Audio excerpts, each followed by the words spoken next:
A Room with a View. Written by Edward Morgan Forster. Part 1. Chapter 1. The Bertolini. "The Signora had no business to do it," said Miss Bartlett. "No business at all. She promised us south rooms with a view close together, instead of which here are north rooms, looking into a courtyard and a long way apart." "Oh, Lucy!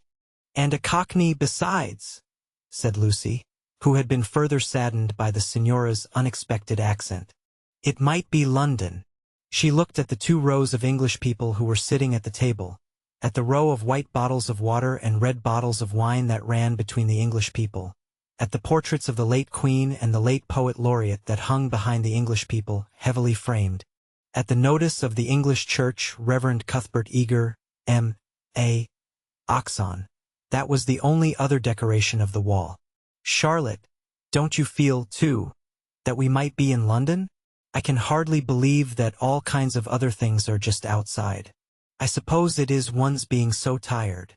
"This meat has surely been used for soup," said Miss Bartlett, laying down her fork. "I want so to see the Arno. The rooms the Signora promised us in her letter would have looked over the Arno. The Signora had no business to do it at all. Oh, it is a shame. Any nook does for me," Miss Bartlett continued. "But it does seem hard that you shouldn't have a view." Lucy felt that she had been selfish. "Charlotte, you mustn't spoil me. Of course you must look over the Arno, too. I meant that. The first vacant room in the front." "You must have it," said Miss Bartlett, part of whose traveling expenses were paid by Lucy's mother, a piece of generosity to which she made many a tactful allusion. "No, no. You must have it. I insist on it. Your mother would never forgive me, Lucy. She would never forgive me." The ladies' voices grew animated, and, if the sad truth be owned, a little peevish. They were tired, and under the guise of unselfishness they wrangled. Some of their neighbors interchanged glances, and one of them, one of the ill-bred people whom one does meet abroad, leant forward over the table and actually intruded into their argument. He said, "I have a view, I have a view." Miss Bartlett was startled. Generally at a pension people looked them over for a day or 2 before speaking, and often did not find out that they would do till they had gone. She knew that the intruder was ill-bred, even before she glanced at him. He was an old man of heavy build with a fair, shaven face and large eyes. There was something childish in those eyes, though it was not the childishness of senility.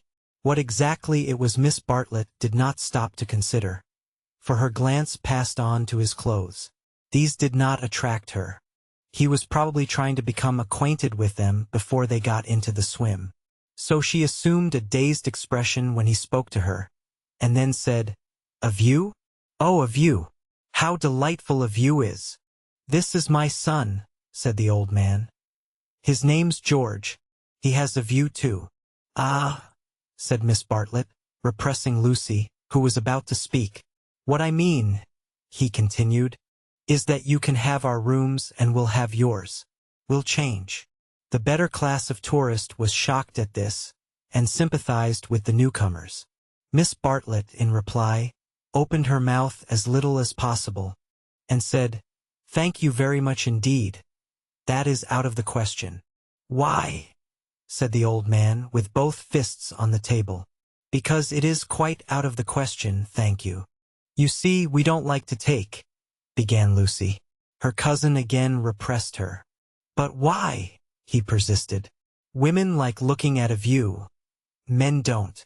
And he thumped with his fists like a naughty child, and turned to his son, saying, "George, persuade them. It's so obvious they should have the rooms," said the son. "There's nothing else to say." He did not look at the ladies as he spoke, but his voice was perplexed and sorrowful. Lucy, too, was perplexed, but she saw that they were in for what is known as quite a scene, and she had an odd feeling that whenever these ill-bred tourists spoke the contest widened and deepened till it dealt, not with rooms and views, but with something quite different, whose existence she had not realized before. Now the old man attacked Miss Bartlett almost violently. Why should she not change? What possible objection had she? They would clear out in half an hour. Miss Bartlett, though skilled in the delicacies of conversation, was powerless in the presence of brutality. It was impossible to snub anyone so gross. Her face reddened with displeasure. She looked around as much as to say, "Are you all like this?" And two little old ladies, who were sitting further up the table, with shawls hanging over the backs of the chairs, looked back, clearly indicating, "We are not. We are genteel." "Eat your dinner, dear," she said to Lucy, and began to toy again with the meat that she had once censured. Lucy mumbled that those seemed very odd people opposite. "Eat your dinner, dear. This pension is a failure. Tomorrow we will make a change." Hardly had she announced this fell decision when she reversed it. The curtains at the end of the room parted, and revealed a clergyman, stout but attractive, who hurried forward to take his place at the table, cheerfully apologizing for his lateness. Lucy, who had not yet acquired decency, at once rose to her feet, exclaiming, "Oh, why, it's Mr. Beebe. Oh, how perfectly lovely. Oh, Charlotte, we must stop now, however bad the rooms are." "Oh," Miss Bartlett said with more restraint. "How do you do, Mr. Beebe? I expect that you have forgotten us." Miss Bartlett and Miss Honeychurch, who were at Tunbridge Wells when you helped the vicar of St. Peter's that very cold Easter. The clergyman, who had the air of one on a holiday, did not remember the ladies quite as clearly as they remembered him. But he came forward pleasantly enough and accepted the chair into which he was beckoned by Lucy. "I am so glad to see you," said the girl, who was in a state of spiritual starvation, and would have been glad to see the waiter if her cousin had permitted it. "Just fancy how small the world is. Summer Street, too, makes it so specially funny." "Miss Honeychurch lives in the parish of Summer Street," said Miss Bartlett, filling up the gap, "and she happened to tell me in the course of conversation that you have just accepted the living." "Yes, I heard from Mother so last week. She didn't know that I knew you at Tunbridge Wells, but I wrote back at once and I said, 'Mr. Beebe is—'" "Quite right," said the clergyman. "I move into the rectory at Summer Street next June. I am lucky to be appointed to such a charming neighborhood." "Oh, how glad I am. The name of our house is Windy Corner." Mr. Beebe bowed. "There is Mother and me generally, and my brother, though it's not often we get him to Sach. The church is rather far off, I mean. Lucy, dearest, let Mr. Beebe eat his dinner." "I am eating it, thank you, and enjoying it."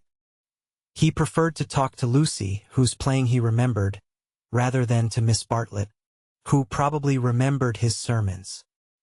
He asked the girl whether she knew Florence well, and was informed at some length that she had never been there before.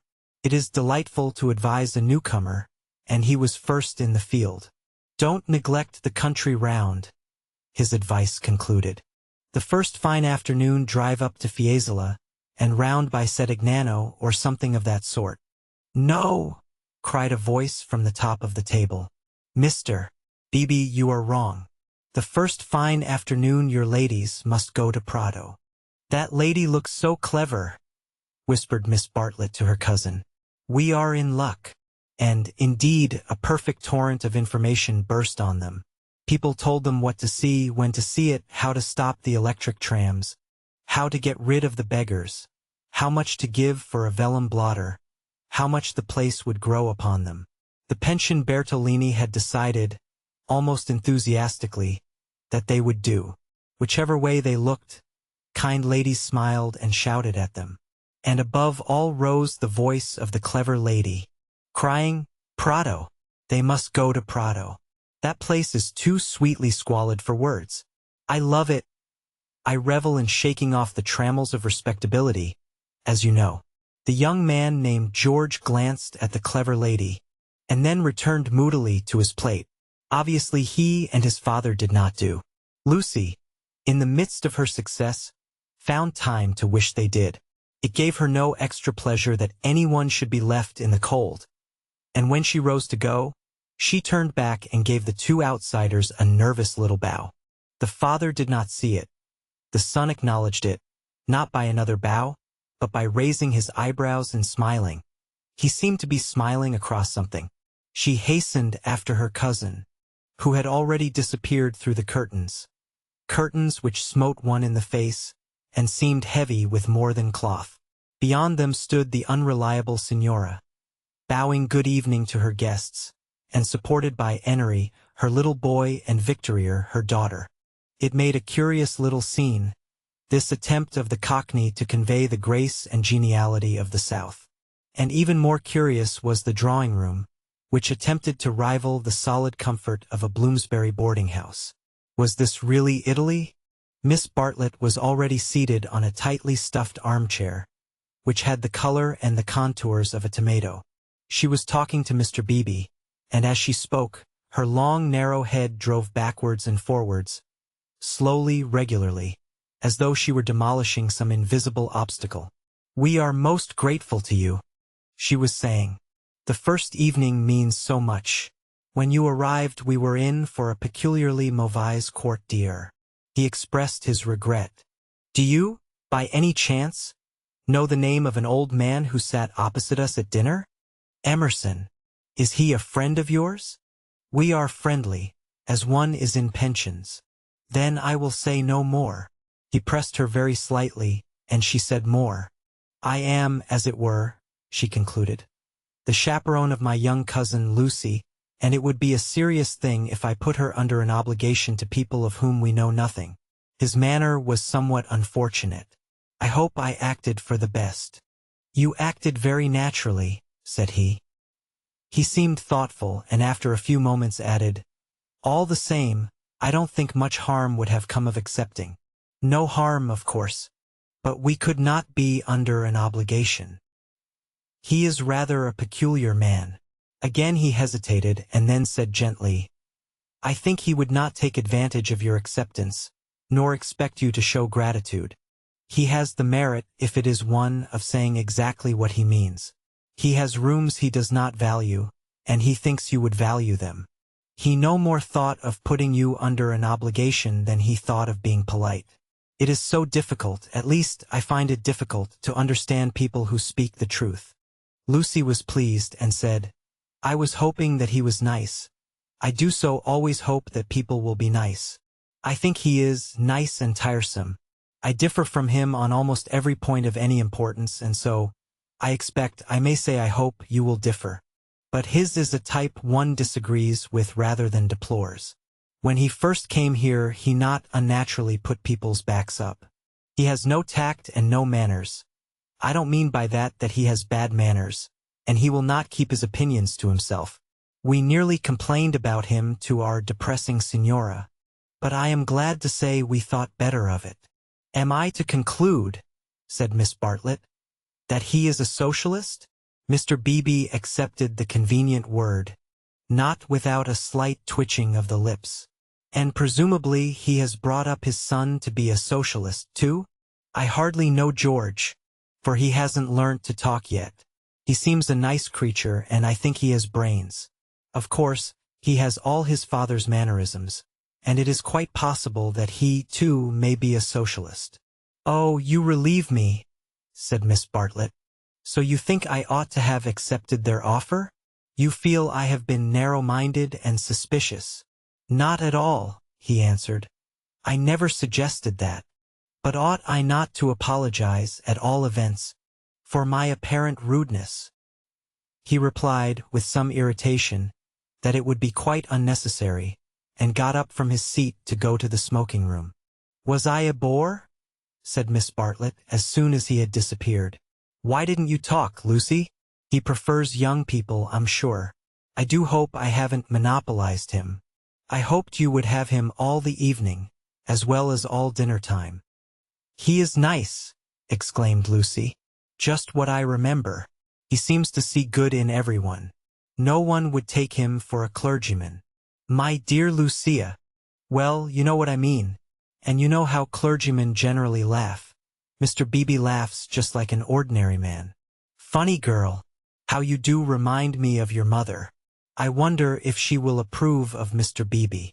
"I'm sure she will, and so will Freddie. I think everyone at Windy Corner will approve. It is the fashionable world." I am used to Tunbridge Wells, where we are all hopelessly behind the times." "Yes," said Lucy despondently. There was a haze of disapproval in the air, but whether the disapproval was of herself or of Mr. Beebe, or of the fashionable world at Windy Corner, or of the narrow world at Tunbridge Wells, she could not determine. She tried to locate it, but as usual she blundered.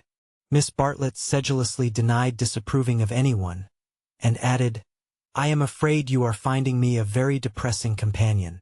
And the girl again thought, "I must have been selfish or unkind. I must be more careful. It is so dreadful for Charlotte, being poor." Fortunately, one of the little old ladies, who for some time had been smiling very benignly, now approached and asked if she might be allowed to sit where Mr.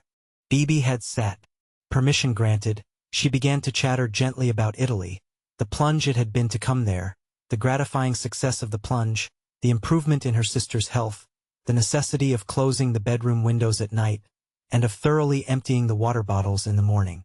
She handled her subjects agreeably, and they were, perhaps, more worthy of attention than the high discourse upon Guelphs and Ghibellines which was proceeding tempestuously at the other end of the room.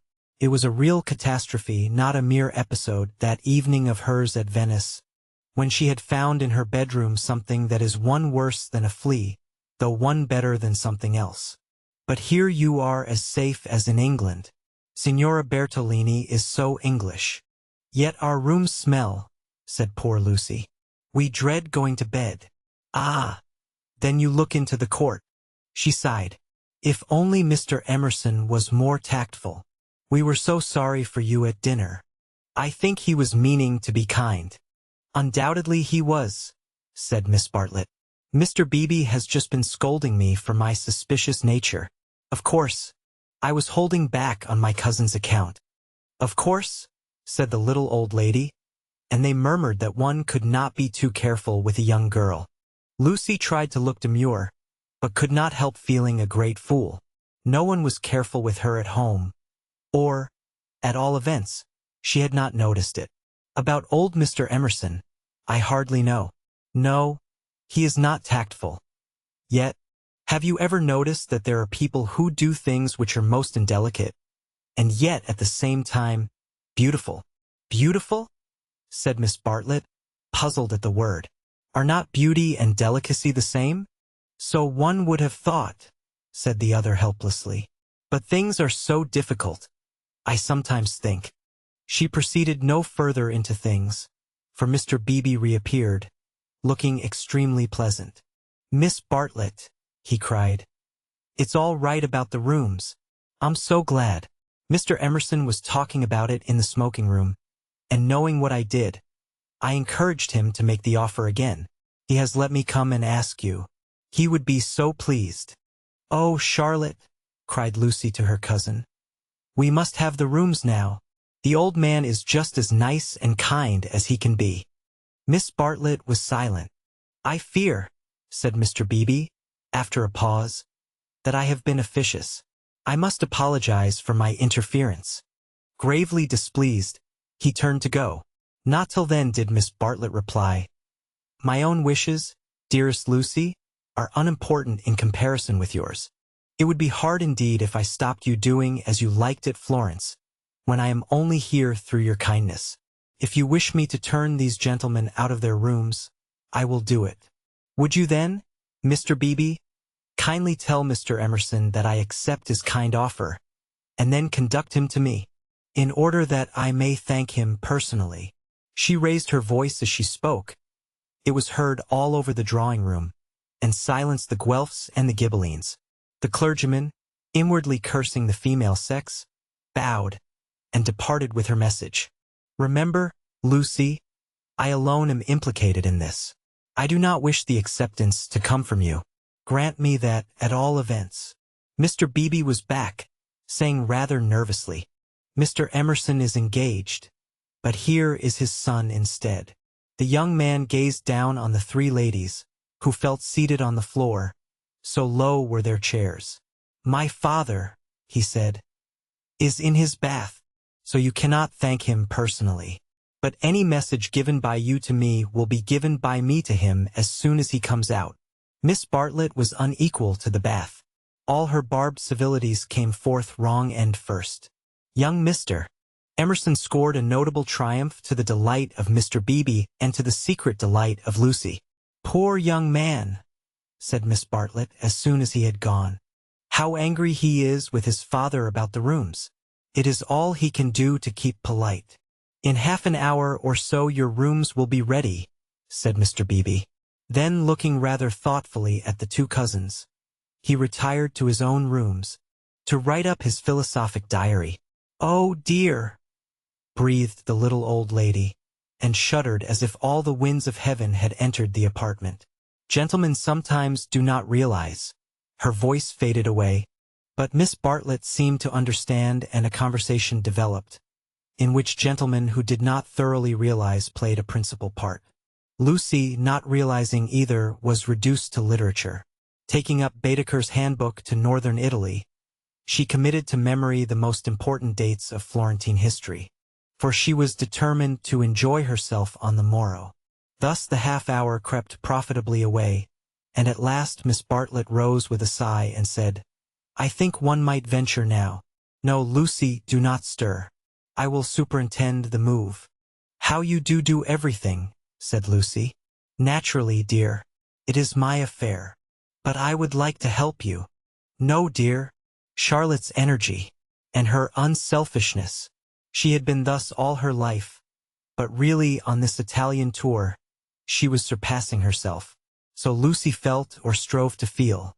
And yet, there was a rebellious spirit in her which wondered whether the acceptance might not have been less delicate and more beautiful. At all events, she entered her own room without any feeling of joy.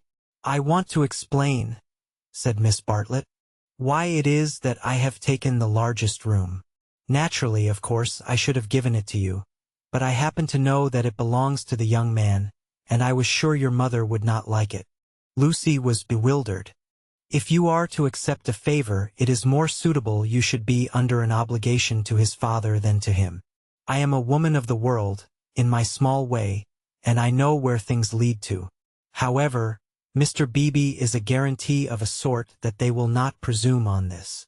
"Mother wouldn't mind, I'm sure," said Lucy, but again had the sense of larger and unsuspected issues. Miss Bartlett only sighed, and enveloped her in a protecting embrace as she wished her good night. It gave Lucy the sensation of a fog, and when she reached her own room she opened the window and breathed the clean night air, thinking of the kind old man who had enabled her to see the lights dancing in the Arno and the cypresses of San Miniato, and the foothills of the Apennines, black against the rising moon. Miss Bartlett, in her room, fastened the window shutters and locked the door, and then made a tour of the apartment to see where the cupboards led, and whether there were any oubliettes or secret entrances. It was then that she saw, pinned up over the washstand, a sheet of paper on which was scrawled an enormous note of interrogation. Nothing more. "What does it mean?" she thought, and she examined it carefully by the light of a candle. Meaningless at first, it gradually became menacing, obnoxious, portentous with evil. She was seized with an impulse to destroy it, but fortunately remembered that she had no right to do so, since it must be the property of young Mr. Emerson. So she unpinned it carefully, and put it between two pieces of blotting paper to keep it clean for him. Then she completed her inspection of the room, sighed heavily according to her habit, and went to bed. Chapter 2. In Santa Croce with no Baedeker. It was pleasant to wake up in Florence, to open the eyes upon a bright bare room, with a floor of red tiles which look clean though they are not, with a painted ceiling whereon pink griffins and blue amorini sport in a forest of yellow violins and bassoons. It was pleasant, too, to fling wide the windows, pinching the fingers in unfamiliar fastenings, to lean out into sunshine with beautiful hills and trees and marble churches opposite, and close below, the Arno, gurgling against the embankment of the road. Over the river men were at work with spades and sieves on the sandy foreshore, and on the river was a boat, also diligently employed for some mysterious end. An electric tram came rushing underneath the window. No one was inside it except one tourist, but its platforms were overflowing with Italians, who preferred to stand. Children tried to hang on behind, and the conductor, with no malice, spat in their faces to make them let go. Then soldiers appeared, good-looking, undersized men, wearing each a knapsack covered with mangy fur, and a greatcoat which had been cut for some larger soldier. Beside them walked officers, looking foolish and fierce, and before them went little boys, turning somersaults in time with the band. The tramcar became entangled in their ranks, and moved on painfully, like a caterpillar in a swarm of ants. One of the little boys fell down, and some white bullocks came out of an archway. Indeed, if it had not been for the good advice of an old man who was selling button-hooks, the road might never have got clear. Over such trivialities as these many a valuable hour may slip away, and the traveler who has gone to Italy to study the tactile values of Giotto, or the corruption of the papacy, may return remembering nothing but the blue sky and the men and women who live under it. So it was as well that Miss Bartlett should tap and come in, and having commented on Lucy's leaving the door unlocked, and on her leaning out of the window before she was fully dressed, should urge her to hasten herself, or the best of the day would be gone. By the time Lucy was ready, her cousin had done her breakfast, and was listening to the clever lady among the crumbs. A conversation then ensued, on not unfamiliar lines. Miss Bartlett was, after all, a wee bit tired, and thought they had better spend the morning settling in. Unless Lucy would at all like to go out? Lucy would rather like to go out, as it was her first day in Florence, but, of course, she could go alone. Miss Bartlett could not allow this. Of course she would accompany Lucy everywhere. Oh, certainly not. Lucy would stop with her cousin. Oh no, that would never do. Oh yes. At this point the clever lady broke in. If it is Mrs. Grundy who is troubling you, I do assure you that you can neglect the good person.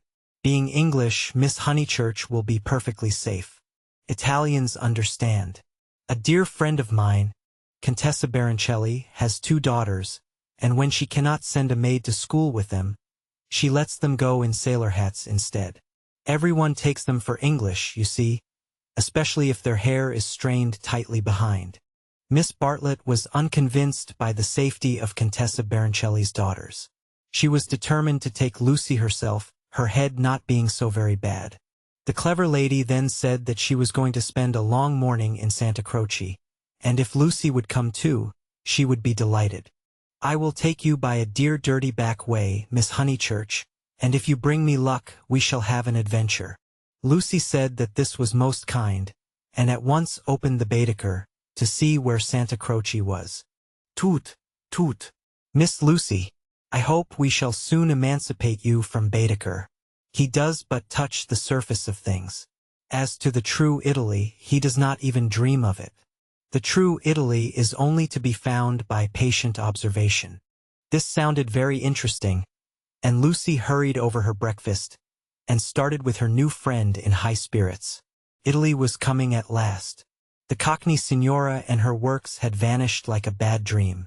Miss Lavish, for that was the clever lady's name, turned to the right along the sunny Lung Arno.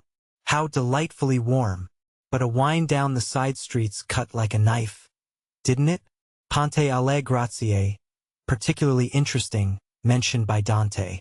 San Miniato, beautiful as well as interesting, the crucifix that kissed a murderer.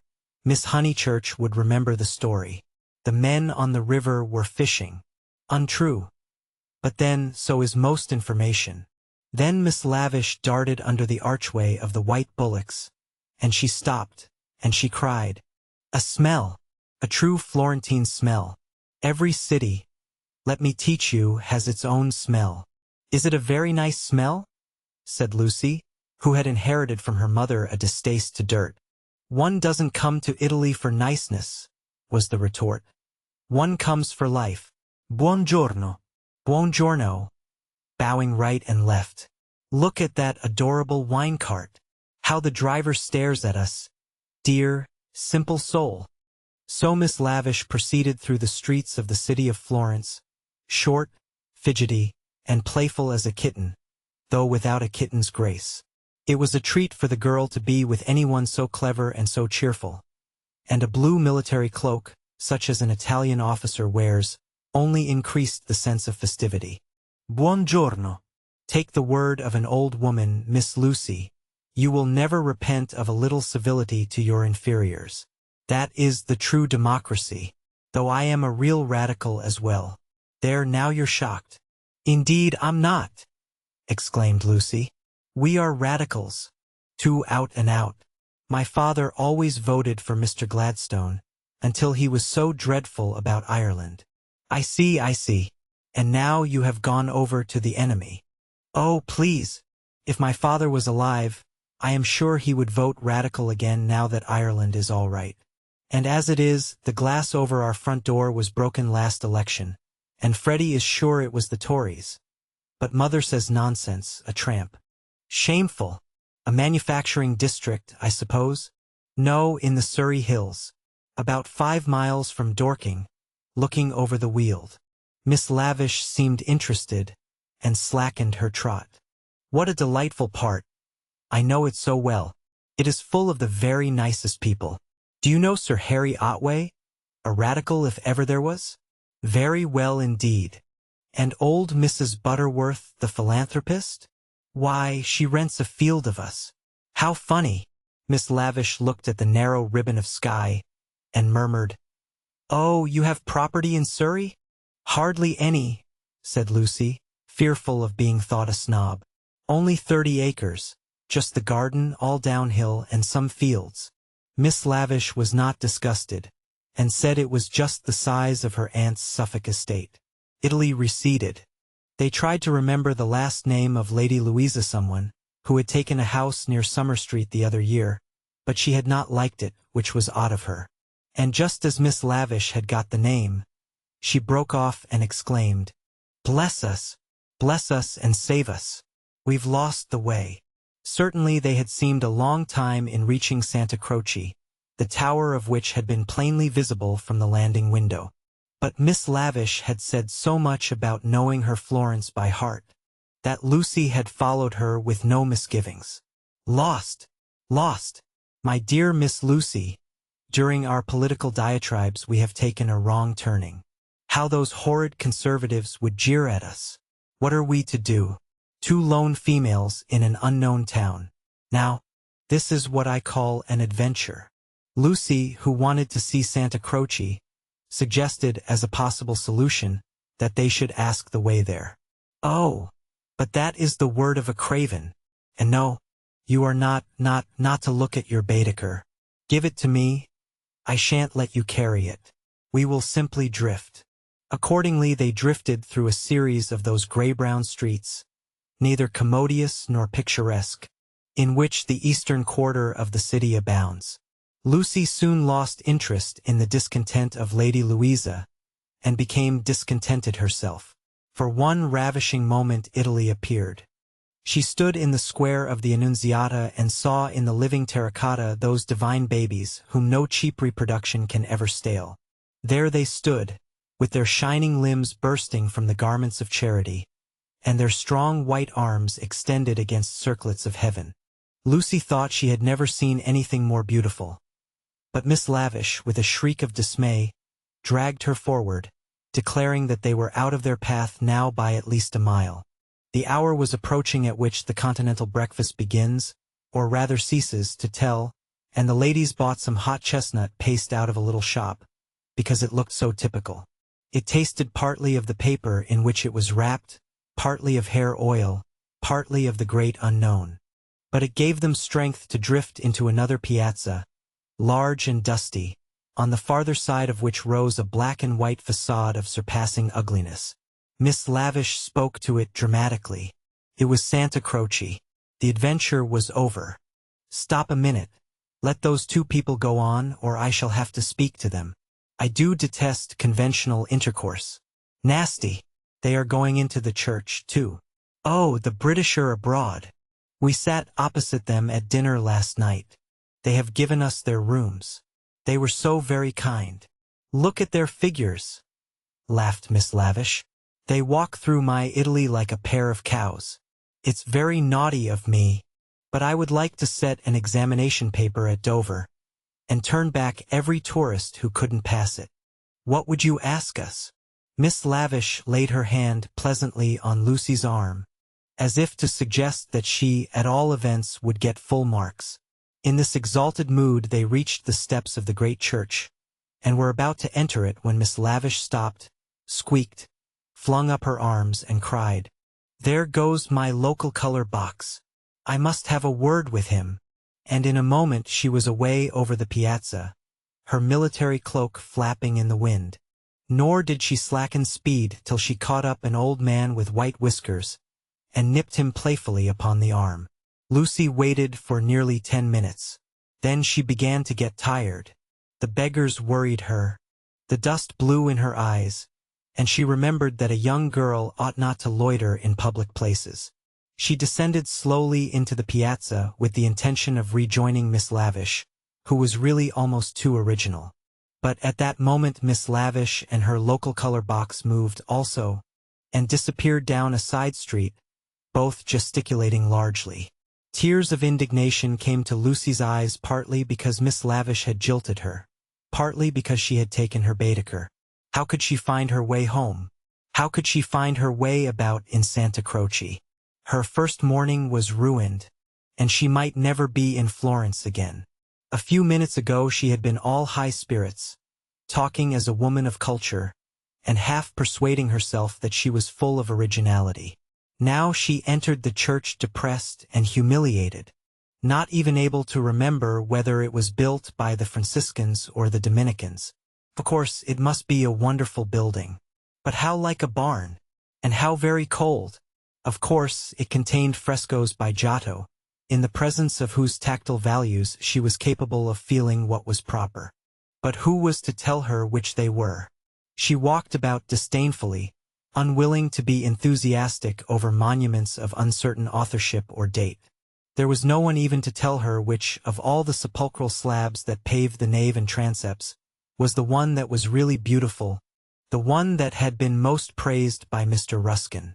Then the pernicious charm of Italy worked on her, and, instead of acquiring information, she began to be happy. She puzzled out the Italian notices, the notices that forbade people to introduce dogs into the church, the notice that prayed people, in the interest of health and out of respect to the sacred edifice in which they found themselves, not to spit. She watched the tourists. Their noses were as red as their Baedekers, so cold was Santa Croce. She beheld the horrible fate that overtook 3 papists, 2 he-babies and a she-baby, who began their career by sousing each other with the holy water, and then proceeded to the Machiavelli Memorial, dripping but hallowed. Advancing towards it very slowly and from immense distances, they touched the stone with their fingers, with their handkerchiefs, with their heads, and then retreated. What could this mean? They did it again and again. Then Lucy realized that they had mistaken Machiavelli for some saint, hoping to acquire virtue. Punishment followed quickly. The smallest he-baby stumbled over one of the sepulchral slabs so much admired by Mr. Ruskin, and entangled his feet in the features of a recumbent bishop. Protestant as she was, Lucy darted forward. She was too late. He fell heavily upon the prelate's upturned toes. "Hateful bishop!" exclaimed the voice of old Mr. Emerson, who had darted forward also. "Hard in life, hard in death.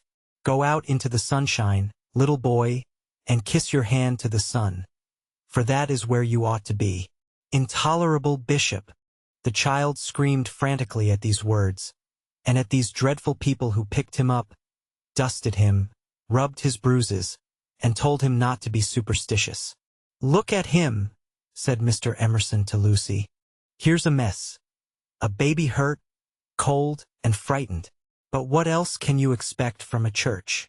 The child's legs had become as melting wax. Each time that old Mr. Emerson and Lucy said it erect it collapsed with a roar. Fortunately, an Italian lady, who ought to have been saying her prayers, came to the rescue. By some mysterious virtue, which mothers alone possess, she stiffened the little boy's backbone and imparted strength to his knees. He stood. Still gibbering with agitation, he walked away. "You are a clever woman," said Mr. Emerson. "You have done more than all the relics in the world. I am not of your creed, but I do believe in those who make their fellow creatures happy. There is no scheme of the universe. He paused for a phrase. Niente, said the Italian lady, and returned to her prayers. I'm not sure she understands English, suggested Lucy. In her chastened mood, she no longer despised the Emersons. She was determined to be gracious to them, beautiful rather than delicate, and, if possible, to erase Miss Bartlett's civility by some gracious reference to the pleasant rooms. That woman understands everything, was Mr. Emerson's reply. But what are you doing here? Are you doing the church? Are you through with the church? No, cried Lucy, remembering her grievance. I came here with Miss Lavish, who was to explain everything. And just by the door. It is too bad. She simply ran away, and after waiting quite a time, I had to come in by myself. Why shouldn't you? Said Mr. Emerson. Yes, why shouldn't you come by yourself? Said the son, addressing the young lady for the first time. But Miss Lavish has even taken away Baedeker. Baedeker? Said Mr. Emerson. I'm glad it's that you minded. It's worth minding, the loss of a Baedeker. That's worth minding. Lucy was puzzled. She was again conscious of some new idea, and was not sure whither it would lead her. If you've no Baedeker, said the son, you'd better join us. Was this where the idea would lead? She took refuge in her dignity. Thank you very much, but I could not think of that. I hope you do not suppose that I came to join on to you. I really came to help with the child, and to thank you for so kindly giving us your rooms last night. I hope that you have not been put to any great inconvenience. My dear, said the old man gently, I think that you are repeating what you have heard older people say. You are pretending to be touchy, but you are not really. Stop being so tiresome, and tell me instead what part of the church you want to see. To take you to it will be a real pleasure. Now, this was abominably impertinent, and she ought to have been furious. But it is sometimes as difficult to lose one's temper as it is difficult at other times to keep it. Lucy could not get cross. Mr. Emerson was an old man, and surely a girl might humor him. On the other hand, his son was a young man, and she felt that a girl ought to be offended with him, or at all events be offended before him. It was at him that she gazed before replying. I am not touchy, I hope. It is the Giottos that I want to see, if you will kindly tell me which they are. The son nodded. With a look of somber satisfaction, he led the way to the Peruzzi chapel. There was a hint of the teacher about him. She felt like a child in school who had answered a question rightly. The chapel was already filled with an earnest congregation, and out of them rose the voice of a lecturer, directing them how to worship Giotto, not by tactful valuations, but by the standards of the Spirit. Remember, he was saying, the facts about this church of Santa Croce, how it was built by faith in the full fervor of medievalism, before any taint of the Renaissance had appeared. Observe how Giotto in these frescoes, now unhappily ruined by restoration, is untroubled by the snares of anatomy and perspective. Could anything be more majestic, more pathetic, beautiful, true? How little, we feel, avails knowledge and technical cleverness against a man who truly feels. No! Exclaimed Mr. Emerson, in much too loud a voice for church. Remember nothing of the sort. Built by faith indeed. That simply means the workmen weren't paid properly. And as for the frescoes, I see no truth in them. Look at that fat man in blue. He must weigh as much as I do, and he is shooting into the sky like an air balloon. He was referring to the fresco of the Ascension of St. John. Inside, the lecturer's voice faltered, as well it might. The audience shifted uneasily, and so did Lucy. She was sure that she ought not to be with these men, but they had cast a spell over her. They were so serious and so strange that she could not remember how to behave. Now, did this happen, or didn't it? Yes or no? George replied, it happened like this if it happened at all. I would rather go up to heaven by myself than be pushed by cherubs, and if I got there I should like my friends to lean out of it, just as they do here. You will never go up, said his father. You and I, dear boy, will lie at peace in the earth that bore us, and our names will disappear as surely as our work survives. Some of the people can only see the empty grave, not the saint, whoever he is, going up. It did happen like that, if it happened at all. Pardon me, said a frigid voice. The chapel is somewhat small for 2 parties. We will incommode you no longer. The lecturer was a clergyman, and his audience must be also his flock, for they held prayer books as well as guidebooks in their hands. They filed out of the chapel in silence.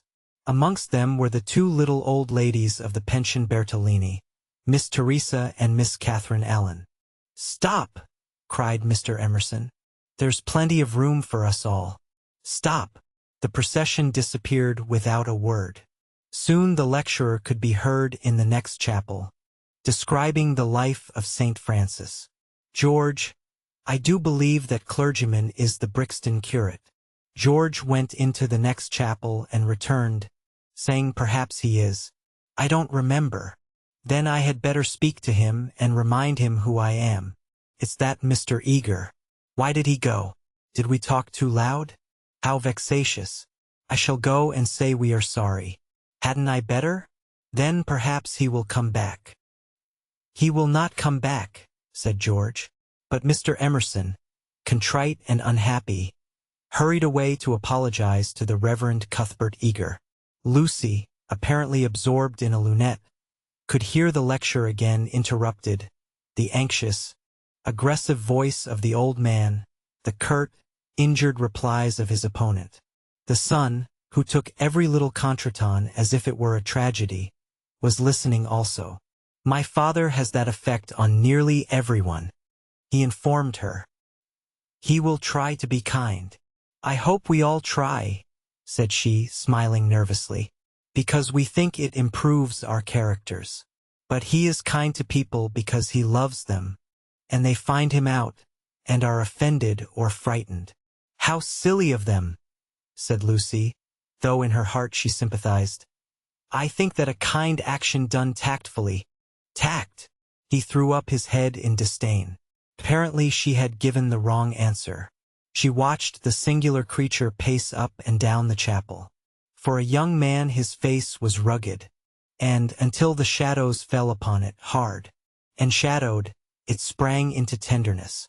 She saw him once again at Rome, on the ceiling of the Sistine Chapel, carrying a burden of acorns.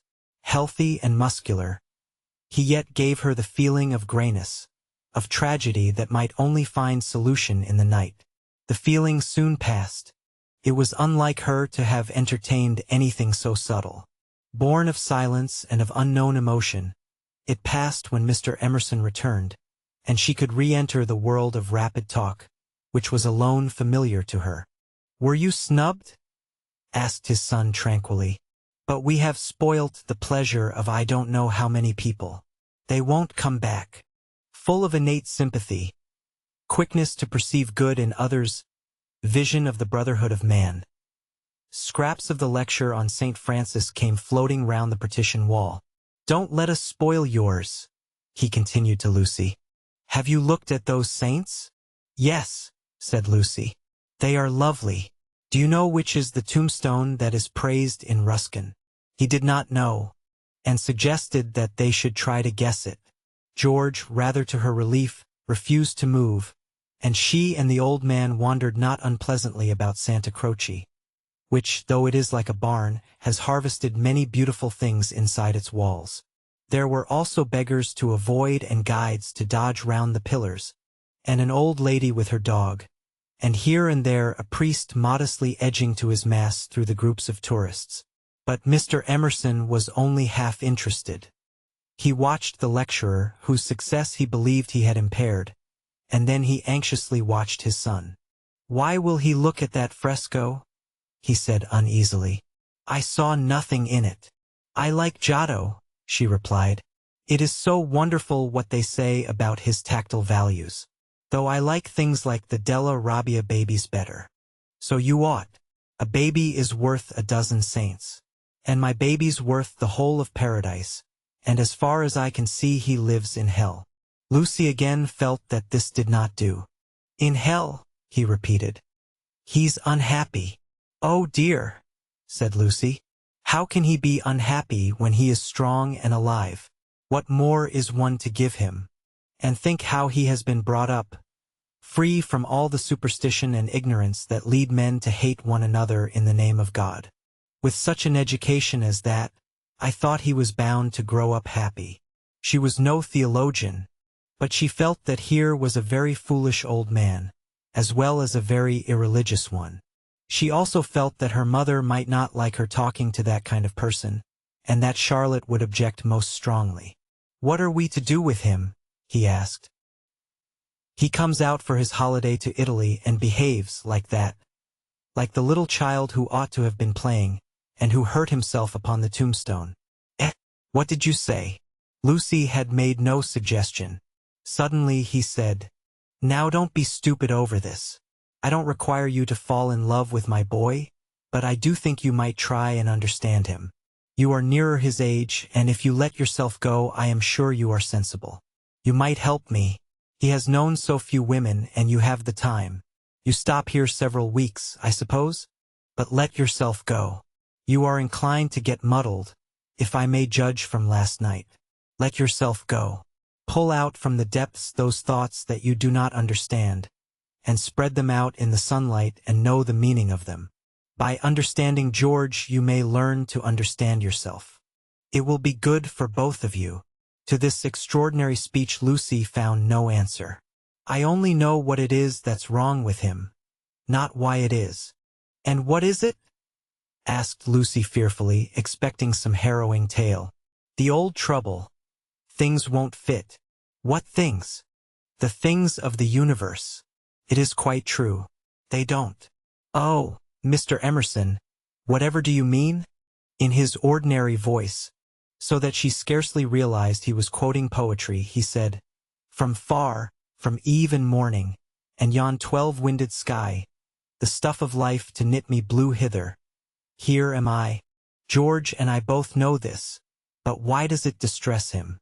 We know that we come from the winds, and that we shall return to them. That all life is perhaps a knot, a tangle, a blemish in the eternal smoothness.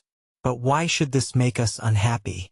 Let us rather love one another, and work and rejoice. I don't believe in this world's sorrow. Miss Honeychurch assented. Then make my boy think like us. Make him realize that by the side of the everlasting why there is a yes, a transitory yes if you like, but a yes. Suddenly she laughed. Surely one ought to laugh. A young man melancholy because the universe wouldn't fit, because life was a tangle or a wind, or a yes or something. I'm very sorry, she cried. You'll think me unfeeling, but... Then she became matronly. Oh, but your son wants employment. Has he no particular hobby? Why, I myself have worries, but I can generally forget them at the piano. And collecting stamps did no end of good for my brother. Perhaps Italy bores him. You ought to try the Alps or the lakes. The old man's face saddened, and he touched her gently with his hand. This did not alarm her. She thought that her advice had impressed him and that he was thanking her for it. Indeed, he no longer alarmed her at all. She regarded him as a kind thing, but quite silly. Her feelings were as inflated spiritually as they had been an hour ago aesthetically, before she lost Baedeker. The dear George, now striding towards them over the tombstones, seemed both pitiable and absurd. He approached, his face in the shadow. He said, Miss Bartlett. Oh, good gracious me, said Lucy, suddenly collapsing and again seeing the whole of life in a new perspective. Where? In the nave. I see. Those gossiping little Miss Allens must have. She checked herself. Poor girl, exploded Mr. Emerson. Poor girl. She could not let this pass, for it was just what she was feeling herself. Poor girl? I fail to understand the point of that remark. I think myself a very fortunate girl, I assure you. I'm thoroughly happy, and having a splendid time. Pray don't waste time mourning over me. There's enough sorrow in the world. isn't there without trying to invent it. Goodbye. Thank you both so much for all your kindness. Ah yes, there does come my cousin. A delightful morning. Santa Croce is a wonderful church. She joined her cousin. Chapter 3. Music, Violets, and the letter S. It so happened that Lucy, who found daily life rather chaotic, entered a more solid world when she opened the piano. She was then no longer either deferential or patronizing, no longer either a rebel or a slave. The kingdom of music is not the kingdom of this world.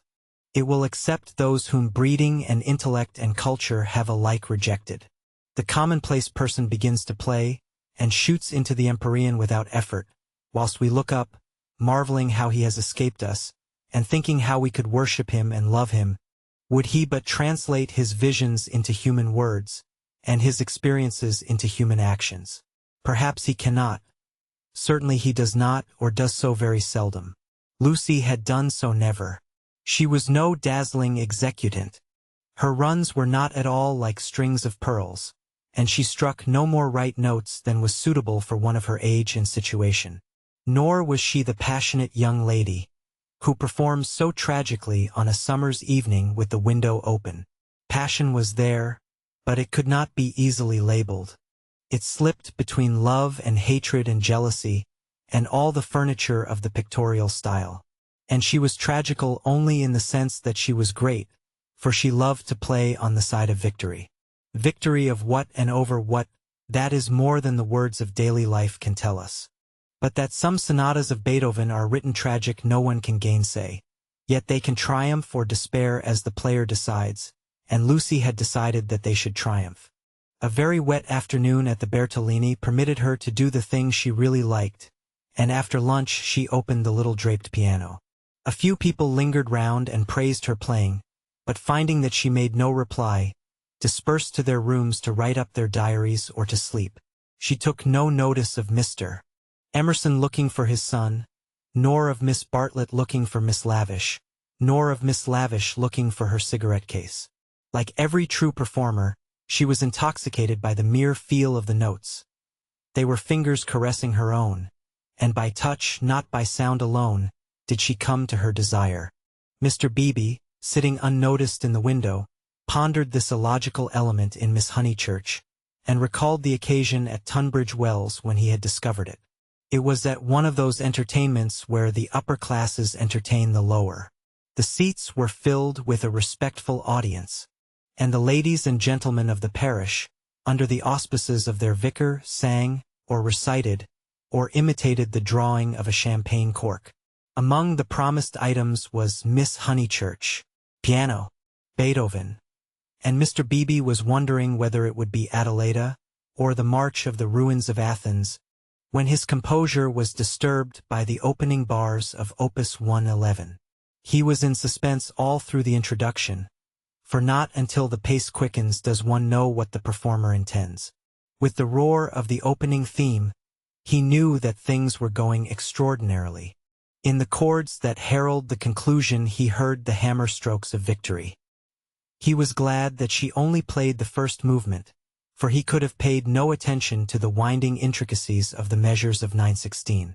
The audience clapped, no less respectful. It was Mr. Beebe who started the stamping. It was all that one could do. "Who is she?" he asked the vicar afterwards. "Cousin of one of my parishioners. I do not consider her choice of a piece happy. Beethoven is so usually simple and direct in his appeal that it is sheer perversity to choose a thing like that, which, if anything, disturbs. Introduce me. She will be delighted. She and Miss Bartlett are full of the praises of your sermon." "My sermon?" cried Mr. Beebe. "Why ever did she listen to it?" When he was introduced he understood why, for Miss Honeychurch, disjoined from her music stool, was only a young lady with a quantity of dark hair and a very pretty, pale, undeveloped face. She loved going to concerts, she loved stopping with her cousin, she loved iced coffee and meringues. He did not doubt that she loved his sermon also. But before he left Tunbridge Wells he made a remark to the vicar, which he now made to Lucy herself when she closed the little piano and moved dreamily towards him. If Miss Honeychurch ever takes to live as she plays, it will be very exciting both for us and for her. Lucy at once re-entered daily life. Oh, what a funny thing. Someone said just the same to Mother, and she said she trusted I should never live a duet. Doesn't Mrs. Honeychurch like music? She doesn't mind it, but she doesn't like one to get excited over anything. She thinks I am silly about it. She thinks I can't make out. Once, I said that I liked my own playing better than anyone's. She has never got over it. Of course, I didn't mean that I played well. I only meant, of course, said he, wondering why she bothered to explain. Music, said Lucy, as if attempting some generality. She could not complete it, and looked out absently upon Italy in the wet. The whole life of the South was disorganized, and the most graceful nation in Europe had turned into formless lumps of clothes. The street and the river were dirty yellow, the bridge was dirty gray, and the hills were dirty purple. Somewhere in their folds were concealed Miss Lavish and Miss Bartlett, who had chosen this afternoon to visit the Torre del Gallo. "What about music?" said Mr. Beebe. "Poor Charlotte will be sopped," was Lucy's reply. The expedition was typical of Miss Bartlett, who would return cold, tired, hungry, and angelic, with a ruined skirt, a pulpy Baedeker, and a tickling cough in her throat. On another day, when the whole world was singing and the air ran into the mouth, like wine, she would refuse to stir from the drawing-room, saying that she was an old thing, and no fit companion for a hearty girl. "Miss Lavish has led your cousin astray. She hopes to find the true Italy in the wet, I believe." "Miss Lavish is so original," murmured Lucy.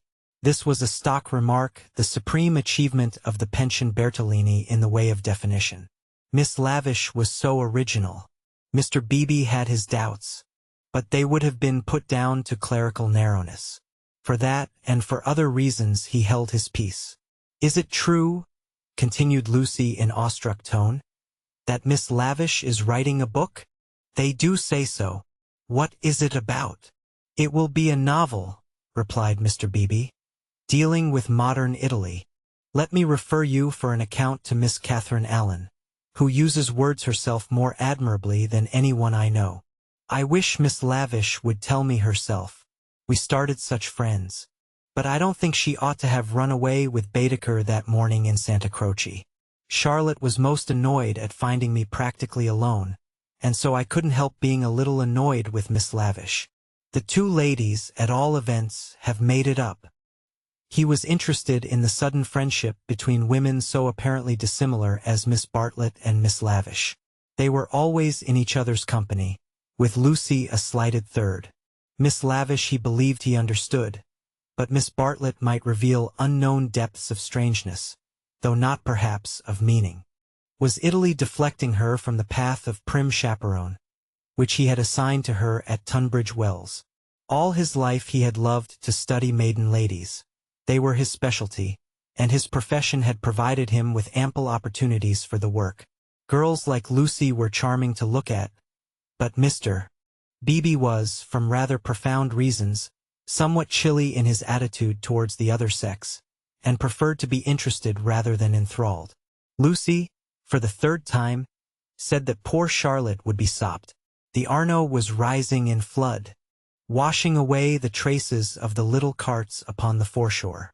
But in the southwest there had appeared a dull haze of yellow, which might mean better weather if it did not mean worse. She opened the window to inspect, and a cold blast entered the room, drawing a plaintive cry from Miss Catherine Allen, who entered at the same moment by the door. "Oh, dear Miss Honeychurch, you will catch a chill, and Mr. Beebe here besides. Who would suppose this is Italy? There is my sister actually nursing the hot water can. No comforts or proper provisions." She sidled towards them and sat down, self-conscious as she always was on entering a room which contained one man, or a man and one woman. "I could hear your beautiful playing, Miss Honeychurch, though I was in my room with the door shut." "Doors shut. Indeed, most necessary. No one has the least idea of privacy in this country, and one person catches it from another. Lucy answered suitably. Mr. Beebe was not able to tell the ladies of his adventure at Medina, where the chambermaid burst in upon him in his bath, exclaiming cheerfully, "E fa niente, sono vecchia."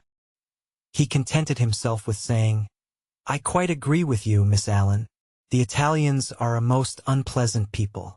They pry everywhere, they see everything, and they know what we want before we know it ourselves. We are at their mercy. They read our thoughts, they foretell our desires. From the cab driver down to Giotto, they turn us inside out, and I resent it. Yet in their heart of hearts they are how superficial. They have no conception of the intellectual life.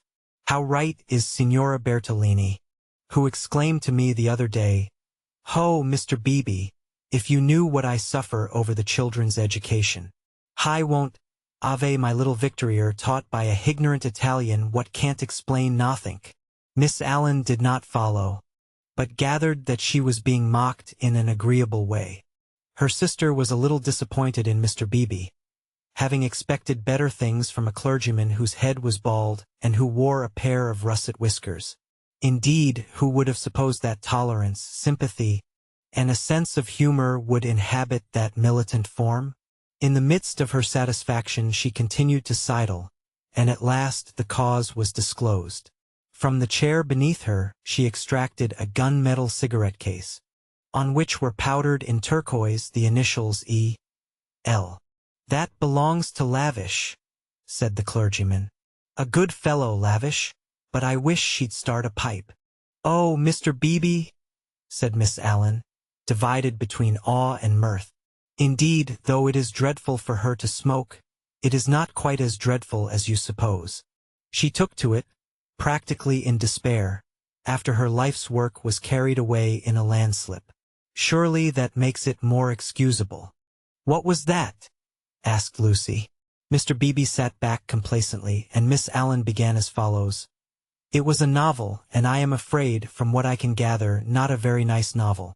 It is so sad when people who have abilities misuse them, and I must say they nearly always do. Anyhow, she left it almost finished in the grotto of the Calvary at the Cappuccini Hotel at Amalfi, while she went for a little ink. She said, 'Can I have a little ink, please?' But you know what Italians are, and meanwhile the grotto fell roaring on to the beach. And the saddest thing of all is that she cannot remember what she has written. The poor thing was very ill after it, and so got tempted into cigarettes. It is a great secret, but I am glad to say that she is writing another novel. She told Teresa and Miss Pole the other day that she had got up all the local color. This novel is to be about modern Italy. The other was historical, but that she could not start till she had an idea. First she tried Perugia for an inspiration, then she came here. This must on no account get round. And so cheerful through it all. I cannot help thinking that there is something to admire in everyone, even if you do not approve of them." Miss Allen was always thus being charitable against her better judgment. A delicate pathos perfumed her disconnected remarks, giving them unexpected beauty. Just as in the decaying autumn woods there sometimes rise odors reminiscent of spring. She felt she had made almost too many allowances, and apologized hurriedly for her toleration. All the same, she is a little too, I hardly like to say unwomanly, but she behaved most strangely when the Emersons arrived. Mr. Beebe smiled as Miss Allen plunged into an anecdote which he knew she would be unable to finish in the presence of a gentleman. "I don't know, Miss Honeychurch, if you have noticed that Miss Pole, the lady who has so much yellow hair, takes lemonade. That old Mr. Emerson, who puts things very strangely." Her jaw dropped. She was silent. Mr. Beebe, whose social resources were endless, went out to order some tea, and she continued to Lucy in a hasty whisper, "Stomach." He warned Miss Pole of her stomach acidity, he called it, and he may have meant to be kind. I must say I forgot myself and laughed. It was so sudden. As Teresa truly said, it was no laughing matter. But the point is that Miss Lavish was positively attracted by his mentioning S, and said she liked plain speaking, and meeting different grades of thought. She thought they were commercial travelers, drummers was the word she used, and all through dinner she tried to prove that England, our great and beloved country, rests on nothing but commerce. Teresa was very much annoyed, and left the table before the cheese, saying as she did so, "There, Miss Lavish is one who can confute you better than I," and pointed to that beautiful picture of Lord Tennyson. Then Miss Lavish said, "Tut, the early Victorians. Just imagine. Tut, the early Victorians." My sister had gone, and I felt bound to speak. I said, "Miss Lavish, I am an early Victorian. At least, that is to say, I will hear no breath of censure against our dear Queen." It was horrible speaking. I reminded her how the Queen had been to Ireland when she did not want to go, and I must say she was dumbfounded and made no reply. But, unluckily, Mr. Emerson overheard this part, and called in his deep voice, "Quite so, quite so. I honor the woman for her Irish visit." The woman! I tell things so badly. But you see what a tangle we were in by this time, all on account of S. having been mentioned in the first place. But that was not all. After dinner Miss Lavish actually came up and said, "Miss Allen, I am going into the smoking room to talk to those two nice men. Come too." Needless to say, I refused such an unsuitable invitation, and she had the impertinence to tell me that it would broaden my ideas, and said that she had 4 brothers, all university men, except one who was in the army, who always made a point of talking to commercial travelers. "Let me finish the story," said Mr. Beebe, who had returned. Miss Lavish tried Miss Pole, myself, everyone, and finally said, "I shall go alone." She went. At the end of 5 minutes she returned unobtrusively with a green baize board, and began playing Patience. "Whatever happened?" cried Lucy. "No one knows. No one will ever know. Miss Lavish will never dare to tell, and Mr. Emerson does not think it worth telling." "Mr. Beebe, old Mr. Emerson, is he nice or not nice? I do so want to know." Mr. Beebe laughed and suggested that she should settle the question for herself. "No, but it is so difficult. Sometimes he is so silly, and then I do not mind him. Miss Allen, what do you think? Is he nice?" The little old lady shook her head and sighed disapprovingly. Mr. Beebe, whom the conversation amused, stirred her up by saying, "I consider that you are bound to class him as nice, Miss Allen, after that business of the violets." "Violets? Oh dear! Who told you about the violets? How do things get round? Pension is a bad place for gossips. No, I cannot forget how they behaved at Mr. Eager's lecture at Santa Croce. Oh, poor Miss Honeychurch! It really was too bad. No, I have quite changed. I do not like the Emersons. They are not nice." Mr. Beebe smiled nonchalantly. He had made a gentle effort to introduce the Emersons into Bertolini society, and the effort had failed. He was almost the only person who remained friendly to them. Miss Lavish, who represented intellect, was avowedly hostile, and now the Miss Allens, who stood for good breeding, were following her. Miss Bartlett, smarting under an obligation, would scarcely be civil. The case of Lucy was different. She had given him a hazy account of her adventures in Santa Croce, and he gathered that the 2 men had made a curious and possibly concerted attempt to annex her, to show her the world from their own strange standpoint, to interest her in their private sorrows and joys. This was impertinent. He did not wish their cause to be championed by a young girl. He would rather it should fail. After all, he knew nothing about them, and pension joys, pension sorrows are flimsy things, whereas Lucy would be his parishioner. Lucy, with one eye upon the weather, finally said that she thought the Emersons were nice. Not that she saw anything of them now. Even their seats at dinner had been moved. "But aren't they always waylaying you to go out with them, dear?" said the little lady inquisitively. "Only once. Charlotte didn't like it and said something. Quite politely, of course. Most right of her. They don't understand our ways. They must find their level." Mr. Beebe rather felt that they had gone under. They had given up their attempt, if it was one, to conquer society, and now the father was almost as silent as the son. He wondered whether he would not plan a pleasant day for these folk before they left. Some expedition, perhaps, with Lucy well chaperoned to be nice to them. It was one of Mr. Beebe's chief pleasures to provide people with happy memories. Evening approached while they chatted. The air became brighter. The colors on the trees and hills were purified, and the Arno lost its muddy solidity and began to twinkle. There were a few streaks of bluish-green among the clouds, a few patches of watery light upon the earth, and then the dripping facade of San Miniato shone brilliantly in the declining sun. "Too late to go out," said Miss Allen in a voice of relief. "All the galleries are shut." "I think I shall go out," said Lucy. "I want to go round the town in the circular tram, on the platform by the driver." Her two companions looked grave. Mr. Beebe, who felt responsible for her in the absence of Miss Bartlett, ventured to say, "I wish we could. Unluckily I have letters. If you do want to go out alone, won't you be better on your feet?"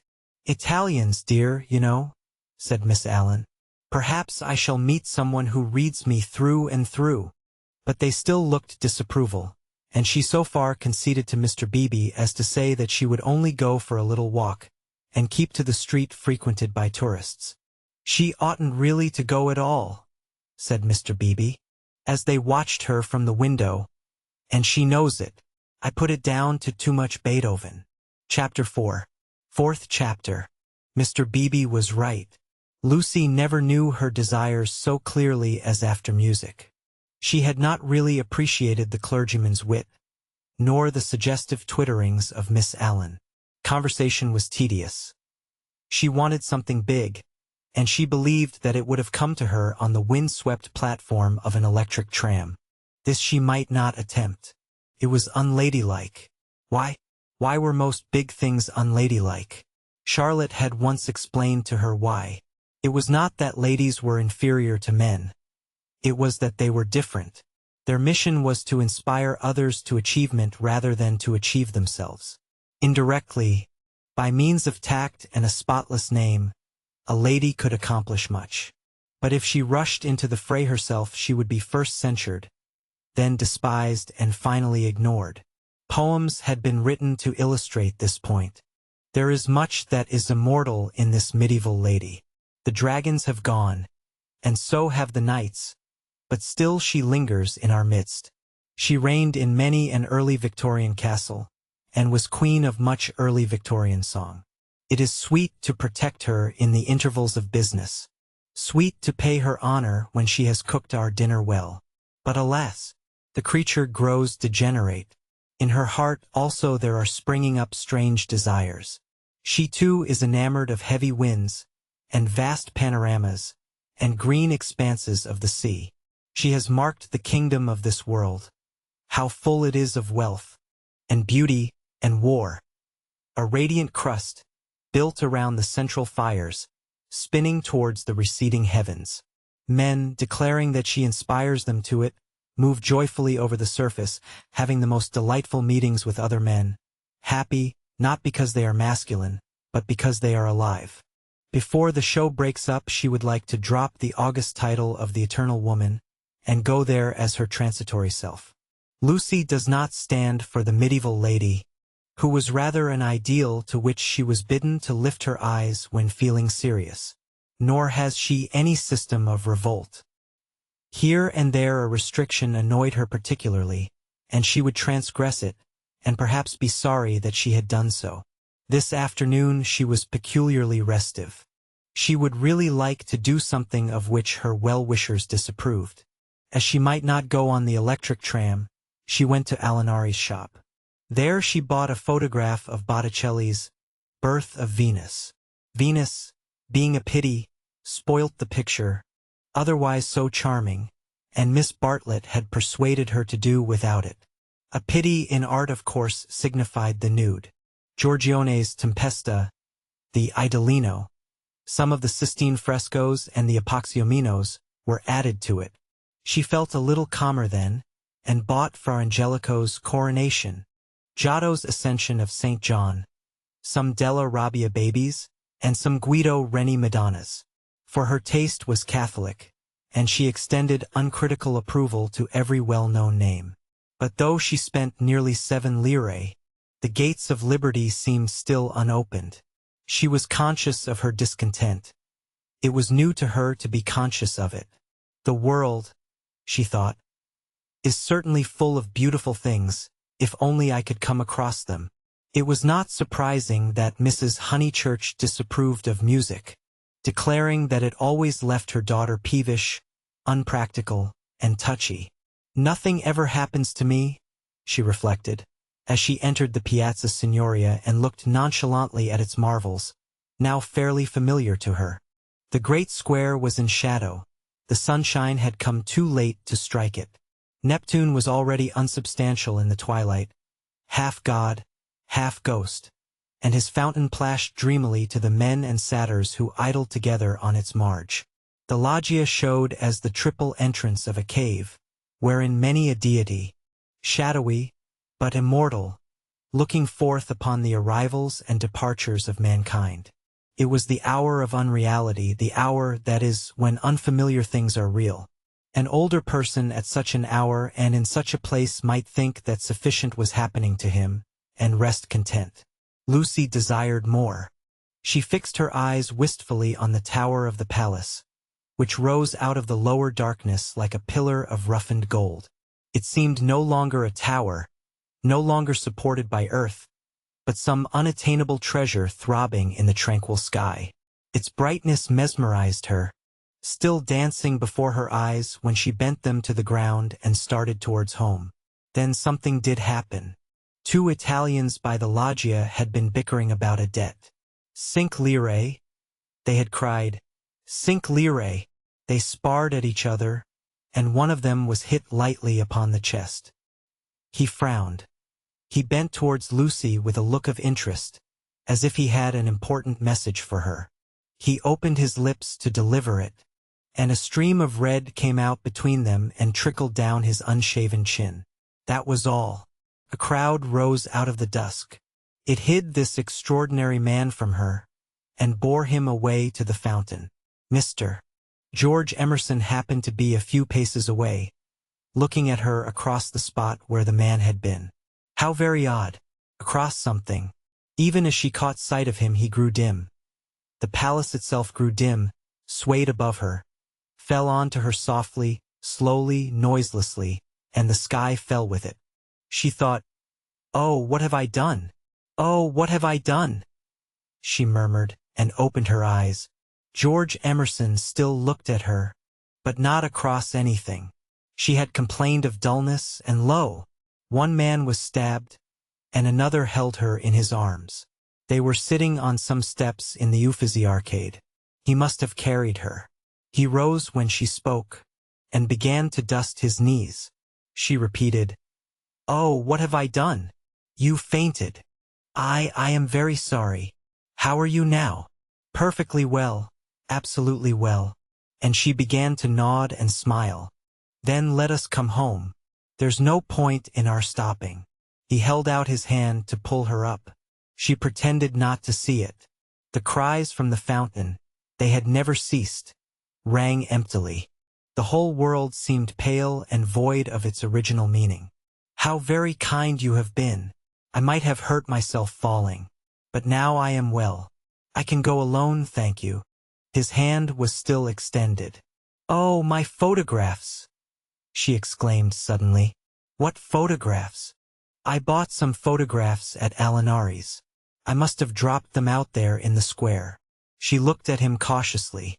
"Would you add to your kindness by fetching them?" He added to his kindness. As soon as he had turned his back, Lucy arose with the running of a maniac and stole down the arcade towards the Arno. "Miss Honeychurch!" She stopped with her hand on her heart. "You sit still. You aren't fit to go home alone." "Yes, I am. Thank you so very much." "No, you aren't. You'd go openly if you were. But I had rather—" "Then I don't fetch your photographs. I had rather be alone." He said imperiously, "The man is dead, the man is probably dead. Sit down till you are rested." She was bewildered, and obeyed him. "And don't move till I come back." In the distance she saw creatures with black hoods. such as appear in dreams. The palace tower had lost the reflection of the declining day and joined itself to earth. How should she talk to Mr. Emerson when he returned from the shadowy square? Again the thought occurred to her, "Oh, what have I done?" The thought that she, as well as the dying man, had crossed some spiritual boundary. He returned and she talked of the murder. Oddly enough, it was an easy topic. She spoke of the Italian character. She became almost garrulous over the incident that had made her faint 5 minutes before. Being strong physically, she soon overcame the horror of blood. She rose without his assistance, and though wings seemed to flutter inside her, she walked firmly enough towards the Arno. There a cabman signaled to them. They refused him, and the murderer tried to kiss him, you say. How very odd Italians are, and gave himself up to the police. Mr. Beebe was saying that Italians know everything, but I think they are rather childish. When my cousin and I were at the Pity yesterday, what was that? He had thrown something into the stream. What did you throw in? Things I didn't want, he said crossly. Mr. Emerson. Well, where are the photographs? He was silent. I believe it was my photographs that you threw away. I didn't know what to do with them, he cried, and his voice was that of an anxious boy. Her heart warmed towards him for the first time. They were covered with blood. I'm glad I've told you. And all the time we were making conversation I was wondering what to do with them. He pointed downstream. They've gone. The river swirled under the bridge. I did mind them so, and one is so foolish, it seemed better that they should go out to the sea. I don't know. I may just mean that they frightened me. Then the boy verged into a man. For something tremendous has happened. I must face it without getting muddled. It isn't exactly that a man has died. Something warned Lucy that she must stop him. It has happened, he repeated. And I mean to find out what it is. Mr. Emerson. He turned towards her frowning, as if she had disturbed him in some abstract quest. I want to ask you something before we go in. They were close to their pension. She stopped and leant her elbows against the parapet of the embankment.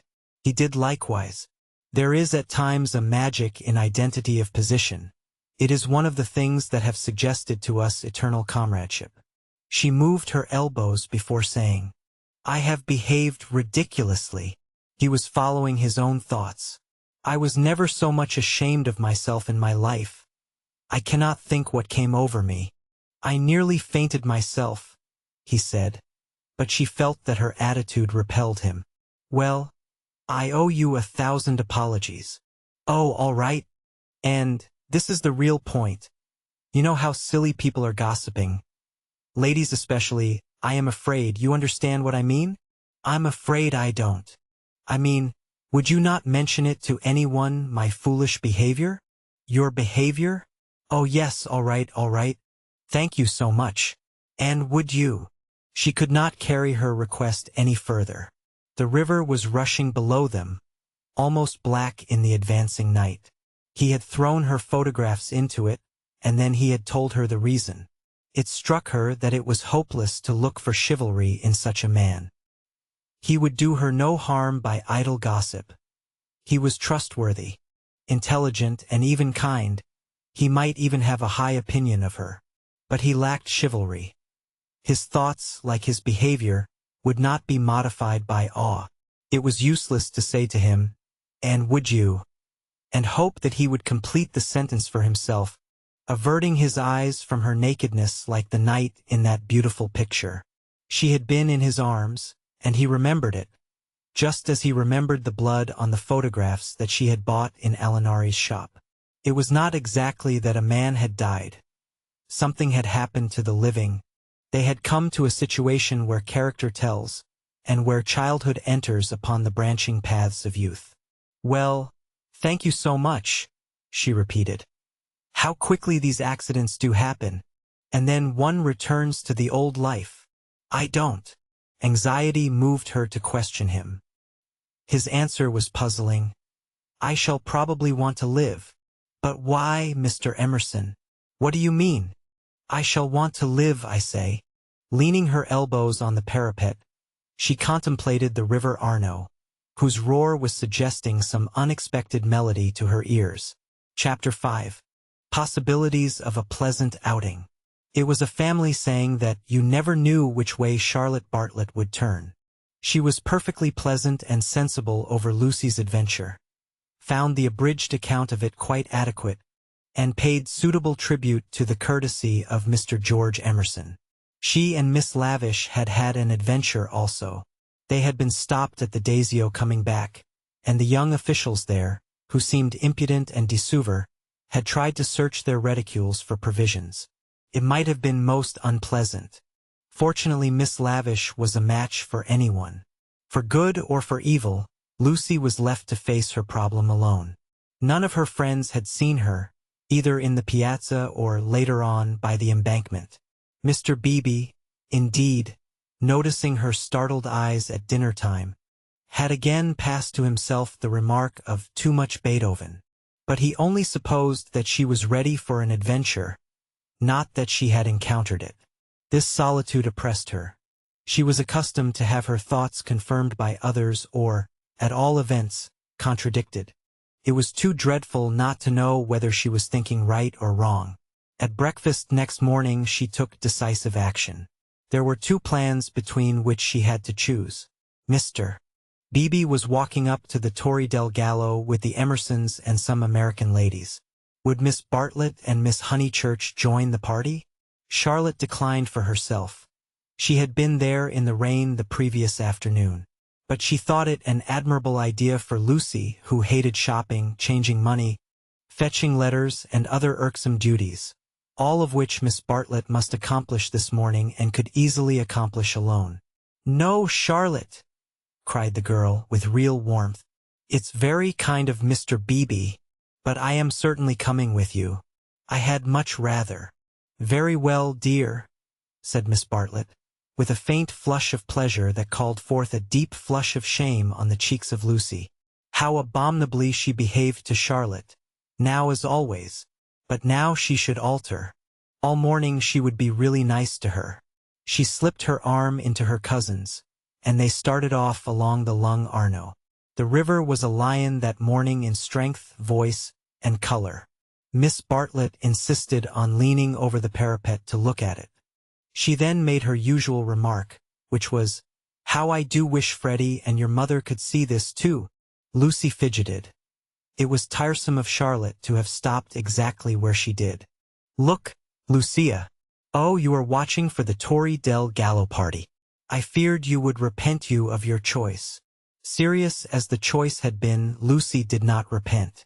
Yesterday had been a muddle, queer and odd, the kind of thing one could not write down easily on paper, but she had a feeling that Charlotte and her shopping were preferable to George Emerson and the summit of the Torre del Gallo. Since she could not unravel the tangle, she must take care not to re-enter it. She could protest sincerely against Miss Bartlett's insinuations. But though she had avoided the chief actor, the scenery unfortunately remained.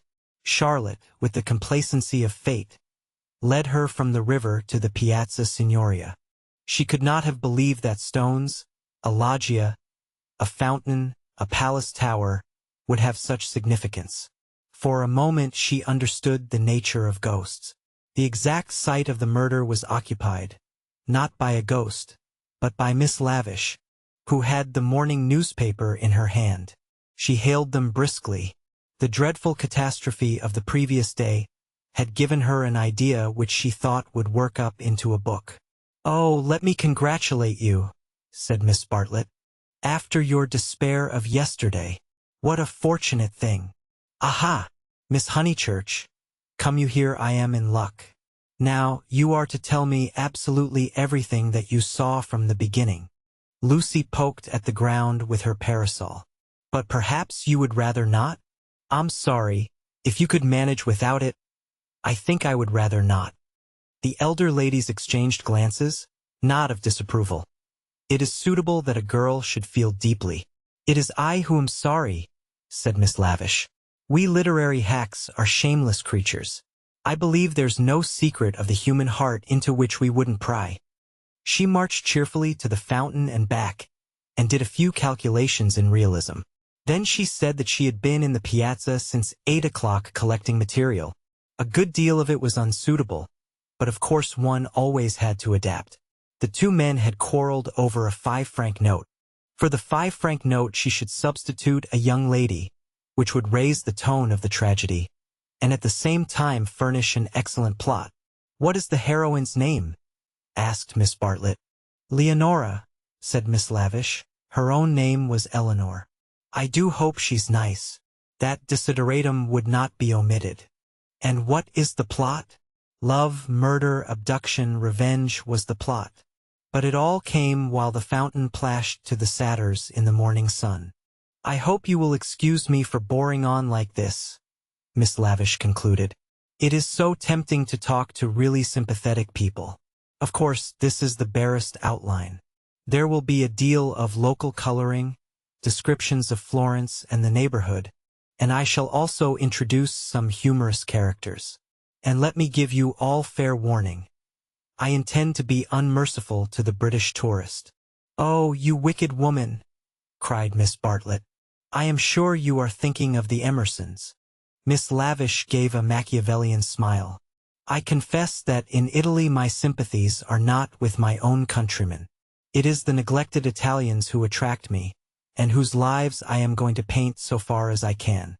For I repeat and I insist, and I have always held most strongly, that a tragedy such as yesterday's is not the less tragic because it happened in humble life." There was a fitting silence when Miss Lavish had concluded. Then the cousins wished success to her labors, and walked slowly away across the square. "She is my idea of a really clever woman," said Miss Bartlett. "That last remark struck me as so particularly true. It should be a most pathetic novel." Lucy assented. At present her great aim was not to get put into it. Her perceptions this morning were curiously keen, and she believed that Miss Lavish had her on trial for an ingenue. "She is emancipated, but only in the very best sense of the word," continued Miss Bartlett slowly. "None but the superficial would be shocked at her. We had a long talk yesterday. She believes in justice and truth and human interest. She told me also that she has a high opinion of the destiny of woman." Mr. Eager: "Why, how nice! What a pleasant surprise!" "Ah, not for me," said the chaplain blandly, "for I have been watching you and Miss Honeychurch for quite a little time. We were chatting to Miss Lavish." His brow contracted. "So I saw. Were you indeed?" "Andate via. Sono occupato." The last remark was made to a vendor of panoramic photographs who was approaching with a courteous smile. "I am about to venture a suggestion. Would you and Miss Honeychurch be disposed to join me in a drive some day this week? A drive in the hills? We might go up by Fiesole and back by Setignano. There is a point on that road where we could get down and have an hour's ramble on the hillside. The view thence of Florence is most beautiful, far better than the hackneyed view of Fiesole. It is the view that Alessio Baldovinetti is fond of introducing into his pictures. That man had a decided feeling for landscape. Decidedly. But who looks at it today? Ah, the world is too much for us." Miss Bartlett had not heard of Alessio Baldovinetti, but she knew that Mr. Eager was no commonplace chaplain. He was a member of the residential colony who had made Florence their home. He knew the people who never walked about with Baedekers, who had learnt to take a siesta after lunch, who took drives the pension tourists had never heard of, and saw by private influence galleries which were closed to them. Living in delicate seclusion, some in furnished flats, others in Renaissance villas on Fiesole's slope, they read, wrote, studied, and exchanged ideas, thus attaining to that intimate knowledge, or rather perception, of Florence which is denied to all who carry in their pockets the coupons of Cook. Therefore, an invitation from the chaplain was something to be proud of. Between the two sections of his flock, he was often the only link, and it was his avowed custom to select those of his migratory sheep who seemed worthy, and give them a few hours in the pastures of the permanent. Tea at a Renaissance villa? Nothing had been said about it yet.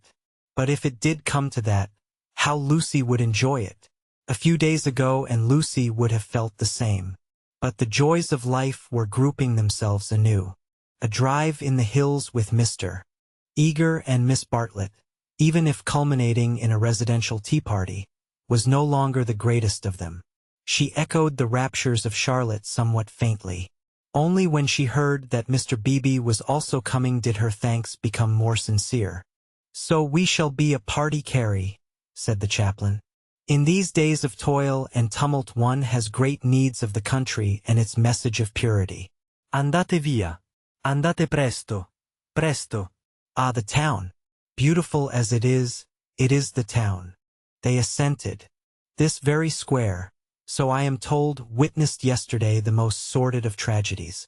To one who loves the Florence of Dante and Savonarola, there is something portentous in such desecration.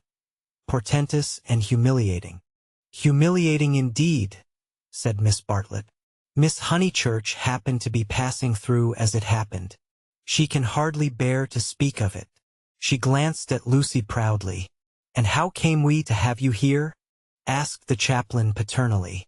Miss Bartlett's recent liberalism oozed away at the question.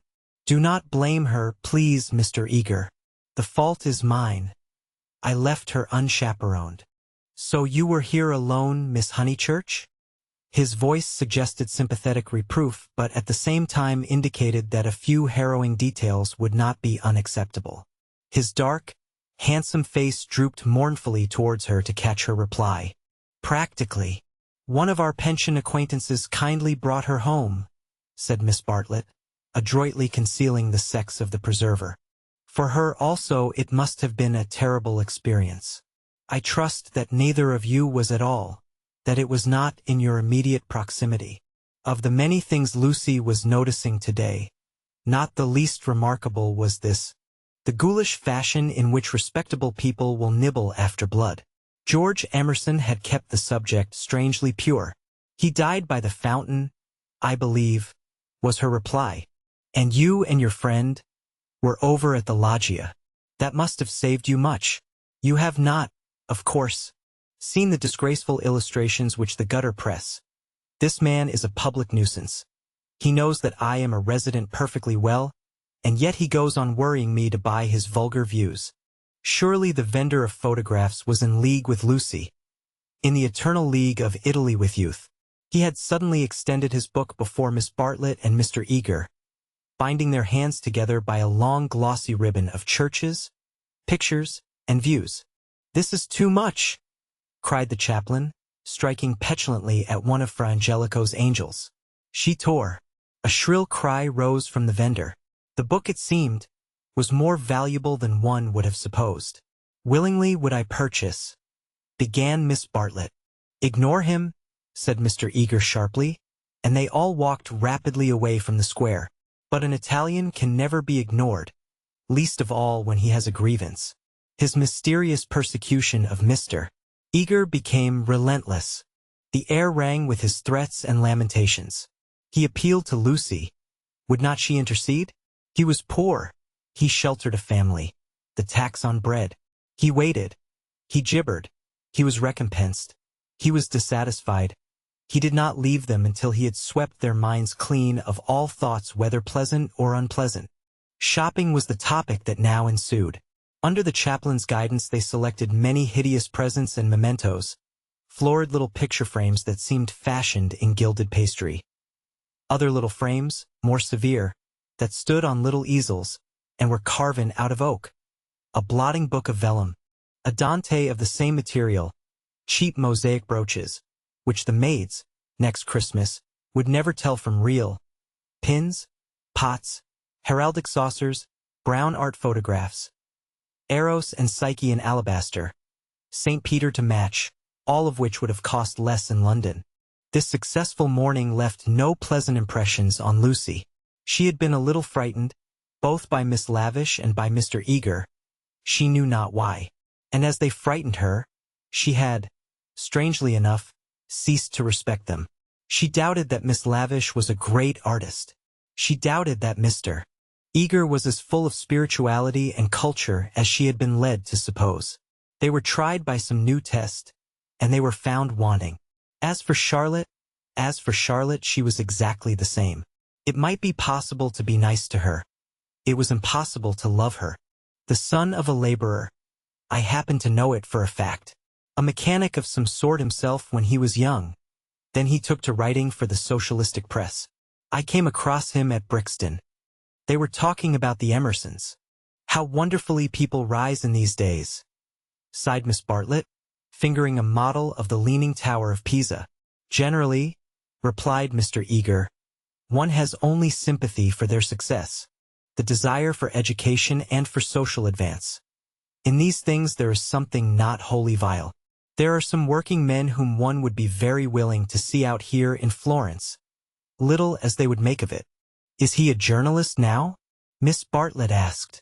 He is not. He made an advantageous marriage. He uttered this remark with a voice full of meaning, and ended with a sigh. Oh, so he has a wife. Dead? Miss Bartlett. Dead. I wonder. Yes, I wonder how he has the effrontery to look me in the face, to dare to claim acquaintance with me. He was in my London parish long ago. The other day in Santa Croce. When he was with Miss Honeychurch, I snubbed him. Let him beware that he does not get more than a snub. What? Cried Lucy, flushing. Exposure, hissed Mr. Eager. He tried to change the subject, but in scoring a dramatic point he had interested his audience more than he had intended. Miss Bartlett was full of very natural curiosity. Lucy, though she wished never to see the Emersons again, was not disposed to condemn them on a single word. Do you mean, she asked, that he is an irreligious man? We know that already. Lucy, dear, said Miss Bartlett, gently reproving her cousin's penetration. I should be astonished if you knew all. The boy, an innocent child at the time, I will exclude. God knows what his education and his inherited qualities may have made him.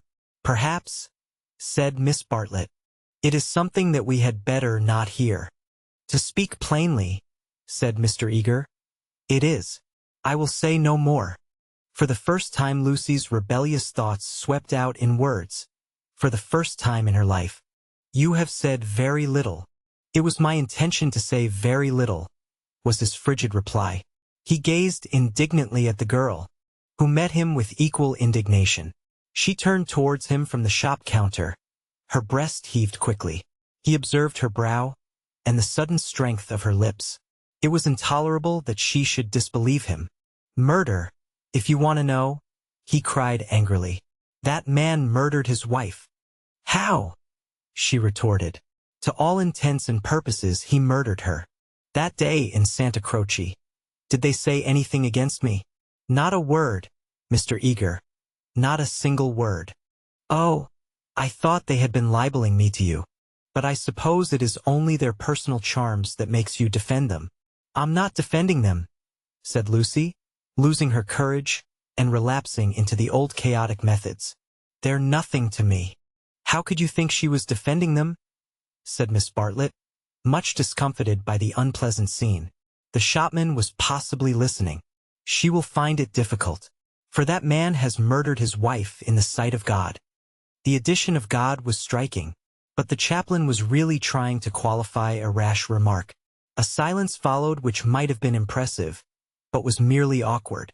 Then Miss Bartlett hastily purchased the Leaning Tower and led the way into the street. I must be going, said he, shutting his eyes and taking out his watch. Miss Bartlett thanked him for his kindness and spoke with enthusiasm of the approaching drive. Drive? Oh, is our drive to come off? Lucy was recalled to her manners, and after a little exertion the complacency of Mr. Eager was restored. Bother the drive, exclaimed the girl, as soon as he had departed. It is just the drive we had arranged with Mr. Beebe without any fuss at all. Why should he invite us in that absurd manner? We might as well invite him. We are each paying for ourselves. Miss Bartlett, who had intended to lament over the Emersons, was launched by this remark into unexpected thoughts. If that is so, dear, if the drive we and Mr. Beebe are going with Mr. Eager is really the same as the one we are going with Mr. Beebe, then I foresee a sad kettle of fish. How? Because Mr. Beebe has asked Eleanor Lavish to come, too. That will mean another carriage. Far worse. Mr. Eager does not like Eleanor. She knows it herself. The truth must be told. She is too unconventional for him. They were now in the newspaper room at the English Bank. Lucy stood by the central table, heedless of Punch and the Graphic, trying to answer, or at all events to formulate the questions rioting in her brain. The well-known world had broken up, and there emerged Florence, a magic city where people thought and did the most extraordinary things. Murder, accusations of murder, a lady clinging to one man and being rude to another. Were these the daily incidents of her streets? Was there more in her frank beauty than met the eye? The power, perhaps, to evoke passions, good and bad, and to bring them speedily to a fulfillment? Happy Charlotte, who, though greatly troubled over things that did not matter, seemed oblivious to things that did, who could conjecture with admirable delicacy where things might lead to, but apparently lost sight of the goal as she approached it. Now she was crouching in the corner trying to extract a circular note from a kind of linen nosebag which hung in chaste concealment round her neck. She had been told that this was the only safe way to carry money in Italy. It must only be broached within the walls of the English Bank. As she groped she murmured, "Whether it is Mr. Beebe who forgot to tell Mr. Eager, or Mr. Eager who forgot when he told us, or whether they have decided to leave Eleanor out altogether, which they could scarcely do, but in any case we must be prepared. It is you they really want. I am only asked for appearances. You shall go with the two gentlemen, and I and Eleanor will follow behind. A one-horse carriage would do for us. Yet how difficult it is." "It is indeed," replied the girl, with a gravity that sounded sympathetic. "What do you think about it?" asked Miss Bartlett, flushed from the struggle, and buttoning up her dress. "I don't know what I think, nor what I want." "Oh, dear, Lucy, I do hope Florence isn't boring you. Speak the word, and, as you know, I would take you to the ends of the earth tomorrow." "Thank you, Charlotte," said Lucy, and pondered over the offer. There were letters for her at the bureau, one from her brother, full of athletics and biology. One from her mother, delightful as only her mother's letters could be. She had read in it of the crocuses which had been bought for yellow and were coming up puce, of the new parlour-maid, who had watered the ferns with essence of lemonade, of the semi-detached cottages which were ruining Summer Street, and breaking the heart of Sir Harry Otway. She recalled the free, pleasant life of her home, where she was allowed to do everything, and where nothing ever happened to her. The road up through the pine woods, the clean drawing-room, the view over the Sussex Weald, all hung before her bright and distinct, but pathetic as the pictures in a gallery to which, after much experience, a traveler returns. "And the news?" asked Miss Bartlett. "Mrs. Vyse and her son have gone to Rome," said Lucy, giving the news that interested her least. "Do you know the Vyses?" "Oh, not that way back. We can never have too much of the dear Piazza Signoria. They're nice people, the Vyses. So clever. My idea of what's really clever. Don't you long to be in Rome?" "I die for it. The Piazza Signoria is too stony to be brilliant. It has no grass, no flowers, no frescoes, no glittering walls of marble or comforting patches of ruddy brick. By an odd chance, unless we believe in a presiding genius of places, the statues that relieve its severity suggest, not the innocence of childhood, nor the glorious bewilderment of youth, but the conscious achievements of maturity. Perseus and Judith, Hercules and Thusnelda. They have done or suffered something, and though they are immortal, immortality has come to them after experience. Not before. Here, not only in the solitude of nature, might a hero meet a goddess, or a heroine a god. "Charlotte," cried the girl suddenly, "here's an idea. What if we popped off to Rome tomorrow, straight to the Vyses Hotel? For I do know what I want. I'm sick of Florence." "No, you said you'd go to the ends of the earth." Do. Miss Bartlett, with equal vivacity, replied, "Oh, you droll person. Pray, what would become of your drive in the hills?" They passed together through the gaunt beauty of the square, laughing over the unpractical suggestion. Chapter 6. The Reverend Arthur Beebe. The Reverend Cuthbert Eager. Mr. Emerson. Mr. George Emerson. Miss Eleanor Lavish. Miss Charlotte Bartlett. And Miss Lucy Honeychurch drive out in carriages to see a view. Italians drive them. It was Phaeton who drove them to Fiesole that memorable day, a youth all irresponsibility and fire, recklessly urging his master's horses up the stony hill. Mr. Beebe recognized him at once. Neither the ages of faith nor the age of doubt had touched him. He was Phaeton in Tuscany driving a cab, and it was Persephone whom he asked leave to pick up on the way, saying that she was his sister, Persephone, tall and slender and pale, returning with the spring to her mother's cottage, and still shading her eyes from the unaccustomed light.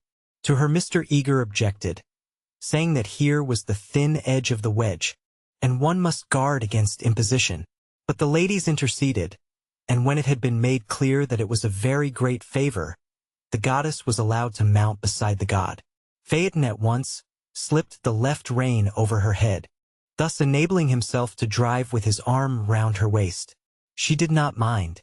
Mr. Eager, who sat with his back to the horses, saw nothing of the indecorous proceeding, and continued his conversation with Lucy. The other two occupants of the carriage were old Mr. Emerson and Miss Lavish. For a dreadful thing had happened. Mr. Beebe, without consulting Mr. Eager, had doubled the size of the party. And though Miss Bartlett and Miss Lavish had planned all the morning how the people were to sit, at the critical moment when the carriages came round they lost their heads, and Miss Lavish got in with Lucy, while Miss Bartlett, with George Emerson and Mr. Beebe, followed on behind. It was hard on the poor chaplain to have his party carry thus transformed. Tea at a Renaissance villa, if he had ever meditated it, was now impossible. Lucy and Miss Bartlett had a certain style about them, and Mr. Beebe, though unreliable, was a man of parts, but a shoddy lady writer and a journalist who had murdered his wife in the sight of God. They should enter no villa at his introduction. Lucy, elegantly dressed in white, sat erect and nervous amid these explosive ingredients, attentive to Mr. Eager, repressive towards Miss Lavish, watchful of old Mr. Emerson, hitherto fortunately asleep, thanks to a heavy lunch and the drowsy atmosphere of spring. She looked on the expedition as the work of fate, but for it she would have avoided George Emerson successfully. In an open manner he had shown that he wished to continue their intimacy. She had refused, not because she disliked him, but because she did not know what had happened, and suspected that he did know. And this frightened her, for the real event, whatever it was, had taken place, not in the loggia, but by the river. To behave wildly at the sight of death is pardonable, but to discuss it afterwards, to pass from discussion into silence, and through silence into sympathy, that is an error, not of a startled emotion, but of the whole fabric. There was really something blameworthy, she thought, in their joint contemplation of the shadowy stream, in the common impulse which had turned them to the house without the passing of a look or word. This sense of wickedness had been slight at first. She had nearly joined the party to the Torre del Gallo, but each time that she avoided George it became more imperative that she should avoid him again. And now celestial irony, working through her cousin and two clergymen, did not suffer her to leave Florence till she had made this expedition with him through the hills. Meanwhile Mr. Eager held her in civil converse. Their little tiff was over. So, Miss Honeychurch, you are traveling? As a student of art? Oh, dear me, no, oh no. Perhaps as a student of human nature, interposed Miss Lavish. Like myself. Oh, no. I am here as a tourist. Oh, indeed, said Mr. Eager. Are you indeed? If you will not think me rude, we residents sometimes pity you poor tourists not a little, handed about like a parcel of goods from Venice to Florence, from Florence to Rome, living herded together in pensions or hotels, quite unconscious of anything that is outside Baedeker. Their one anxiety to get done or through and go on somewhere else. The result is, they mix up towns, rivers, palaces in one inextricable whirl. You know the American girl in Punch who says, "Say, Papa, what did we see at Rome?" And the father replies, "Why? Guess Rome was the place where we saw the yaller dog. There's traveling for you. Ha! Ha! Ha! I quite agree, said Miss Lavish, who had several times tried to interrupt his mordant wit. The narrowness and superficiality of the Anglo-Saxon tourist is nothing less than a menace. Quite so.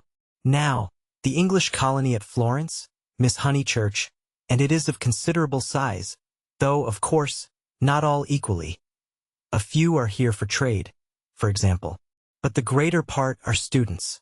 Lady Helen Laverstock is at present busy over Fra Angelico. I mention her name because we are passing her villa on the left.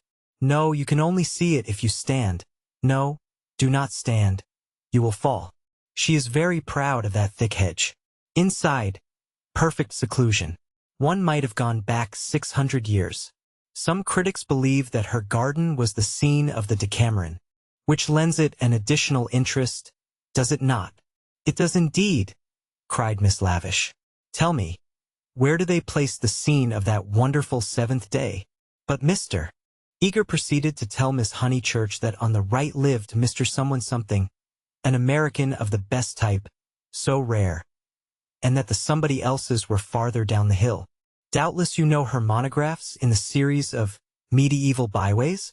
He is working at Gemistus Pletho. Sometimes as I take tea in their beautiful grounds I hear, over the wall, the electric tram squealing up the new road with its loads of hot, dusty, unintelligent tourists who are going to do Fiesole in an hour in order that they may say they have been there. And I think how little they think what lies so near them.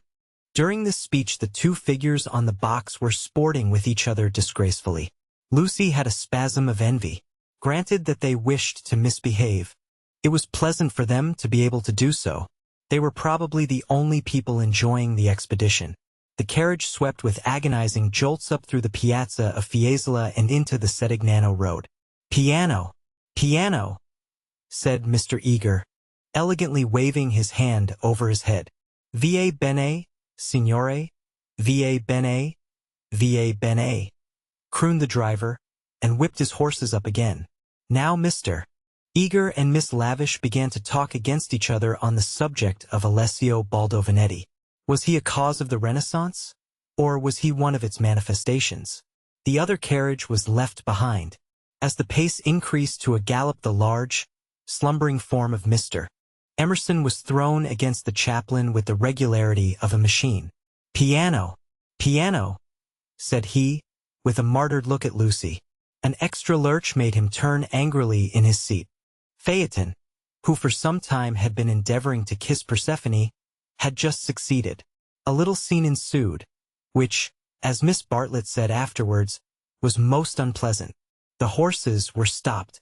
The lovers were ordered to disentangle themselves. The boy was to lose his pourboire. The girl was immediately to get down. She is my sister, said he, turning round on them with piteous eyes. Mr. Eager took the trouble to tell him that he was a liar.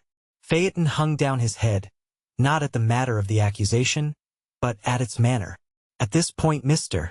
Emerson, whom the shock of stopping had awoke, declared that the lovers must on no account be separated, and patted them on the back to signify his approval.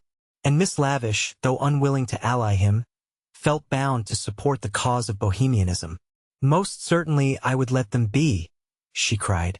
But I dare say I shall receive scant support. I have always flown in the face of the conventions all my life.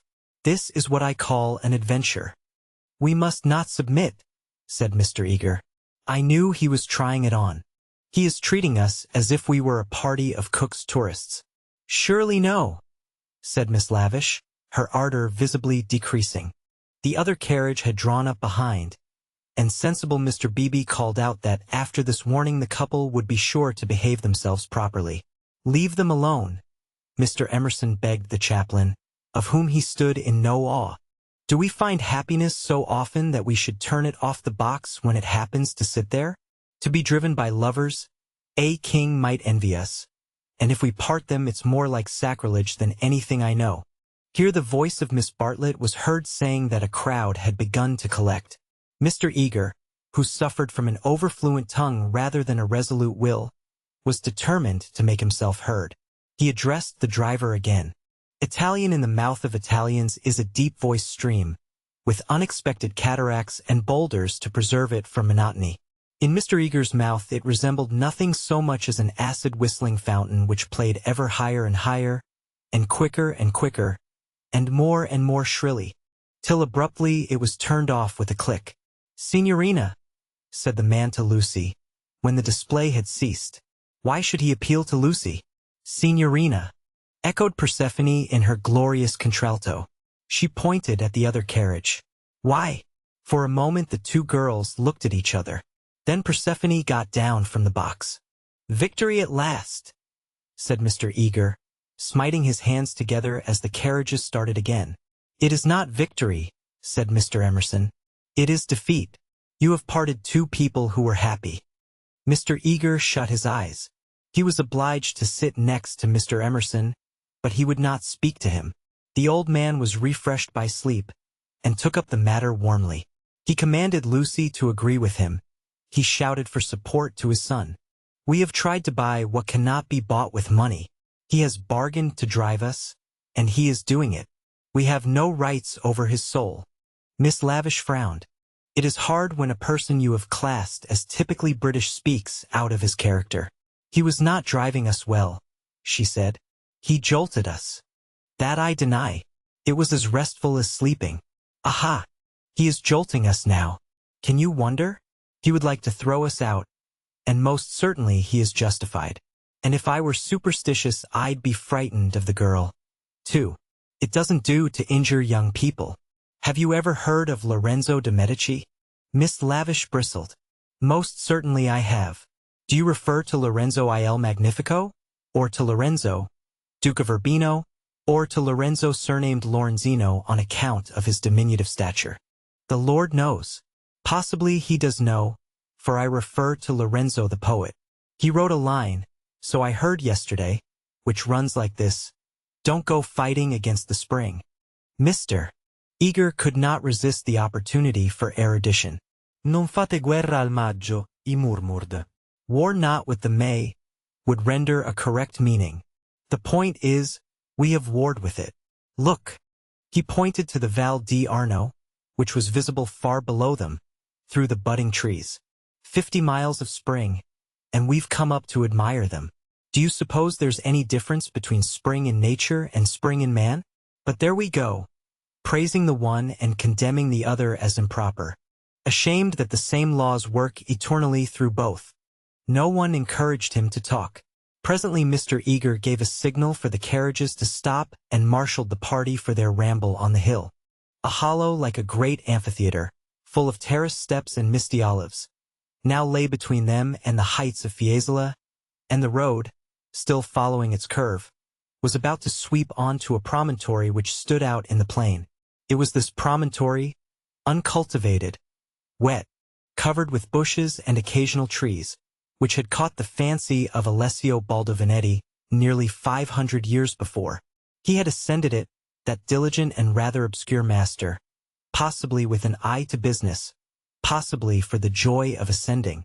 Standing there, he had seen that view of the Val di Arno and distant Florence, which he afterwards had introduced not very effectively into his work. But where exactly had he stood? That was the question which Mr. Eager hoped to solve now. And Miss Lavish, whose nature was attracted by anything problematical, had become equally enthusiastic. But it is not easy to carry the pictures of Alessio Baldovinetti in your head, even if you have remembered to look at them before starting. And the haze in the valley increased the difficulty of the quest. The party sprang about from tuft to tuft of grass, their anxiety to keep together being only equaled by their desire to go different directions. Finally they split into groups. Lucy clung to Miss Bartlett and Miss Lavish. The Emersons returned to hold laborious converse with the drivers, while the two clergymen, who were expected to have topics in common, were left to each other. The two elder ladies soon threw off the mask. In the audible whisper that was now so familiar to Lucy they began to discuss, not Alessio Baldovinetti, but the drive. Miss Bartlett had asked Mr. George Emerson what his profession was, and he had answered, the railway. She was very sorry that she had asked him. She had no idea that it would be such a dreadful answer, or she would not have asked him. Mr. Beebe had turned the conversation so cleverly, and she hoped that the young man was not very much hurt at her asking him. "The railway," gasped Miss Lavish. "Oh, but I shall die." Of course it was the railway. She could not control her mirth. "He is the image of a porter on the Southeastern." "Eleanor, be quiet," plucking at her vivacious companion. "Hush, they'll hear, the Emersons. I can't stop. Let me go my wicked way." "A porter, Eleanor." "I'm sure it's all right," put in Lucy. "The Emersons won't hear, and they wouldn't mind if they did." Miss Lavish did not seem pleased at this. "Miss Honeychurch listening," she said rather crossly. "Poof, woof, you naughty girl. Go away." "Oh, Lucy, you ought to be with Mr. Eager, I'm sure." "I can't find them now, and I don't want to either." "Mr. Eager will be offended. It is your party. Please, I'd rather stop here with you." "No, I agree," said Miss Lavish. "It's like a school feast. The boys have got separated from the girls. Miss Lucy, you are to go. We wish to converse on high topics unsuited for your ear." The girl was stubborn. As her time at Florence drew to its close, she was only at ease amongst those to whom she felt indifferent. Such a one was Miss Lavish, and such for the moment was Charlotte. She wished she had not called attention to herself. They were both annoyed at her remark and seemed determined to get rid of her. "How tired one gets," said Miss Bartlett. "Oh, I do wish Freddie and your mother could be here." Unselfishness with Miss Bartlett had entirely usurped the functions of enthusiasm. Lucy did not look at the view either. She would not enjoy anything till she was safe at Rome. "Then sit you down," said Miss Lavish. "Observe my foresight." With many a smile she produced 2 of those mackintosh squares that protect the frame of the tourist from damp grass or cold marble steps. She sat on one. Who was to sit on the other? Lucy. Without a moment's doubt, Lucy. "The ground will do for me. Really, I have not had rheumatism for years. If I do feel it coming on, I shall stand. Imagine your mother's feelings if I let you sit in the wet in your white linen." She sat down heavily where the ground looked particularly moist. "Here we are, all settled delightfully. Even if my dress is thinner, it will not show so much, being brown. Sit down, dear. You are too unselfish. You don't assert yourself enough." She cleared her throat. "Now don't be alarmed. This isn't a cold. It's the tiniest cough, and I have had it 3 days. It's nothing to do with sitting here at all." There was only one way of treating the situation. At the end of 5 minutes Lucy departed in search of Mr. Beebe and Mr. Eager, vanquished by the Mackintosh Square. She addressed herself to the drivers, who were sprawling in the carriages, perfuming the cushions with cigars. The miscreant, a bony young man scorched black by the sun, rose to greet her with the courtesy of a host and the assurance of a relative. "Dove?" said Lucy, after much anxious thought. His face lit up. Of course he knew where. Not so far either. His arms swept 3/4 of the horizon. He should just think he did know where. He pressed his fingertips to his forehead and then pushed them towards her, as if oozing with visible extract of knowledge. More seemed necessary. What was the Italian for clergyman? "Dov buoni uomini?" said she at last. "Good? Scarcely the adjective for those noble beings." He showed her his cigar. "Uno, piu, piccolo," was her next remark, implying, "Has the cigar been given to you by Mr. Beebe, the smaller of the 2 good men?" She was correct as usual. He tied the horse to a tree, kicked it to make it stay quiet, dusted the carriage, arranged his hair, remolded his hat, encouraged his mustache, and in rather less than a quarter of a minute was ready to conduct her. Italians are born knowing the way. It would seem that the whole earth lay before them, not as a map, but as a chessboard, whereon they continually behold the changing pieces as well as the squares.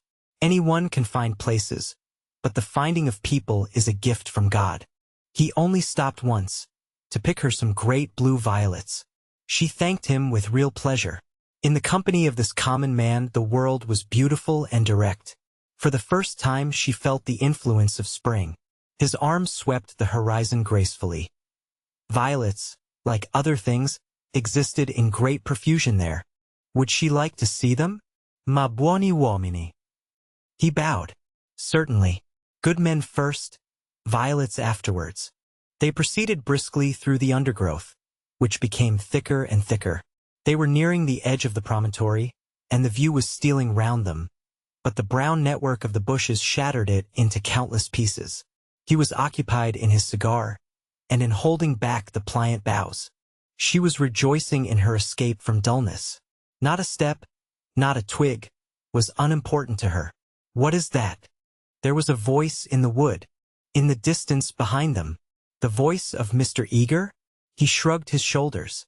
An Italian's ignorance is sometimes more remarkable than his knowledge.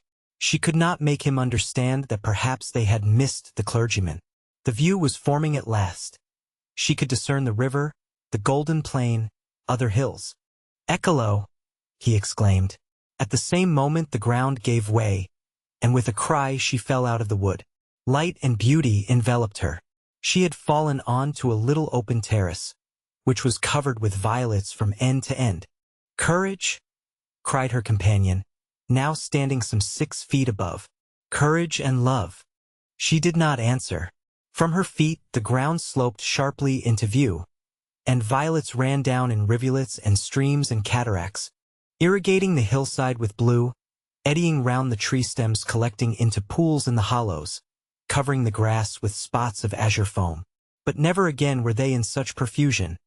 This terrace was the wellhead, the primal source whence beauty gushed out to water the earth. Standing at its brink, like a swimmer who prepares, was the good man. But he was not the good man that she had expected, and he was alone. George had turned at the sound of her arrival. For a moment he contemplated her, as one who had fallen out of heaven. He saw radiant joy in her face. He saw the flowers beat against her dress in blue waves. The bushes above them closed. He stepped quickly forward and kissed her. Before she could speak, almost before she could feel, a voice called, "Lucy, Lucy, Lucy." The silence of life had been broken by Miss Bartlett, who stood brown against the view. Chapter 7. They return. Some complicated game had been playing up and down the hillside all the afternoon. What it was and exactly how the players had sided, Lucy was slow to discover. Mr. Eager had met them with a questioning eye. Charlotte had repulsed him with much small talk. Mr. Emerson, seeking his son, was told whereabouts to find him. Mr. Beebe, who wore the heated aspect of a neutral, was bidden to collect the factions for the return home. There was a general sense of groping and bewilderment. Pan had been amongst them, not the great god Pan, who has been buried these 2,000 years, but the little god Pan, who presides over social contretemps and unsuccessful picnics. Mr. Beebe had lost everyone, and had consumed in solitude the tea basket which he had brought up as a pleasant surprise. Miss Lavish had lost Miss Bartlett. Lucy had lost Mr. Eager. Mr. Emerson had lost George. Miss Bartlett had lost a Mackintosh square. Phaeton had lost the game. That last fact was undeniable. He climbed on to the box shivering, with his collar up, prophesying the swift approach of bad weather. "Let us go immediately," he told them. "The signorino will walk. All the way? He will be ours," said Mr. Beebe. "Apparently. I told him it was unwise. He would look no one in the face. Perhaps defeat was particularly mortifying for him. He alone had played skillfully, using the whole of his instinct, while the others had used scraps of their intelligence. He alone had divined what things were, and what he wished them to be. He alone had interpreted the message that Lucy had received 5 days before from the lips of a dying man. Persephone, who spends half her life in the grave, she could interpret it also. Not so these English. They gain knowledge slowly, and perhaps too late. The thoughts of a cab driver, however just, seldom affect the lives of his employers. He was the most competent of Miss Bartlett's opponents, but infinitely the least dangerous. Once back in the town, he and his insight and his knowledge would trouble English ladies no more. Of course, it was most unpleasant. She had seen his black head in the bushes. He might make a tavern story out of it. But after all, what have we to do with taverns? Real menace belongs to the drawing room. It was of drawing room people that Miss Bartlett thought as she journeyed downwards towards the fading sun. Lucy sat beside her. Mr. Eager sat opposite, trying to catch her eye. He was vaguely suspicious. They spoke of Alessio Baldovinetti. Rain and darkness came on together. The two ladies huddled together under an inadequate parasol. There was a lightning flash, and Miss Lavish, who was nervous, screamed from the carriage in front. At the next flash, Lucy screamed also. Mr. Eager addressed her professionally. Courage, Miss Honeychurch, courage and faith. If I might say so, there is something almost blasphemous in this horror of the elements. Are we seriously to suppose that all these clouds, all this immense electrical display, is simply called into existence to extinguish you or me? No, of course. Even from the scientific standpoint, the chances against our being struck are enormous. The steel knives, the only articles which might attract the current, are in the other carriage.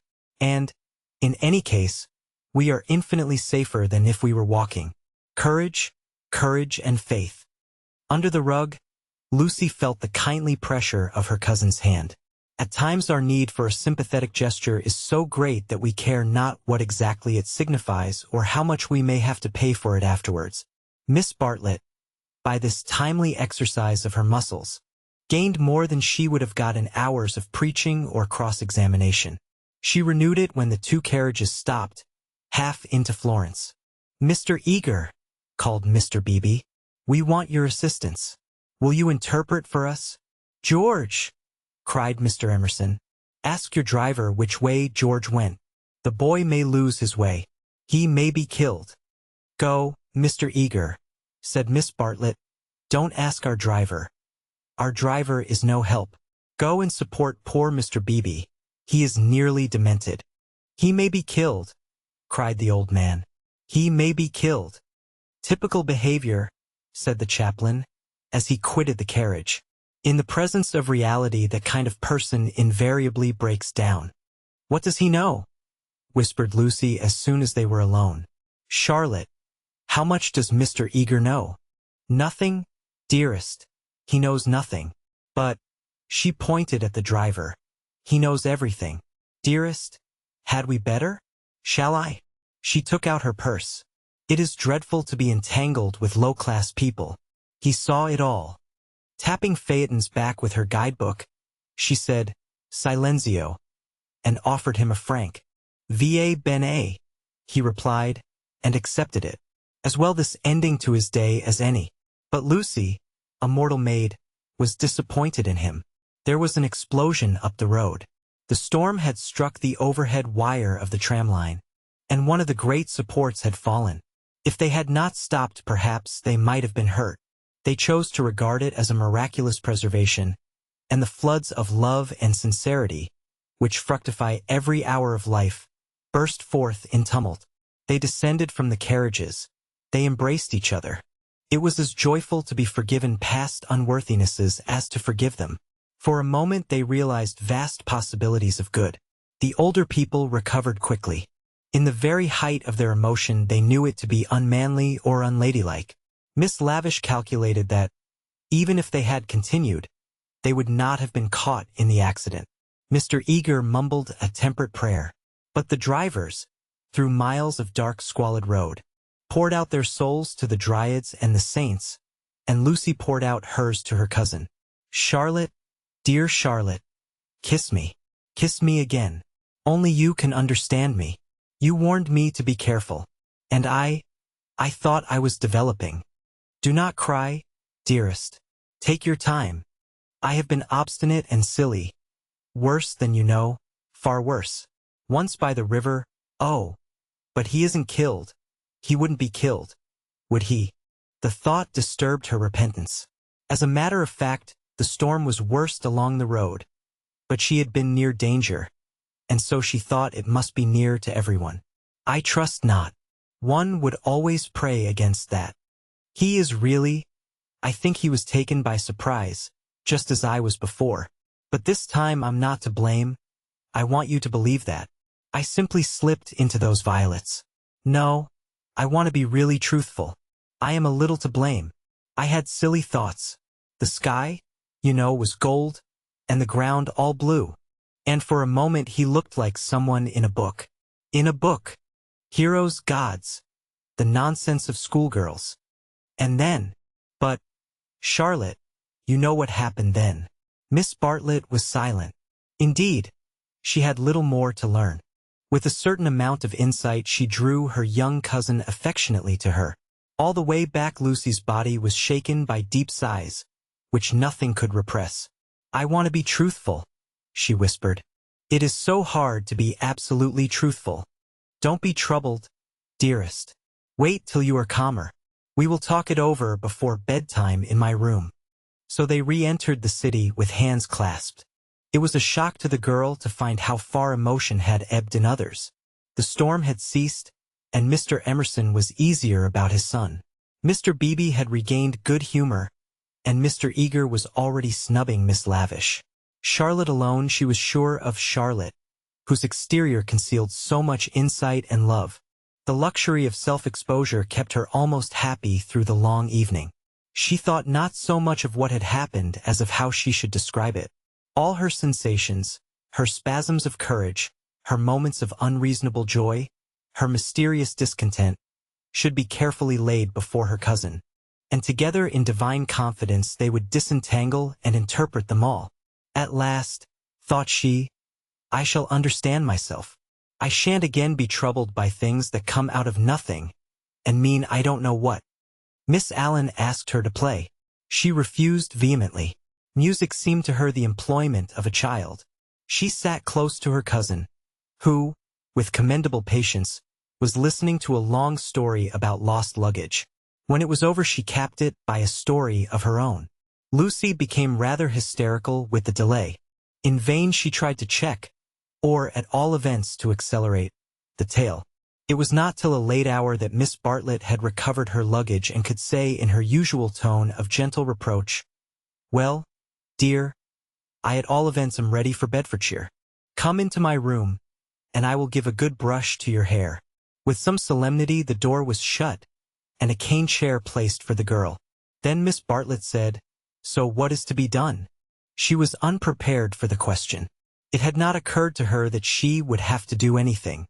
A detailed exhibition of her emotions was all that she had counted upon. What is to be done? A point, dearest, which you alone can settle. The rain was streaming down the black windows, and the great room felt damp and chilly. One candle burnt trembling on the chest of drawers close to Miss Bartlett's toque, which cast monstrous and fantastic shadows on the bolted door. A tram roared by in the dark, and Lucy felt unaccountably sad, though she had long since dried her eyes. She lifted them to the ceiling, where the griffins and bassoons were colorless and vague, the very ghosts of joy. It has been raining for nearly 4 hours, she said at last. Miss Bartlett ignored the remark. How do you propose to silence him? The driver. My dear girl, no. Mr. George Emerson. Lucy began to pace up and down the room. I don't understand, she said at last. She understood very well, but she no longer wished to be absolutely truthful. How are you going to stop him talking about it? I have a feeling that talk is a thing he will never do. I, too, intend to judge him charitably, but unfortunately I have met the type before. They seldom keep their exploits to themselves. Exploits? Cried Lucy, wincing under the horrible plural. My poor dear, did you suppose that this was his first? Come here and listen to me. I am only gathering it from his own remarks. Do you remember that day at lunch when he argued with Miss Allen that liking one person is an extra reason for liking another? Yes, said Lucy, whom at the time the argument had pleased. Well, I am no prude. There is no need to call him a wicked young man, but obviously he is thoroughly unrefined. Let us put it down to his deplorable antecedents and education, if you wish. But we are no farther on with our question. What do you propose to do? An idea rushed across Lucy's brain, which, had she thought of it sooner and made it part of her, might have proved victorious. "I propose to speak to him," said she. Miss Bartlett uttered a cry of genuine alarm. "You see, Charlotte, your kindness, I shall never forget it. But, as you said, it is my affair, mine and his, and you are going to implore him, to beg him to keep silence." "Certainly not. There would be no difficulty. Whatever you ask him he answers, yes or no. Then it is over. I have been frightened of him, but now I am not one little bit. But we fear him for you, dear. You are so young and inexperienced. You have lived among such nice people, that you cannot realize what men can be, how they can take a brutal pleasure in insulting a woman whom her sex does not protect and rally round. This afternoon, for example, if I had not arrived, what would have happened?" "I can't think," said Lucy gravely. Something in her voice made Miss Bartlett repeat her question, intoning it more vigorously. "What would have happened if I hadn't arrived?" "I can't think," said Lucy again. "When he insulted you, how would you have replied?" "I hadn't time to think. You came." "Yes, but won't you tell me now what you would have done?" "I should have—" She checked herself, and broke the sentence off. She went up to the dripping window and strained her eyes into the darkness. She could not think what she would have done. "Come away from the window, dear," said Miss Bartlett. "You will be seen from the road." Lucy obeyed. She was in her cousin's power. She could not modulate out the key of self-abasement in which she had started. Neither of them referred again to her suggestion that she should speak to George and settle the matter, whatever it was, with him. Miss Bartlett became plaintive. "Oh, for a real man. We are only two women, you and I. Mr. Beebe is hopeless. There is Mr. Eager, but you do not trust him. Oh, for your brother. He is young, but I know that his sister's insult would rouse in him a very lion. Thank God, chivalry is not yet dead. There are still left some men who can reverence woman."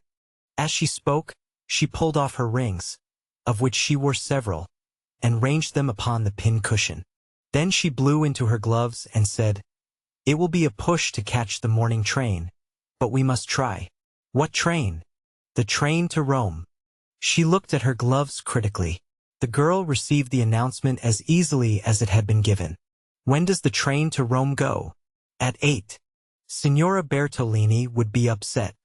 "We must face that," said Miss Bartlett, not liking to say that she had given notice already.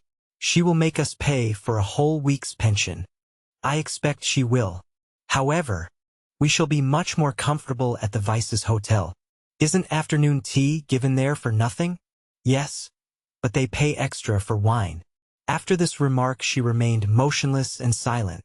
To her tired eyes Charlotte throbbed and swelled like a ghostly figure in a dream. They began to sort their clothes for packing, for there was no time to lose, if they were to catch the train to Rome. Lucy, when admonished, began to move to and fro between the rooms, more conscious of the discomforts of packing by candlelight than of a subtler ill. Charlotte, who was practical without ability, knelt by the side of an empty trunk, vainly endeavoring to pave it with books of varying thickness and size.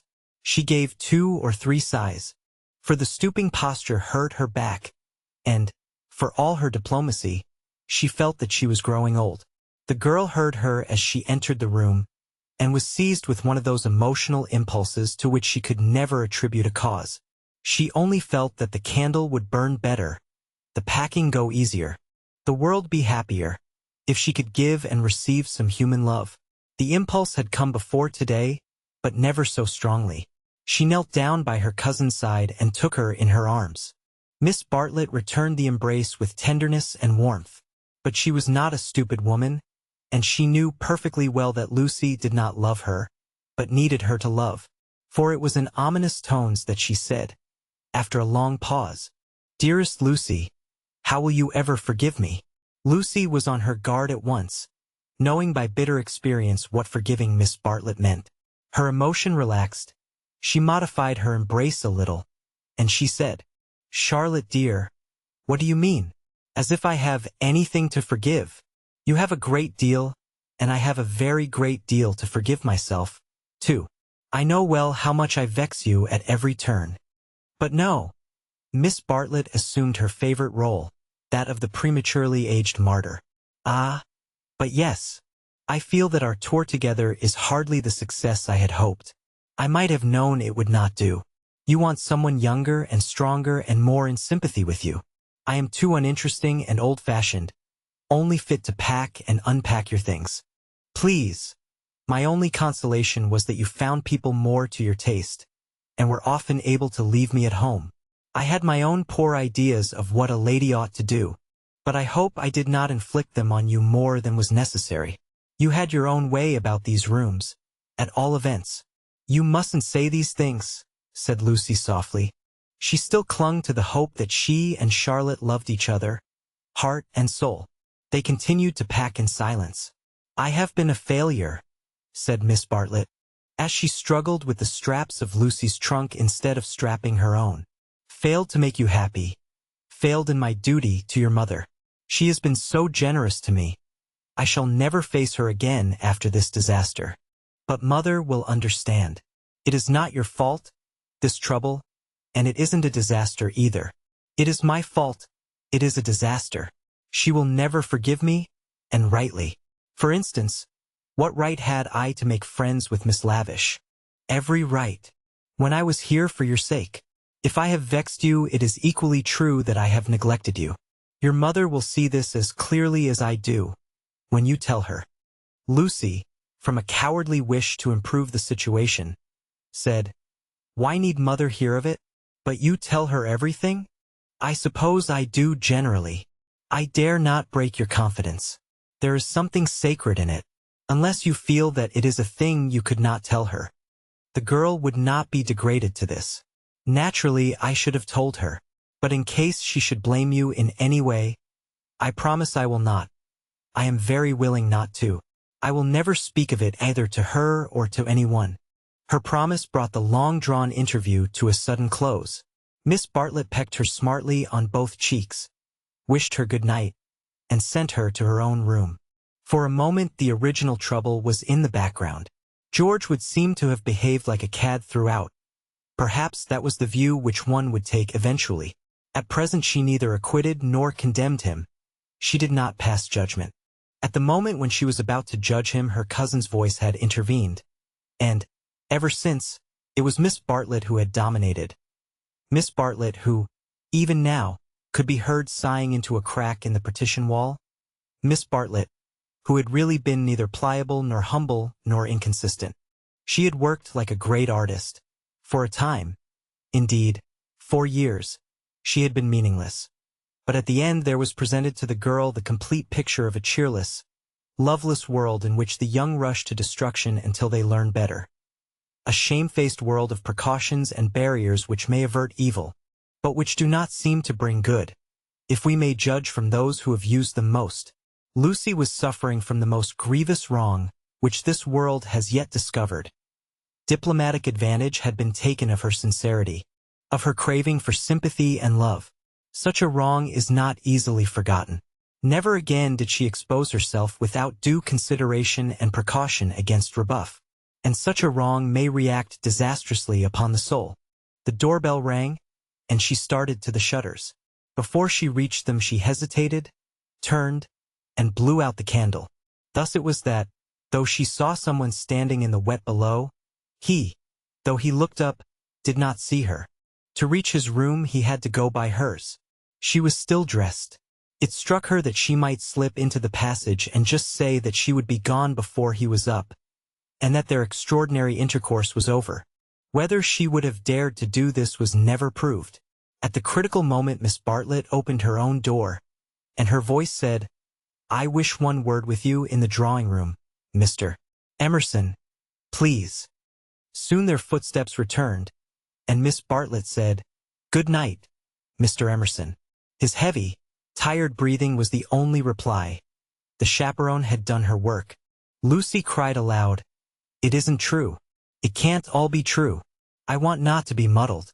I want to grow older quickly. Miss Bartlett tapped on the wall. Go to bed at once, dear. You need all the rest you can get. In the morning they left for Rome. Part 2. Chapter 8. Medieval. The drawing-room curtains at Windy Corner had been pulled to meet, for the carpet was new and deserved protection from the August sun. They were heavy curtains, reaching almost to the ground, and the light that filtered through them was subdued and varied. A poet, none was present, might have quoted, "Life like a dome of many-colored glass," or might have compared the curtains to sluice gates, lowered against the intolerable tides of heaven. Without was poured a sea of radiance. Within, the glory, though visible, was tempered to the capacities of man. Two pleasant people sat in the room. One, a boy of 19, was studying a small manual of anatomy, and peering occasionally at a bone which lay upon the piano. From time to time he bounced in his chair and puffed and groaned. For the day was hot and the print small, and the human frame fearfully made. And his mother, who was writing a letter, did continually read out to him what she had written. And continually did she rise from her seat and part the curtains so that a rivulet of light fell across the carpet, and make the remark that they were still there. "Where aren't they?" said the boy, who was Freddie, Lucy's brother. "I tell you I'm getting fairly sick. For goodness sake go out of my drawing room." "Then," cried Mrs. Honeychurch, who hoped to cure her children of slang by taking it literally. Freddie did not move or reply. "I think things are coming to a head," she observed, rather wanting her son's opinion on the situation if she could obtain it without undue supplication. Time they did. "I am glad that Cecil is asking her this once more. It's his third go, isn't it? Freddie, I do call the way you talk unkind. I didn't mean to be unkind." Then he added, "But I do think Lucy might have got this off her chest in Italy. I don't know how girls manage things. But she can't have said no properly before, or she wouldn't have to say it again now. Over the whole thing, I can't explain. I do feel so uncomfortable." "Do you indeed, dear? How interesting." "I feel, never mind." He returned to his work. "Just listen to what I have written to Mrs. Vyse."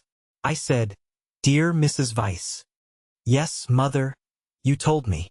A jolly good letter." I said, "Dear Mrs. Vyse, Cecil has just asked my permission about it, and I should be delighted, if Lucy wishes it."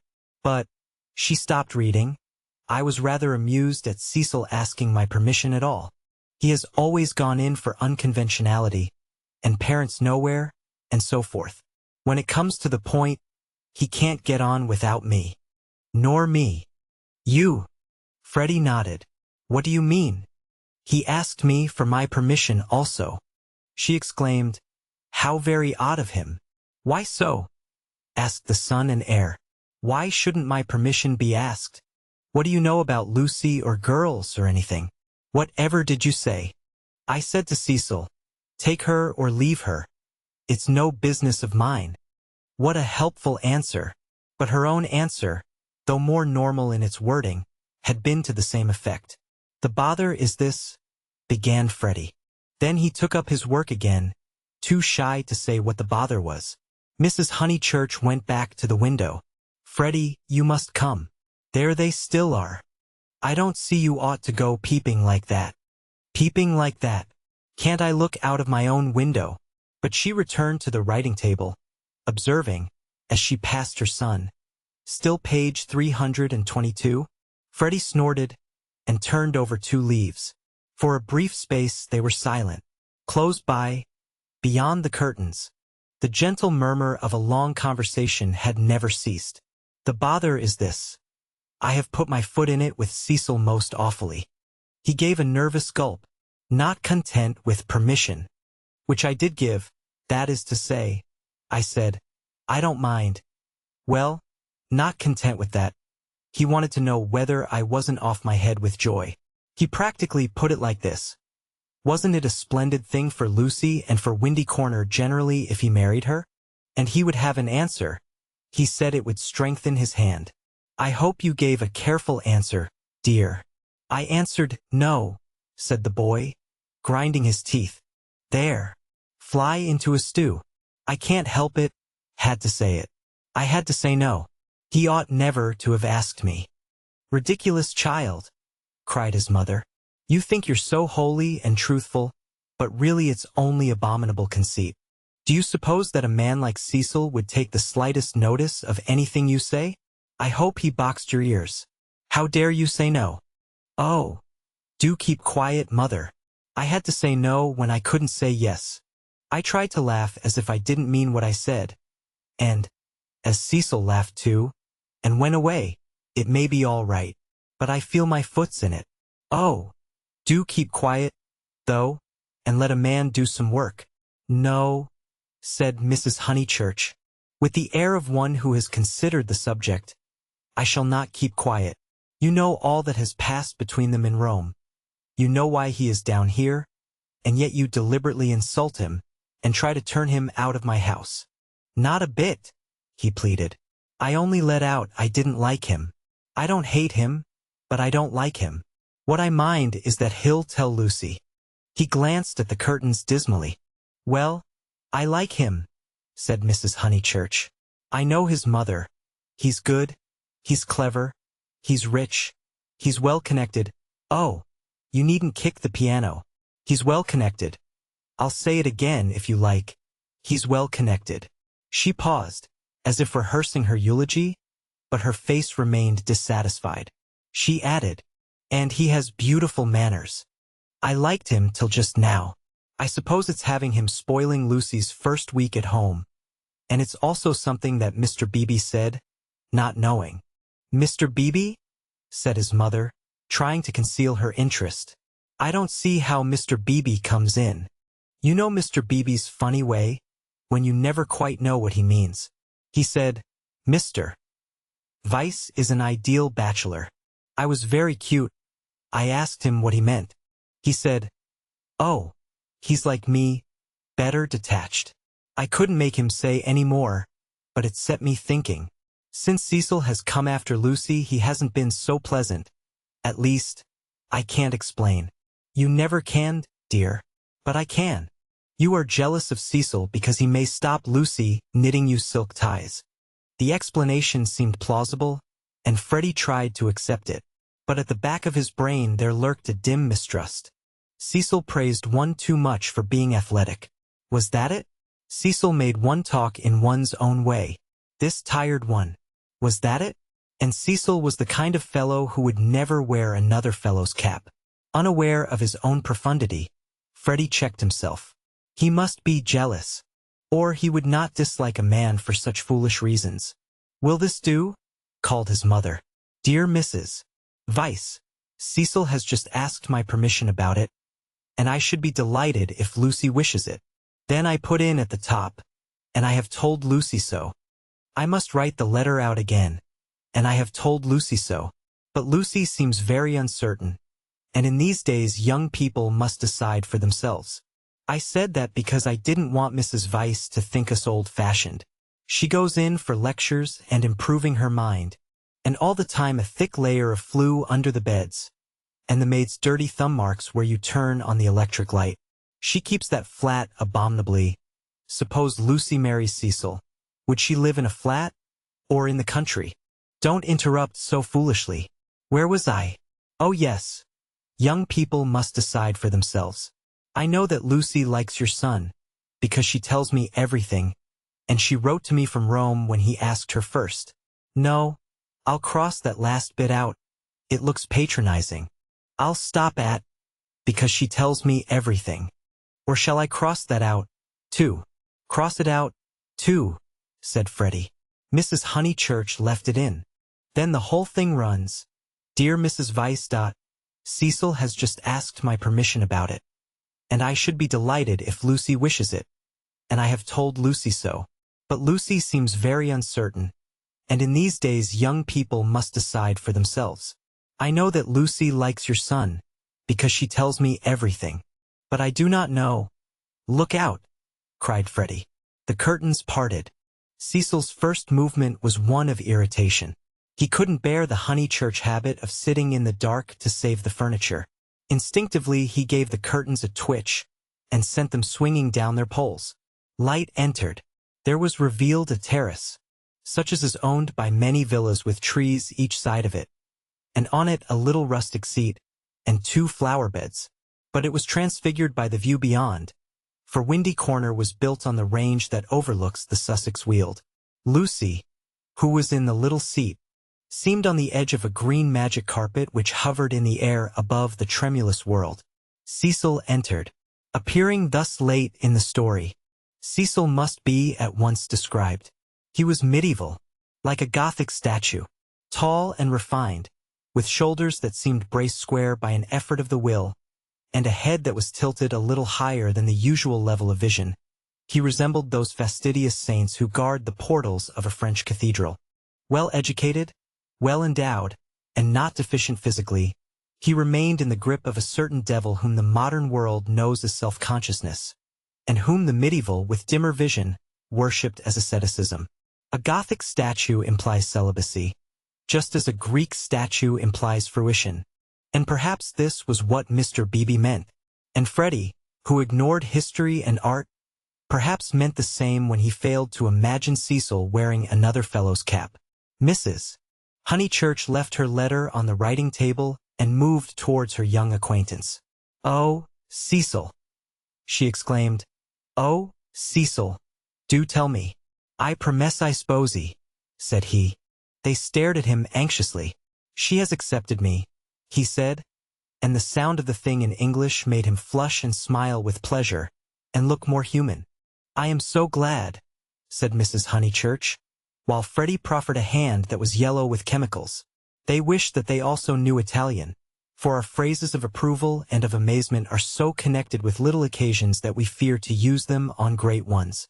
We are obliged to become vaguely poetic, or to take refuge in scriptural reminiscences. "Welcome as one of the family," said Mrs. Honeychurch, waving her hand at the furniture. "This is indeed a joyous day. I feel sure that you will make our dear Lucy happy." "I hope so," replied the young man, shifting his eyes to the ceiling. "We mothers," simpered Mrs. Honeychurch, and then realized that she was affected, sentimental, bombastic, all the things she hated most. Why could she not be Freddie, who stood stiff in the middle of the room, looking very cross and almost handsome?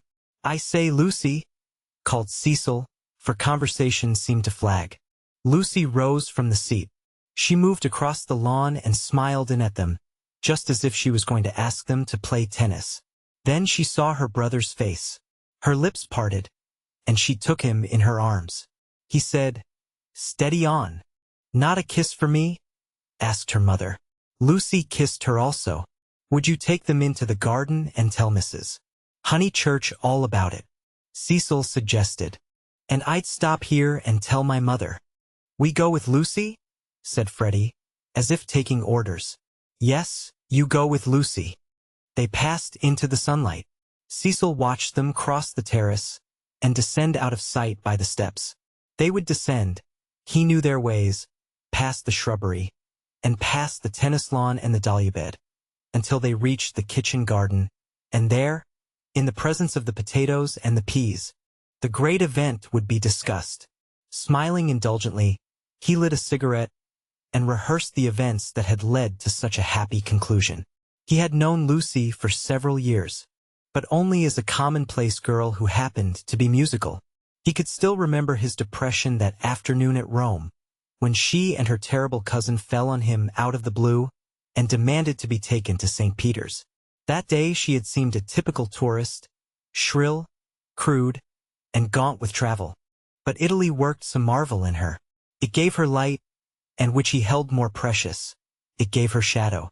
Soon he detected in her a wonderful reticence. She was like a woman of Leonardo da Vinci's, whom we love not so much for herself as for the things that she will not tell us. The things are assuredly not of this life. No woman of Leonardo's could have anything so vulgar as a story. She did develop most wonderfully day by day. So it happened that from patronizing civility he had slowly passed, if not to passion, at least to a profound uneasiness. Already at Rome he had hinted to her that they might be suitable for each other. It had touched him greatly that she had not broken away at the suggestion. Her refusal had been clear and gentle. After it, as the horrid phrase went, she had been exactly the same to him as before. 3 months later, on the margin of Italy, Among the flower-clad Alps, he had asked her again in bald, traditional language. She reminded him of a Leonardo more than ever. Her sunburnt features were shadowed by fantastic rock. At his words she had turned and stood between him and the light with immeasurable plains behind her. He walked home with her unashamed, feeling not at all like a rejected suitor. The things that really mattered were unshaken. So now he had asked her once more, and, clear and gentle as ever, she had accepted him, giving no coy reasons for her delay, but simply saying that she loved him and would do her best to make him happy. His mother, too, would be pleased. She had counseled the step. He must write her a long account. Glancing at his hand, in case any of Freddie's chemicals had come off on it, he moved to the writing table. There he saw Dear Mrs. Weiss, followed by many erasures. He recoiled without reading any more, and after a little hesitation sat down elsewhere and penciled a note on his knee. Then he lit another cigarette, which did not seem quite as divine as the first, and considered what might be done to make Windy Corner drawing room more distinctive. With that outlook, it should have been a successful room, but the trail of Tottenham Court Road was upon it. He could almost visualize the motor vans of Messrs. Shulbred and Messrs. Maple arriving at the door and depositing this chair, those varnished bookcases, that writing table. The table recalled Mrs. Honeychurch's letter. He did not want to read that letter.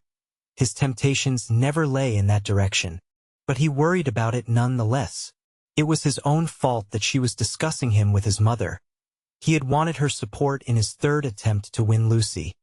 He wanted to feel that others, no matter who they were, agreed with him, and so he had asked their permission. Mrs. Honeychurch had been civil, but obtuse in essentials, while as for Freddie, he is only a boy, he reflected.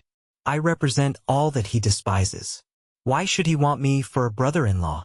The Honeychurches were a worthy family, but he began to realize that Lucy was of another clay, and perhaps, he did not put it very definitely, he ought to introduce her into more congenial circles as soon as possible. Mr. Beebe, said the maid, and the new rector of Summer Street was shown in. He had at once started on friendly relations, owing to Lucy's praise of him in her letters from Florence. Cecil greeted him rather critically. I've come for tea, Mr. Weiss. Do you suppose that I shall get it? I should say so. Food is the thing one does get here. Don't sit in that chair.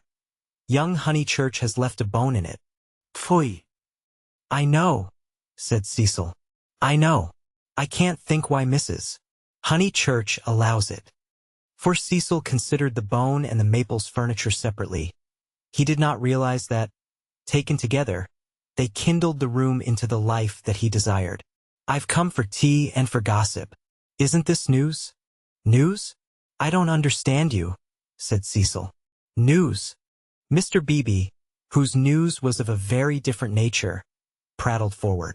I met Sir Harry Otway as I came up. I have every reason to hope that I am first in the field. He has bought Sissy and Albert from Mr. Flack. Has he indeed?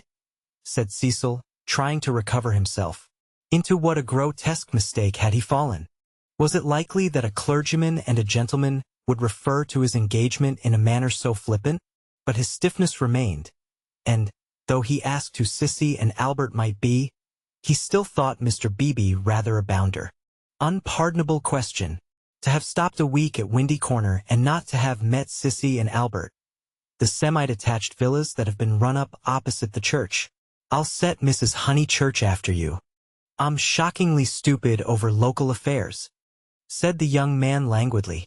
I can't even remember the difference between a parish council and a local government board. Perhaps there is no difference, or perhaps those aren't the right names. I only go into the country to see my friends and to enjoy the scenery. It is very remiss of me. Italy and London are the only places where I don't feel to exist on sufferance. Mr. Beebe, distressed at this heavy reception of Sissy and Albert, determined to shift the subject.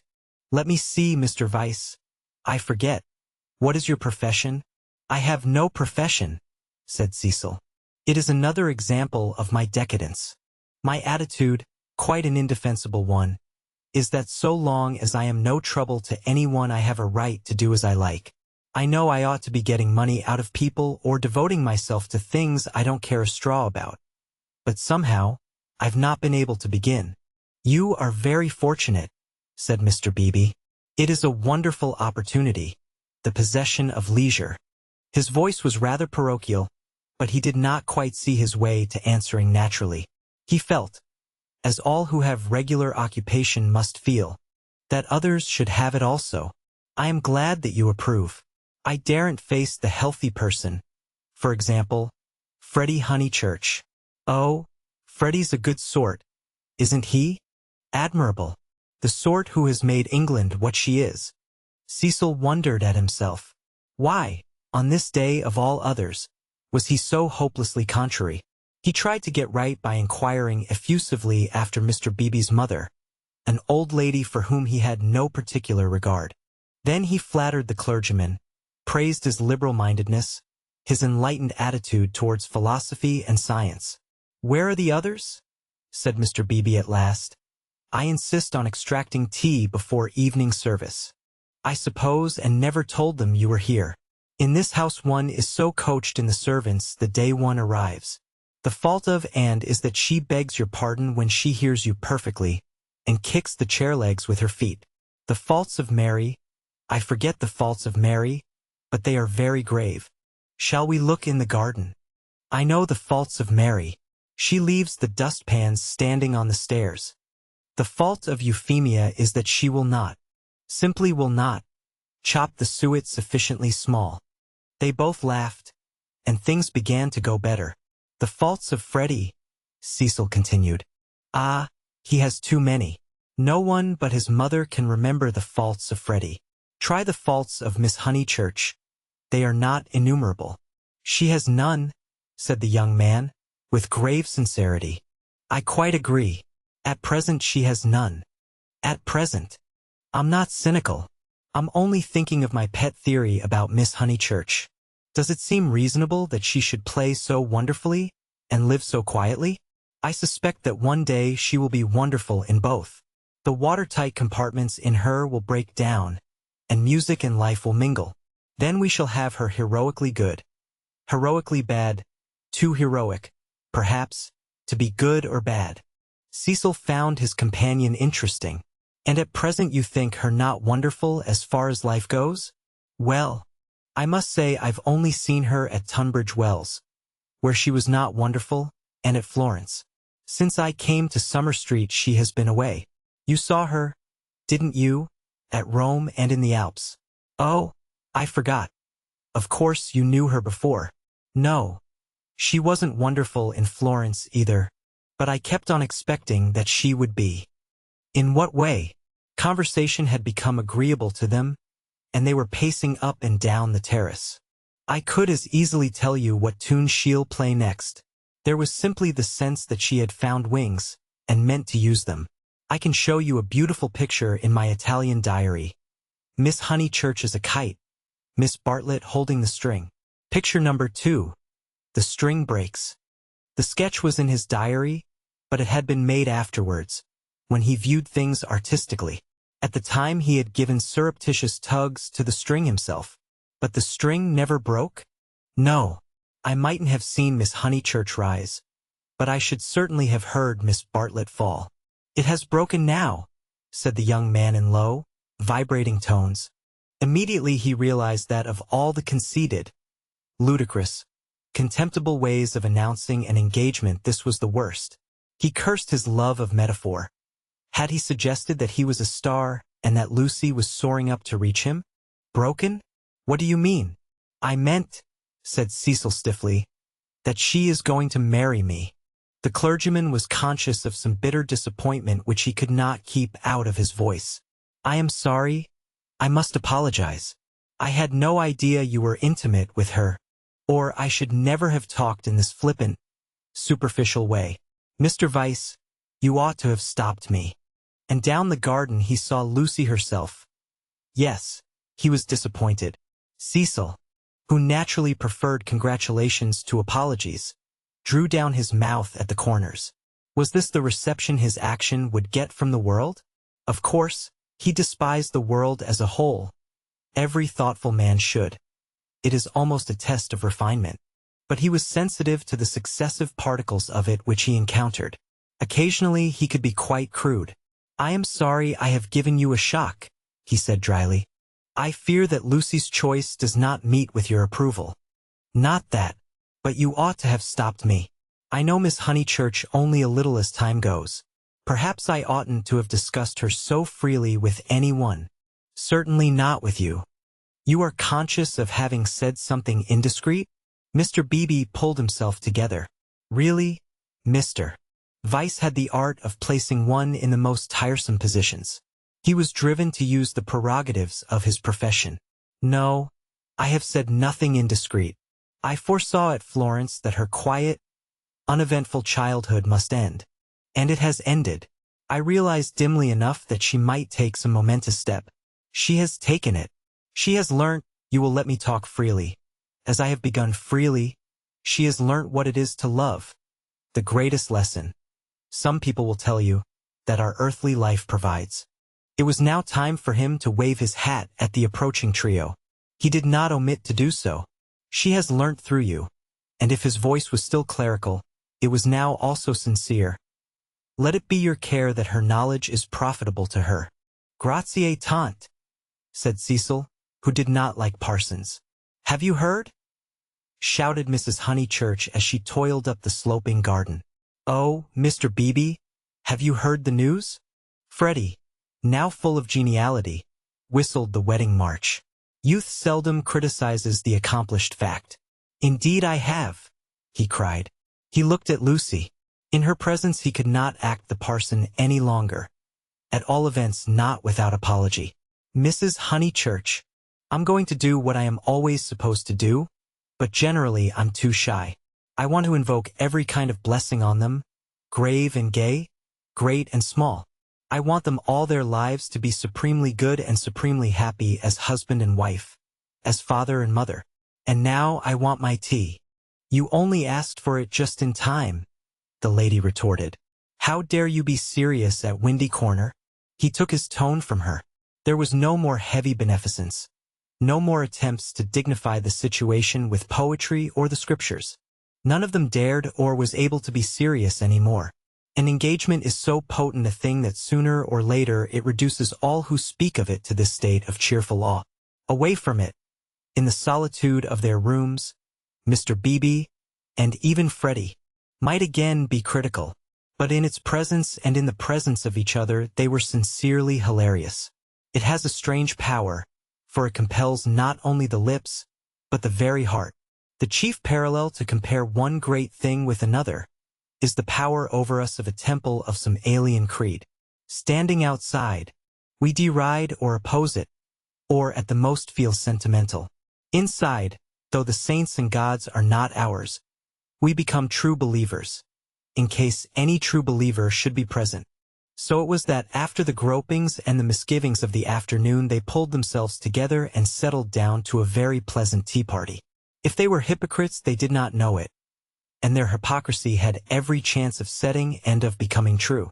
And, putting down each plate as if it were a wedding present, stimulated them greatly. They could not lag behind that smile of hers which she gave them ere she kicked the drawing-room door. Mr. Beebe chirruped. Freddie was at his wittiest, referring to Cecil as the fiasco, family-honored pun on fiancé. Mrs. Honeychurch, amusing and portly, promised well as a mother-in-law. As for Lucy and Cecil, for whom the temple had been built, they also joined in the merry ritual, but waited, as earnest worshippers should, for the disclosure of some holier shrine of joy. Chapter 9. Lucy as a work of art. A few days after the engagement was announced, Mrs. Honeychurch made Lucy and her fiasco come to a little garden party in the neighborhood. For naturally she wanted to show people that her daughter was marrying a presentable man. Cecil was more than presentable. He looked distinguished, and it was very pleasant to see his slim figure keeping step with Lucy, and his long, fair face responding when Lucy spoke to him. People congratulated Mrs. Honeychurch, which is, I believe, a social blunder, but it pleased her, and she introduced Cecil rather indiscriminately to some stuffy dowagers. At tea a misfortune took place. A cup of coffee was upset over Lucy's figured silk, and though Lucy feigned indifference, her mother feigned nothing of the sort, but dragged her indoors to have the frock treated by a sympathetic maid. They were gone some time, and Cecil was left with the dowagers. When they returned, he was not as pleasant as he had been. "Do you go to much of this sort of thing?" he asked when they were driving home. "Oh, now and then," said Lucy, who had rather enjoyed herself. "Is it typical of country society?" "I suppose so. Mother, would it be?" "Plenty of society," said Mrs. Honeychurch, who was trying to remember the hang of one of the dresses. Seeing that her thoughts were elsewhere, Cecil bent towards Lucy and said, "To me it seemed perfectly appalling, disastrous, portentous. I am so sorry that you were stranded. Not that, but the congratulations. It is so disgusting, the way an engagement is regarded as public property, a kind of waste place where every outsider may shoot his vulgar sentiment. All those old women smirking. One has to go through it, I suppose. They won't notice us so much next time. But my point is that their whole attitude is wrong. An engagement, horrid word in the first place, is a private matter, and should be treated as such. Yet the smirking old women, however wrong individually, were racially correct. The spirit of the generations had smiled through them, rejoicing in the engagement of Cecil and Lucy because it promised the continuance of life on earth. To Cecil and Lucy it promised something quite different, personal love. Hence Cecil's irritation and Lucy's belief that his irritation was just. "How tiresome," she said. "Couldn't you have escaped to tennis?" "I don't play tennis, at least, not in public. The neighborhood is deprived of the romance of me being athletic.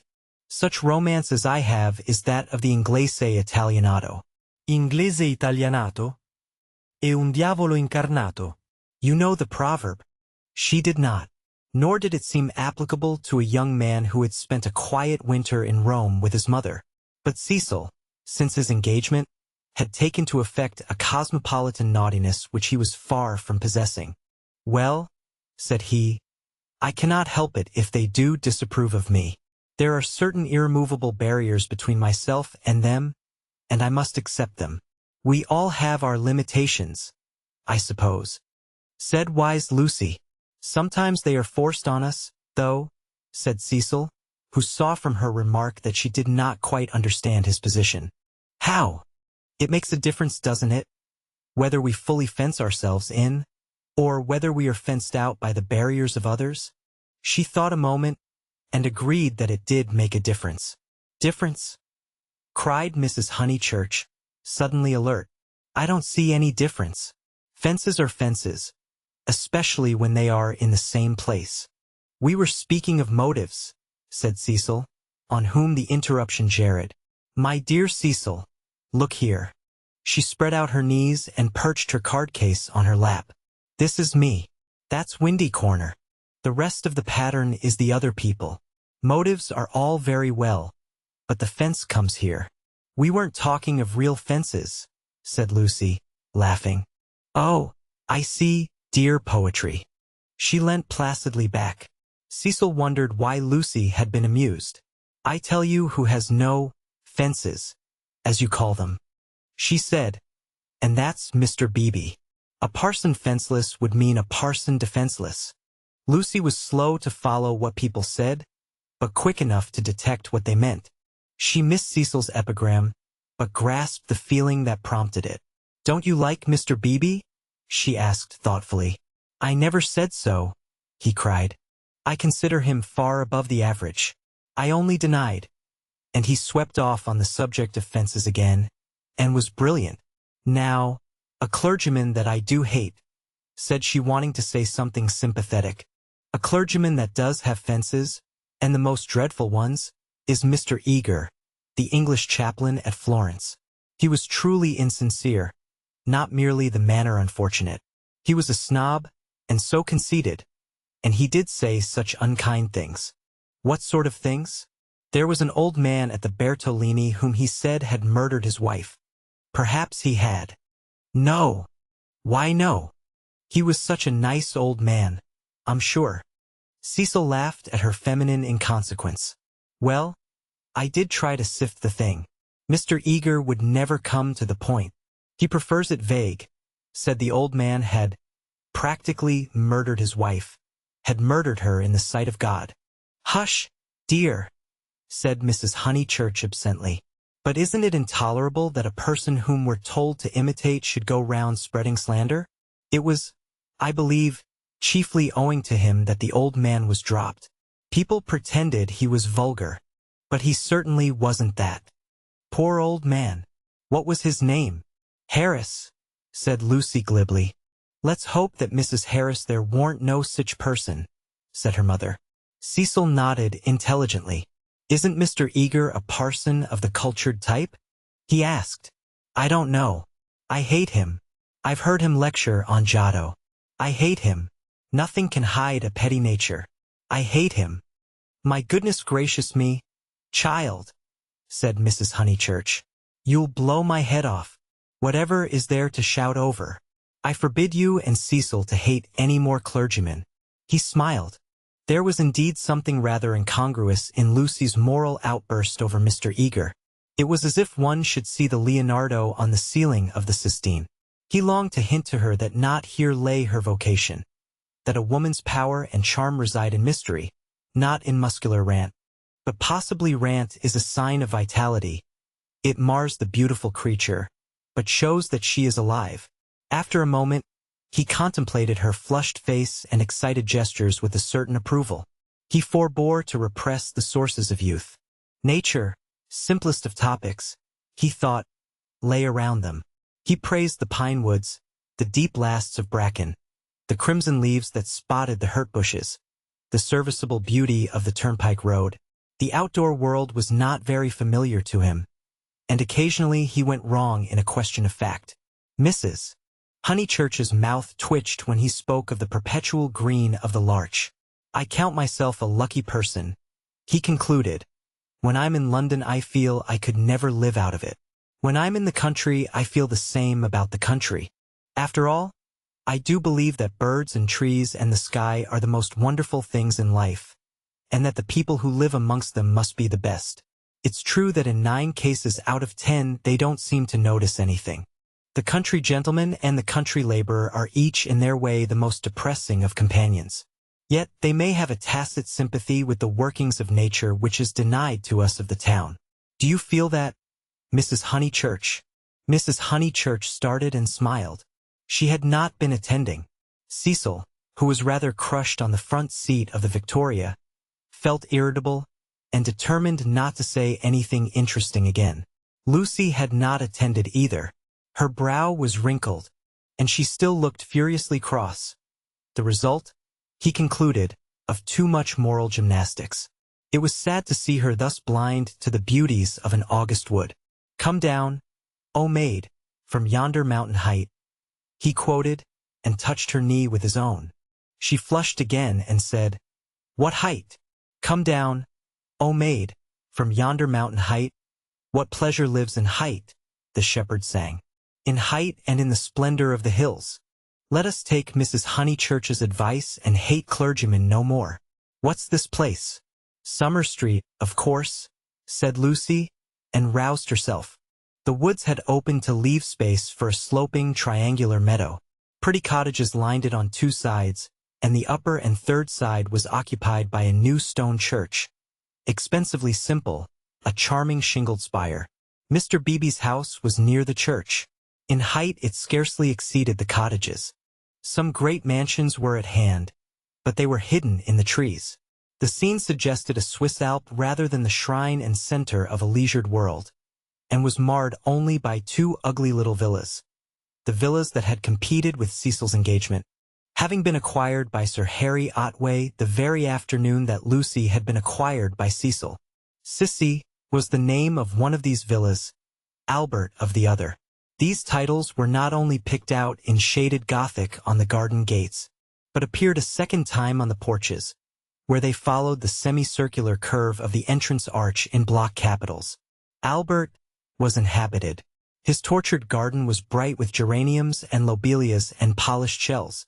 His little windows were chastely swathed in Nottingham lace. Sissy was to let. 3 notice boards, belonging to Dorking agents, lolled on her fence and announced the not surprising fact. Her paths were already weedy. Her pocket handkerchief of a lawn was yellow with dandelions. "The place is ruined," said the ladies mechanically. "Summer Street will never be the same again." As the carriage passed, Sissy's door opened, and a gentleman came out of her. "Stop!" cried Mrs. Honeychurch, touching the coachman with her parasol. "Here's Sir Harry. Now we shall know. Sir Harry, pull those things down at once." Sir Harry Otway, who need not be described, came to the carriage and said, "Mrs. Honeychurch, I meant to. I really can't turn out Miss Flack. Am I not always right?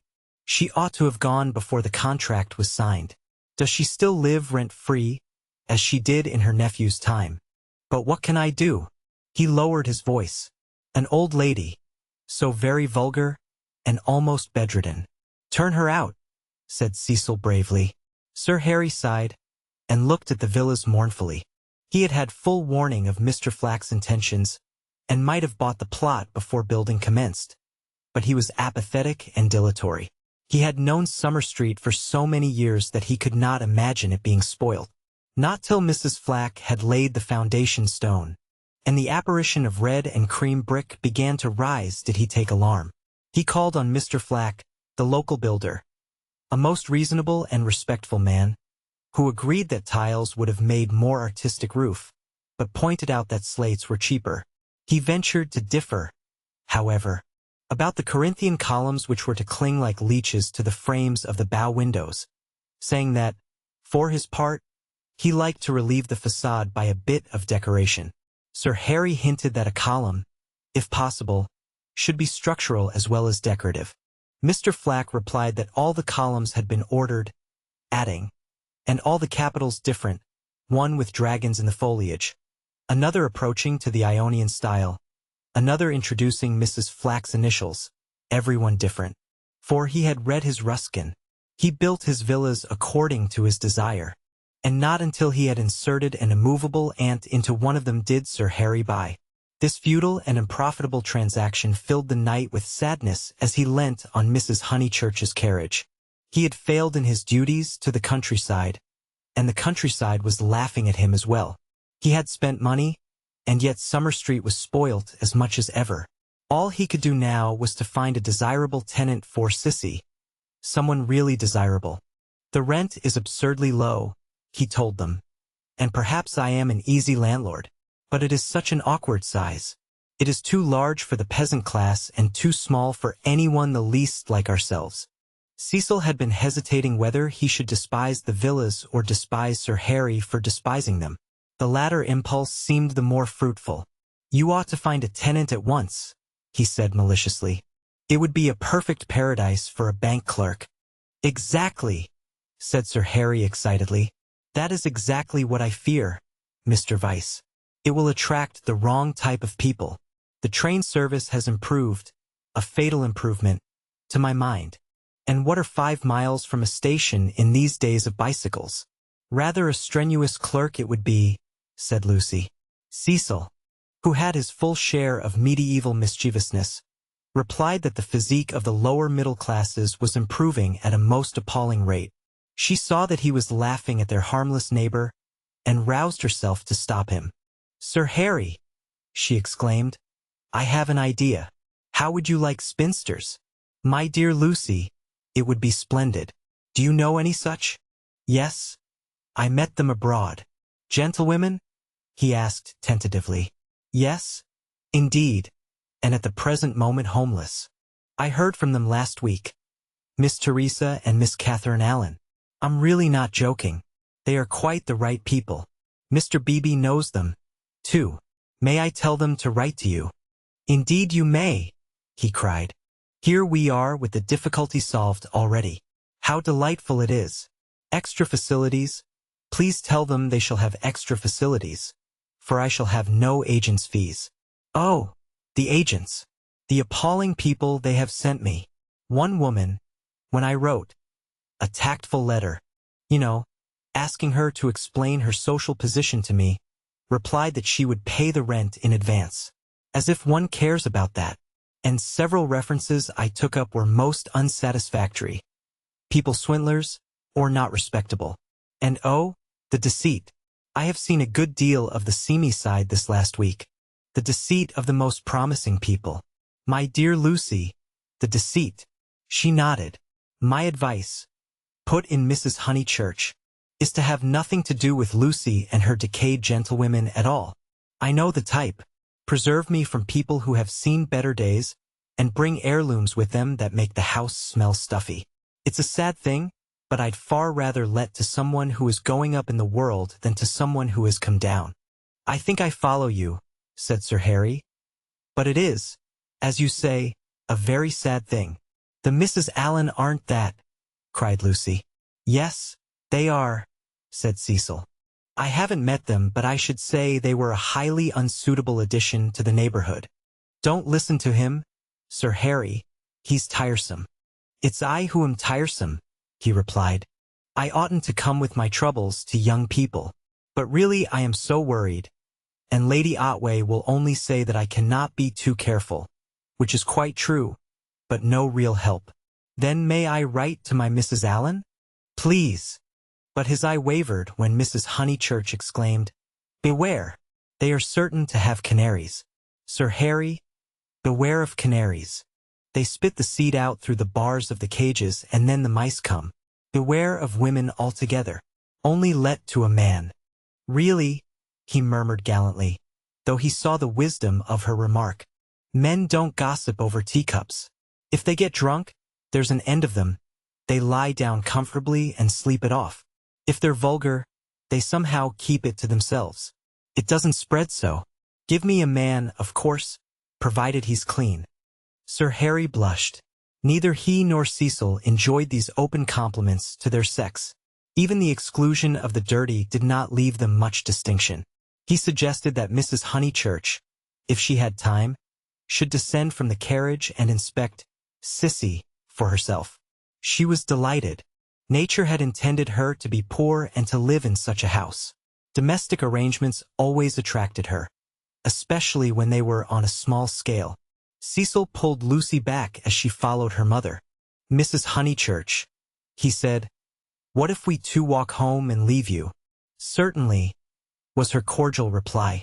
Sir Harry likewise seemed almost too glad to get rid of them. He beamed at them knowingly, said, Aha! Young people, and then hastened to unlock the house. Hopeless vulgarian, exclaimed Cecil, almost before they were out of earshot. Oh, Cecil, I can't help it. It would be wrong not to loathe that man.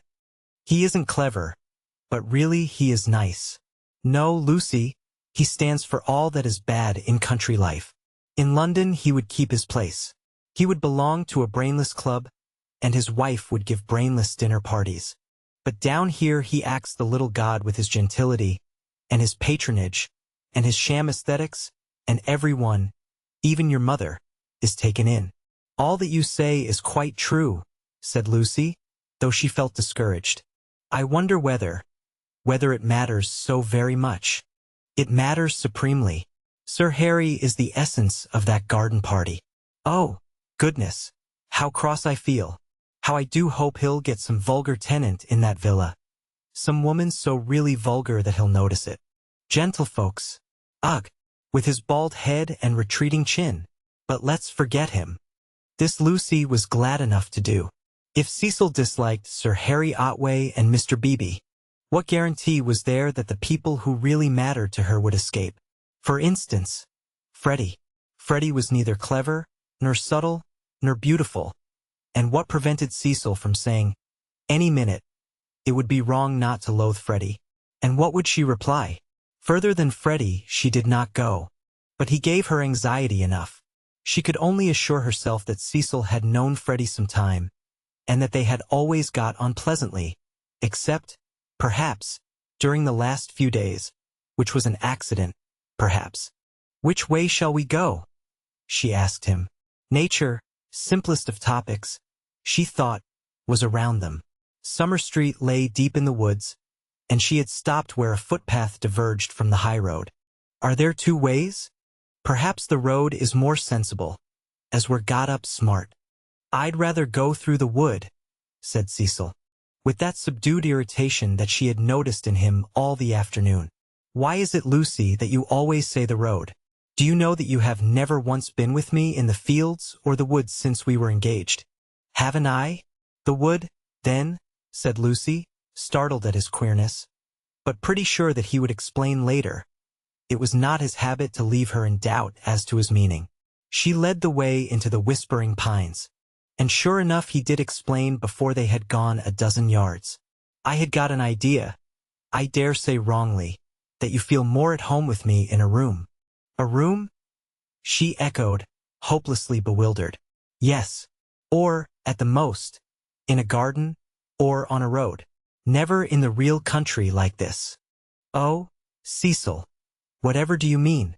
I have never felt anything of the sort. You talk as if I was a kind of poetess sort of person. I don't know that you aren't. I connect you with a view, a certain type of view. Why shouldn't you connect me with a room? She reflected a moment, and then said, laughing, Do you know that you're right? I do.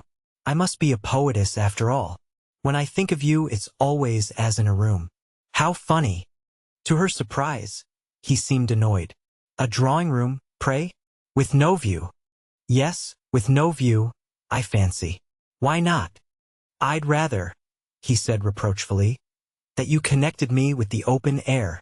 She said again, Oh, Cecil, whatever do you mean? As no explanation was forthcoming, she shook off the subject as too difficult for a girl, and led him further into the wood, pausing every now and then at some particularly beautiful or familiar combination of the trees. She had known the wood between Summer Street and Windy Corner ever since she could walk alone. She had played at losing Freddie in it, when Freddie was a purple-faced baby, and though she had been to Italy, it had lost none of its charm. Presently they came to a little clearing among the pines. Another tiny green alp, solitary this time, and holding in its bosom a shallow pool. She exclaimed, The sacred lake! Why do you call it that? I can't remember why. I suppose it comes out of some book. It's only a puddle now, but you see that stream going through it? Well, a good deal of water comes down after heavy rains, and can't get away at once, and the pool becomes quite large and beautiful. Then Freddie used to bathe there. He is very fond of it. And you? He meant, are you fond of it? But she answered dreamily, I bathed here, too, till I was found out. Then there was a row.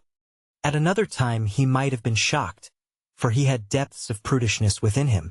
But now, with his momentary cult of the fresh air, he was delighted at her admirable simplicity. He looked at her as she stood by the pool's edge. She was got up smart, as she phrased it, and she reminded him of some brilliant flower that has no leaves of its own, but blooms abruptly out of a world of green. Who found you out? Charlotte, she murmured. She was stopping with us. Charlotte, Charlotte. Poor girl. She smiled gravely. A certain scheme, from which hitherto he had shrunk, now appeared practical. Lucy. Yes, I suppose we ought to be going, was her reply.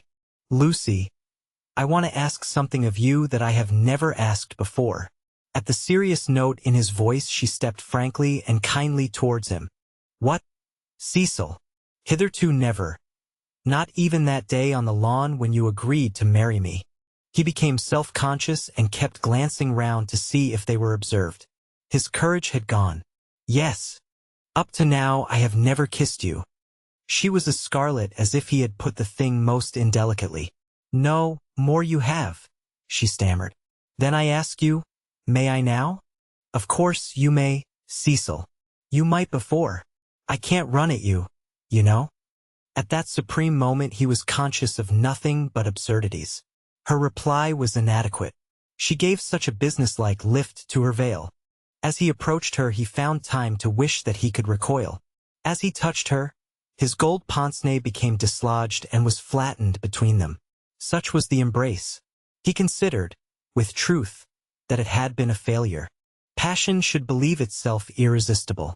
It should forget civility and consideration and all the other curses of a refined nature. Above all, it should never ask for leave where there is a right of way. Why could he not do as any laborer or navvy, nay, as any young man behind the counter would have done? He recast the scene. Lucy was standing flower-like by the water.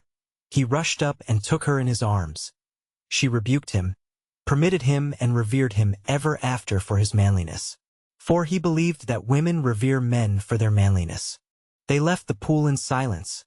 After this one salutation, he waited for her to make some remark which should show him her inmost thoughts. At last she spoke, and with fitting gravity. Emerson was the name, not Harris. What name? The old man's. What old man? That old man I told you about. The one Mr. Eager was so unkind to. He could not know that this was the most intimate conversation they had ever had. Chapter 10. Cecil as a humorist. The society out of which Cecil proposed to rescue Lucy was perhaps no very splendid affair, yet it was more splendid than her antecedents entitled her to. Her father, a prosperous local solicitor, had built Windy Corner, as a speculation at the time the district was opening up, and, falling in love with his own creation, had ended by living there himself. Soon after his marriage the social atmosphere began to alter. Other houses were built on the brow of that steep southern slope and others, again, among the pine trees behind, and northward on the chalk barrier of the downs. Most of these houses were larger than Windy Corner, and were filled by people who came, not from the district, but from London, and who mistook the Honeychurches for the remnants of an indigenous aristocracy. He was inclined to be frightened, but his wife accepted the situation without either pride or humility. "I cannot think what people are doing," she would say, "but it is extremely fortunate for the children." She called everywhere. Her calls were returned with enthusiasm, and by the time people found out that she was not exactly of their milieu, they liked her, and it did not seem to matter. When Mr. Honeychurch died, he had the satisfaction, which few honest solicitors despise, of leaving his family rooted in the best society obtainable. The best obtainable. Certainly many of the immigrants were rather dull, and Lucy realized this more vividly since her return from Italy. Hitherto she had accepted their ideals without questioning. Their kindly affluence, their inexplosive religion, their dislike of paper bags, orange peel, and broken bottles. A radical out and out, she learnt to speak with horror of suburbia. Life, so far as she troubled to conceive it, was a circle of rich, pleasant people, with identical interests and identical foes. In this circle, one thought, married, and died. Outside it were poverty and vulgarity forever trying to enter, just as the London fog tries to enter the pine woods pouring through the gaps in the northern hills. But, in Italy, where anyone who chooses may warm himself in equality, as in the sun, this conception of life vanished. Her senses expanded. She felt that there was no one whom she might not get to like, that social barriers were irremovable, doubtless, but not particularly high. You jump over them just as you jump into a peasant's olive yard in the Apennines, and he is glad to see you. She returned with new eyes. So did Cecil. But Italy had quickened Cecil, not to tolerance, but to irritation. He saw that the local society was narrow, but, instead of saying, "Does that very much matter?" he rebelled, and tried to substitute for it the society he called broad. He did not realize that Lucy had consecrated her environment by the thousand little civilities that create a tenderness in time, and that though her eyes saw its defects, her heart refused to despise it entirely. Nor did he realize a more important point, that if she was too great for this society, she was too great for all society, and had reached the stage where personal intercourse would alone satisfy her. A rebel she was, but not of the kind he understood. A rebel who desired, not a wider dwelling room, but equality beside the man she loved. For Italy was offering her the most priceless of all possessions, her own soul. Playing bumble puppy with Minnie Beebe, niece to the rector, and aged 13, an ancient and most honorable game. which consists in striking tennis balls high into the air, so that they fall over the net and immoderately bounce. Some hit Mrs. Honeychurch, others are lost. The sentence is confused, but the better illustrates Lucy's state of mind, for she was trying to talk to Mr. Beebe at the same time. "Oh, it has been such a nuisance," first he, then they, no one knowing what they wanted, and everyone so tiresome. "But they really are coming now," said Mr. Beebe. "I wrote to Miss Teresa a few days ago. She was wondering how often the butcher called, and my reply of once a month must have impressed her favorably. They are coming. I heard from them this morning. I shall hate those Miss Allens." Mrs. Honeychurch cried, just because they're old and silly ones expected to say, "How sweet." "I hate their if ing and, but ing and ing. And poor Lucy, serve her right, worn to a shadow." Mr. Beebe watched the shadow springing and shouting over the tennis court. Cecil was absent. One did not play Bumble Puppy when he was there. "Well, if they are coming, no, Minnie, not Saturn." Saturn was a tennis ball whose skin was partially unsewn. When in motion his orb was encircled by a ring. "If they are coming, Sir Harry will let them move in before the 29th, and he will cross out the clause about whitewashing the ceilings, because it made them nervous, and put in the fair wear and tear one. That doesn't count. I told you not Saturn." "Saturn's all right for Bumble Puppy," cried Freddie, joining them. "Minnie, don't you listen to her. Saturn doesn't bounce. Saturn bounces enough." "No, he doesn't." "Well, he bounces better than the beautiful white devil." "Hush, dear," said Mrs. Honeychurch. "But look at Lucy, complaining of Saturn, and all the time's got the beautiful white devil in her hand, ready to plug it in." "That's right. Minnie, go for her. Get her over the shins with the racket. Get her over the shins." Lucy fell. The beautiful white devil rolled from her hand. Mr. Beebe picked it up and said, "The name of this ball is Vittoria Corombona, please." But his correction passed unheeded. Freddie possessed to a high degree the power of lashing little girls to fury, and in half a minute he had transformed Minnie from a well-mannered child into a howling wilderness. Up in the house Cecil heard them, and, though he was full of entertaining news, he did not come down to impart it, in case he got hurt. He was not a coward and bore necessary pain as well as any man, but he hated the physical violence of the young. How right it was. Sure enough it ended in a cry. "I wish the Miss Allens could see this," observed Mr. Beebe, just as Lucy, who was nursing the injured Minnie, was in turn lifted off her feet by her brother. "Who are the Miss Allens?" Freddie panted. "They have taken Sissy Villa." That wasn't the name. Here his foot slipped, and they all fell most agreeably onto the grass. An interval elapses. "Wasn't what name?" asked Lucy, with her brother's head in her lap. "Allen wasn't the name of the people Sir Harry's let to." "Nonsense, Freddie, you know nothing about it." "Nonsense yourself. I've this minute seen him. He said to me, 'Ahem, Honeychurch.'" Freddie was an indifferent mimic. "Ahem, ahem. I have at last procured really desirable tenants." I said, "Hooray, old boy," and slapped him on the back. "Exactly. The Miss Allens. Rather not. More like Anderson." "Oh, good gracious. There isn't going to be another muddle," Mrs. Honeychurch exclaimed. "Do you notice, Lucy, I'm always right? I said don't interfere with Sissy Villa. I'm always right. I'm quite uneasy at being always right so often. It's only another muddle of Freddie's. Freddie doesn't even know the name of the people he pretends have taken it instead." "Yes, I do. I've got it. Emerson." "What name?" "Emerson. I'll bet you anything you like." "What a weathercock Sir Harry is," said Lucy quietly. "I wish I had never bothered over it at all." Then she lay on her back and gazed at the cloudless sky. Mr. Beebe, whose opinion of her rose daily, whispered to his niece that that was the proper way to behave if any little thing went wrong. Meanwhile the name of the new tenants had diverted Mrs. Honeychurch from the contemplation of her own abilities. Emerson. Freddie? Do you know what Emersons they are? I don't know whether they're any Emersons, retorted Freddie, who was democratic. Like his sister and like most young people, he was naturally attracted by the idea of equality, and the undeniable fact that there are different kinds of Emersons annoyed him beyond measure. I trust they are the right sort of person. All right, Lucy. She was sitting up again. I see you looking down your nose and thinking your mother's a snob.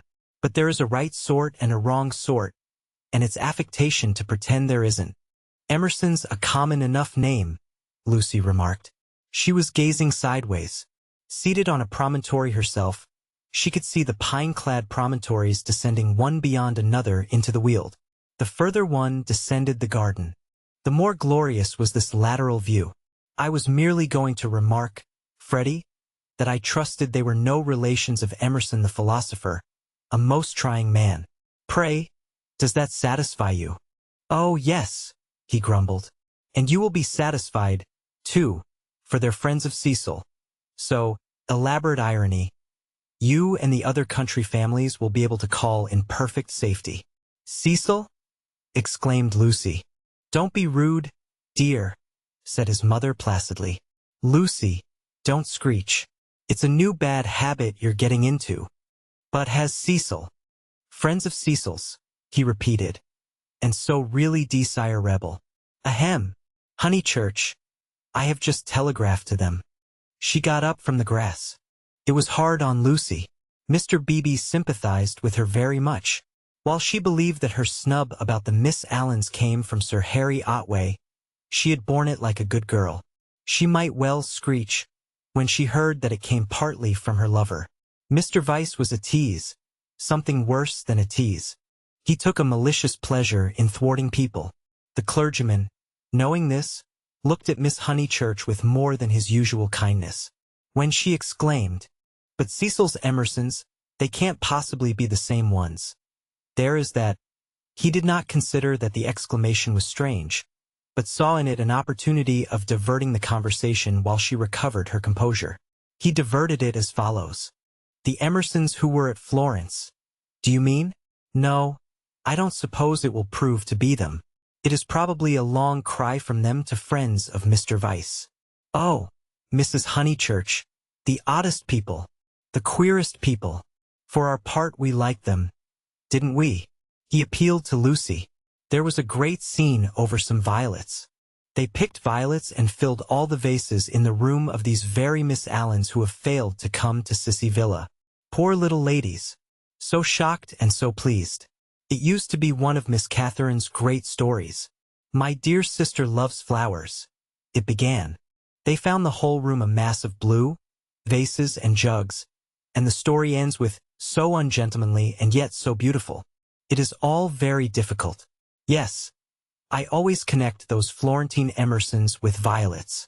Fiasco's done you this time, remarked Freddie, not seeing that his sister's face was very red. She could not recover herself.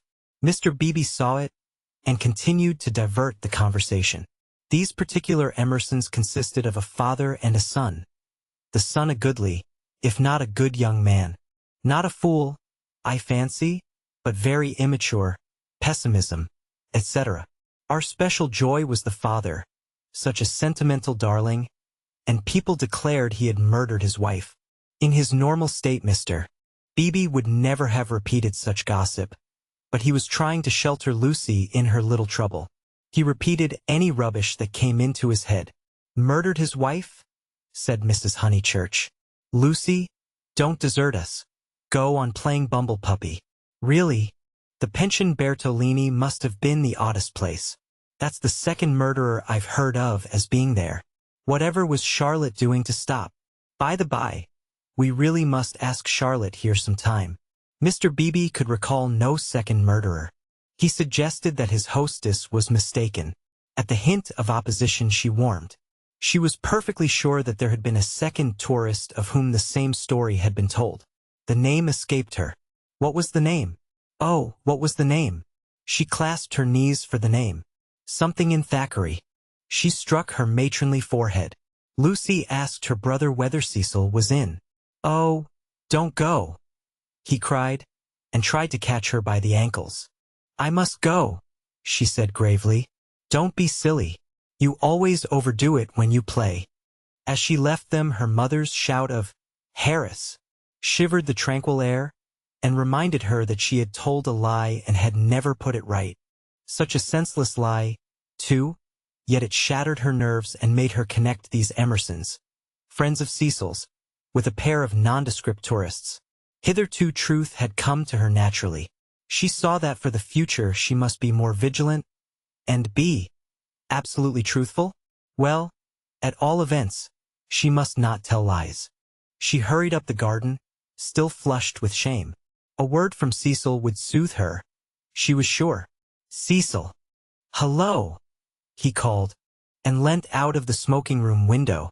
He seemed in high spirits. "I was hoping you'd come. I heard you all bear gardening, but there's better fun up here.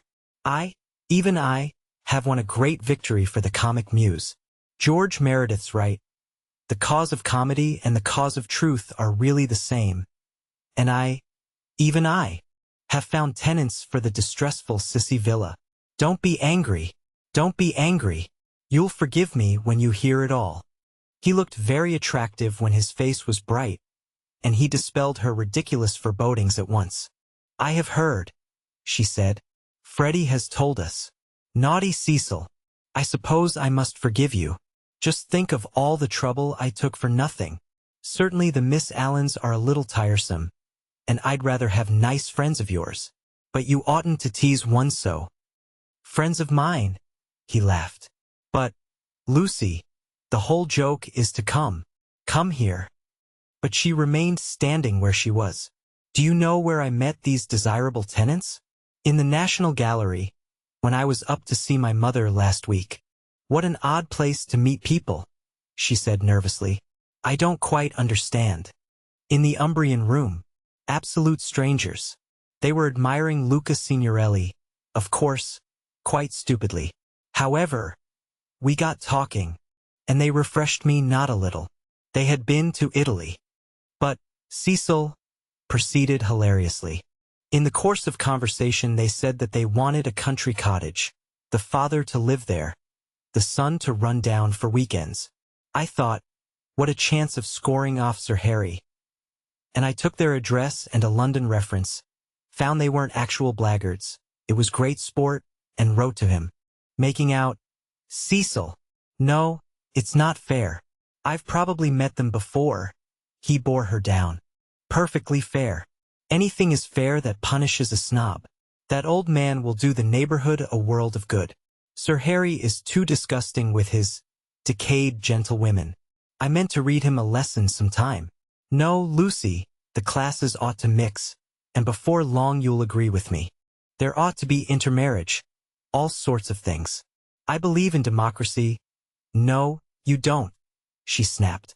"You don't know what the word means." He stared at her, and felt again that she had failed to be Leonardesque. "No, you don't." Her face was inartistic, that of a peevish virago. "It isn't fair, Cecil. I blame you. I blame you very much indeed. You had no business to undo my work about the Miss Allens, and make me look ridiculous. You call it scoring off Sir Harry, but do you realize that it is all at my expense? I consider it most disloyal of you." She left him. Temper, he thought, raising his eyebrows. No, it was worse than temper, snobbishness. As long as Lucy thought that his own smart friends were supplanting the Miss Allens, she had not minded. He perceived that these new tenants might be of value educationally. He would tolerate the father and draw out the son, who was silent. In the interests of the comic muse and of truth, he would bring them to Windy Corner. Chapter 11. In Mrs. Vysc's well-appointed flat, the comic muse, though able to look after her own interests, did not disdain the assistance of Mr. Vyse. His idea of bringing the Emersons to Windy Corner struck her as decidedly good, and she carried through the negotiations without a hitch. Sir Harry Otway signed the agreement, met Mr. Emerson, who was duly disillusioned. The Miss Allens were duly offended, and wrote a dignified letter to Lucy, whom they held responsible for the failure. Mr. Beebe planned pleasant moments for the newcomers, and told Mrs. Honeychurch that Freddie must call on them as soon as they arrived. Indeed, so ample was the muse's equipment that she permitted Mr. Harris, never a very robust criminal, to droop his head, to be forgotten, and to die. Lucy, to descend from bright heaven to earth, whereon there are shadows because there are hills. Lucy was at first plunged into despair, but settled after a little thought that it did not matter the very least. Now that she was engaged, the Emersons would scarcely insult her, and were welcome into the neighborhood. And Cecil was welcome to bring whom he would into the neighborhood. Therefore Cecil was welcome to bring the Emersons into the neighborhood. But, as I say, this took a little thinking, and, so illogical are girls, the event remained rather greater and rather more dreadful than it should have done. She was glad that a visit to Mrs. Vyse now fell due. The tenants moved into Sissy Villa while she was safe in the London flat.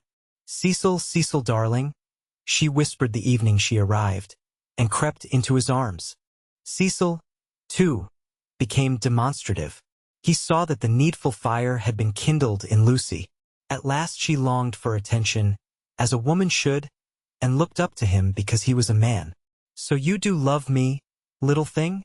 he murmured. "Oh, Cecil, I do, I do. I don't know what I should do without you." Several days passed. Then she had a letter from Miss Bartlett.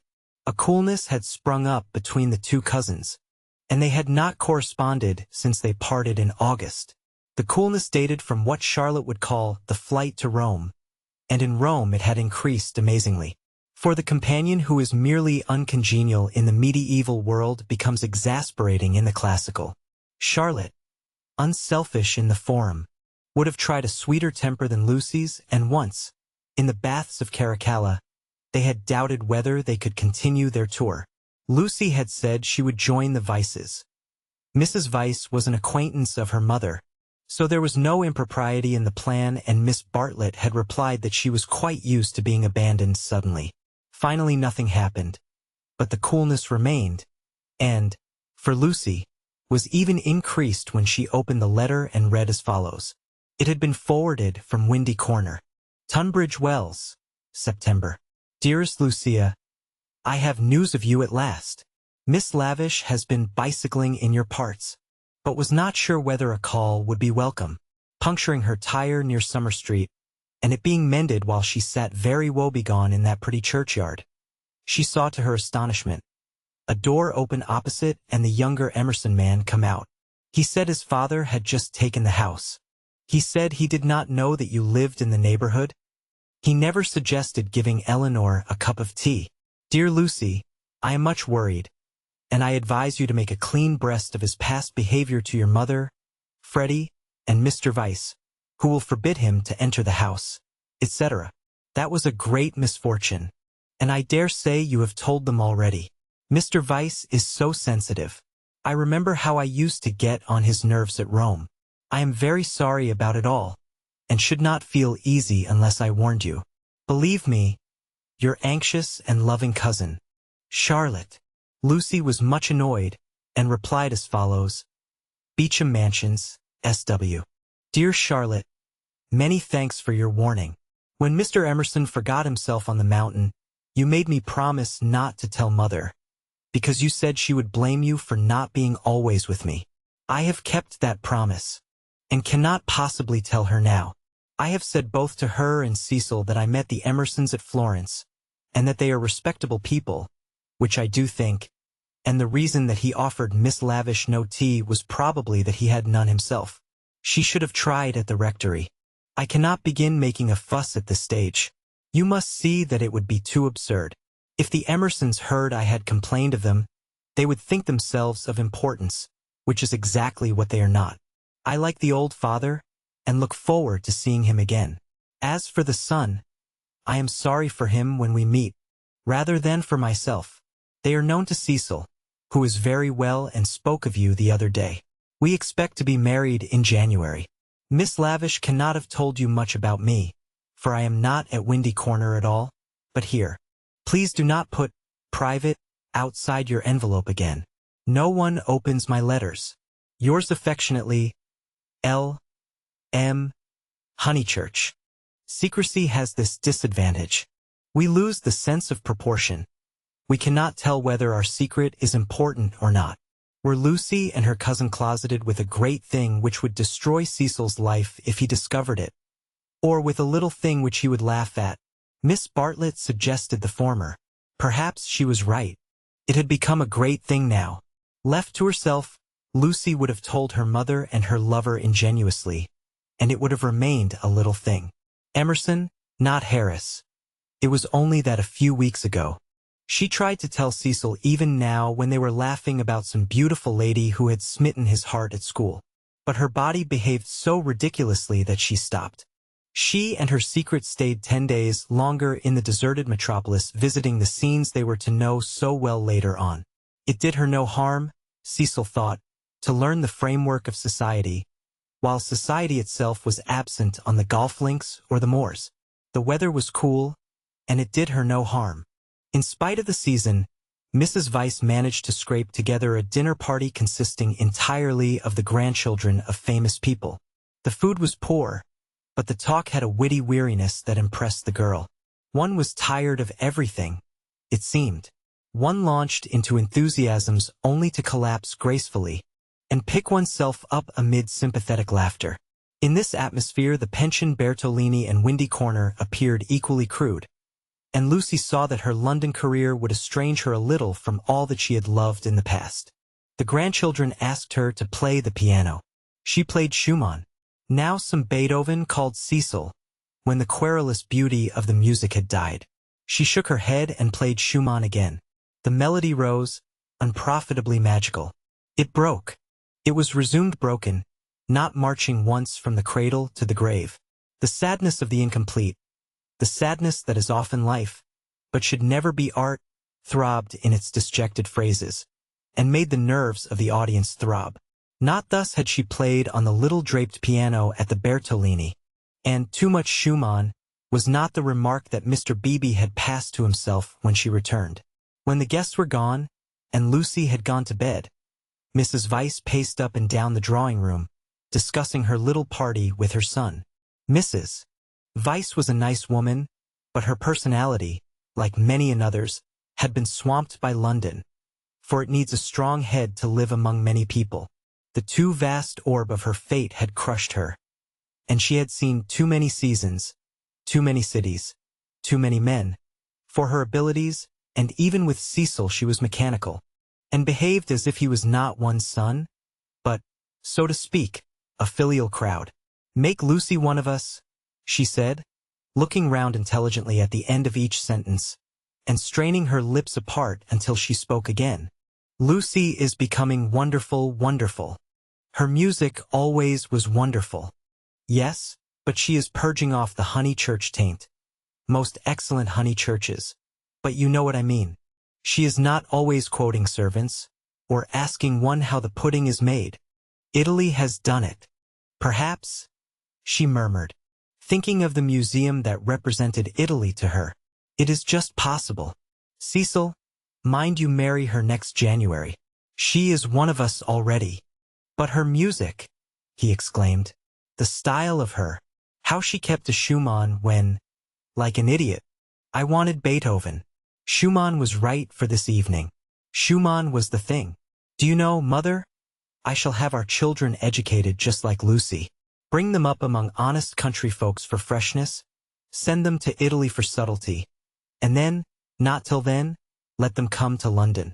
I don't believe in these London educations," he broke off, remembering that he had had one himself, and concluded, "At all events, not for women."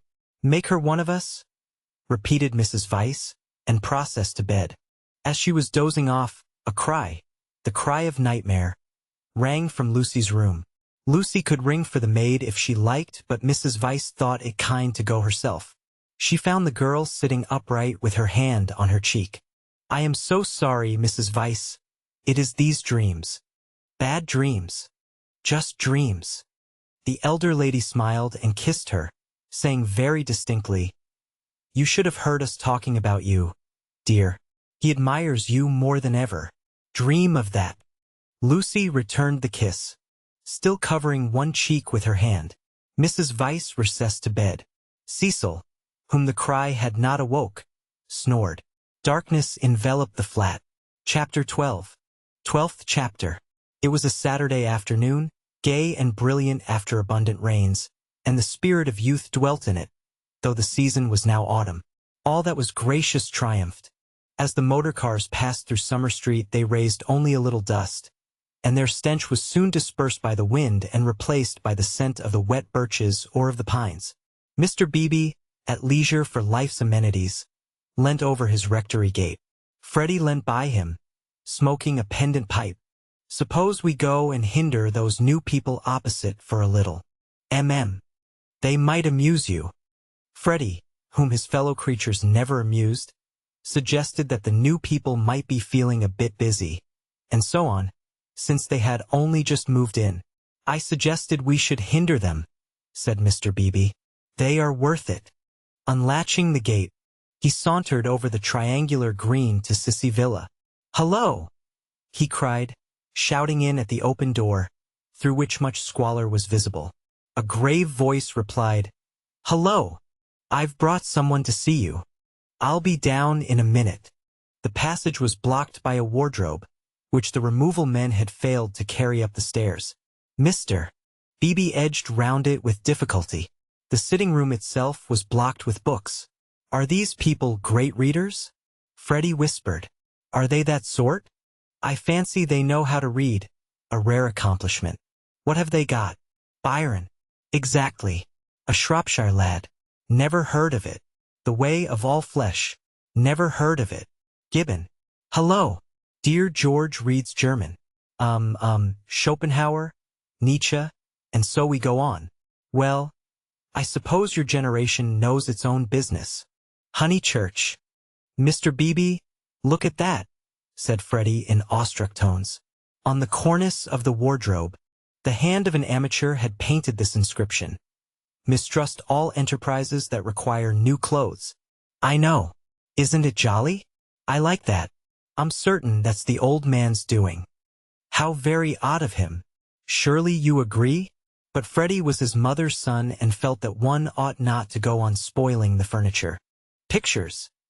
The clergyman continued, scrambling about the room. Giotto. They got that at Florence, I'll be bound. The same as Lucy's got. Oh, by the by, did Miss Honeychurch enjoy London? She came back yesterday. I suppose she had a good time? Yes, very, said Freddie, taking up a book. She and Cecil are thicker than ever. That's good hearing. I wish I wasn't such a fool, Mr. Beebe. Mr. Beebe ignored the remark. Lucy used to be nearly as stupid as I am, but it'll be very different now, Mother thinks. She will read all kinds of books. So will you. Only medical books, not books that you can talk about afterwards. Cecil is teaching Lucy Italian, and he says her playing is wonderful. There are all kinds of things in it that we have never noticed. Cecil says, What on earth are those people doing upstairs? Emerson, we think we'll come another time. George ran downstairs and pushed them into the room without speaking. Let me introduce Mr. Honeychurch, a neighbor. Then Freddie hurled one of the thunderbolts of youth. Perhaps he was shy, perhaps he was friendly, or perhaps he thought that George's face wanted washing. At all events he greeted him with, How do you do?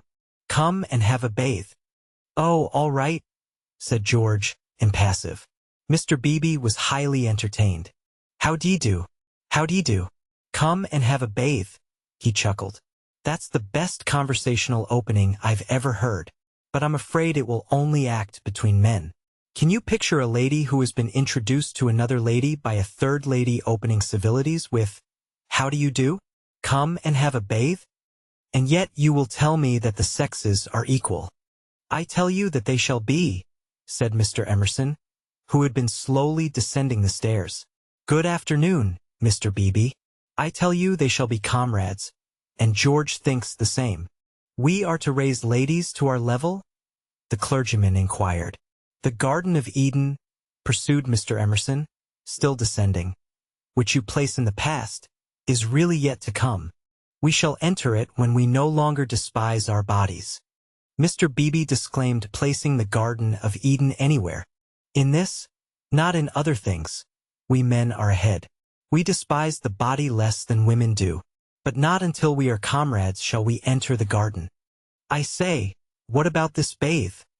Murmured Freddie, appalled at the mass of philosophy that was approaching him. I believed in a return to nature once, but how can we return to nature when we have never been with her? Today, I believe that we must discover nature. After many conquests we shall attain simplicity. It is our heritage. Let me introduce Mr. Honeychurch, whose sister you will remember at Florence. How do you do? Very glad to see you, and that you are taking George for a bathe. Very glad to hear that your sister is going to marry. Marriage is a duty. I am sure that she will be happy, for we know Mr. Vyse, too. He has been most kind. He met us by chance in the National Gallery, and arranged everything about this delightful house. Though I hope I have not vexed Sir Harry Otway. I have met so few liberal landowners, and I was anxious to compare his attitude towards the game laws with the conservative attitude. Ah, this wind. You do well to bathe. Yours is a glorious country, Honeychurch. Not a bit, mumbled Freddie. I must, that is to say, I have to have the pleasure of calling on you later on. My mother says, I hope. Call, my lad? Who taught us that drawing-room twaddle? Call on your grandmother. Listen to the wind among the pines. Yours is a glorious country. Mr. Beebe came to the rescue. Mr. Emerson. He will call. I shall call. You or your son will return our calls before 10 days have elapsed. I trust that you have realized about the 10 days interval. It does not count that I helped you with the stare eyes yesterday. It does not count that they are going to bathe this afternoon. Yes? Go and bathe, George. Why do you dawdle talking? Bring them back to tea. Bring back some milk, cakes, honey. The change will do you good. George has been working very hard at his office. I can't believe he's well. George bowed his head, dusty and somber, exhaling the peculiar smell of one who has handled furniture. Do you really want this bathe? Freddie asked him. It is only a pond, don't you know? I dare say you are used to something better. Yes. I have said yes already. Mr. Beebe felt bound to assist his young friend, and led the way out of the house and into the pine woods. How glorious it was!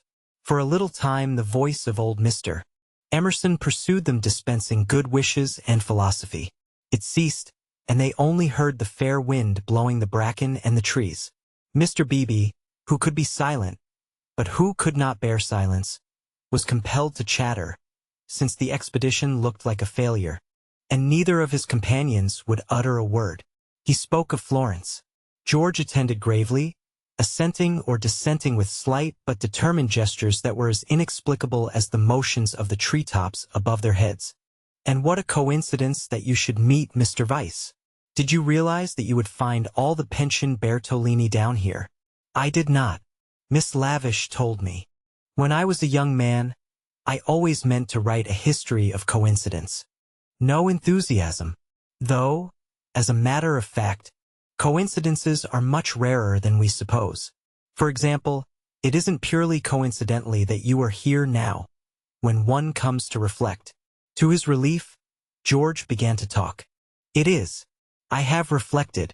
It is fate. Everything is fate. We are flung together by fate, drawn apart by fate, flung together, drawn apart. The 12 winds blow us, we settle nothing. You have not reflected at all, rapped the clergyman. Let me give you a useful tip, Emerson. Attribute nothing to fate. Don't say, I didn't do this, for you did it, 10 to 1.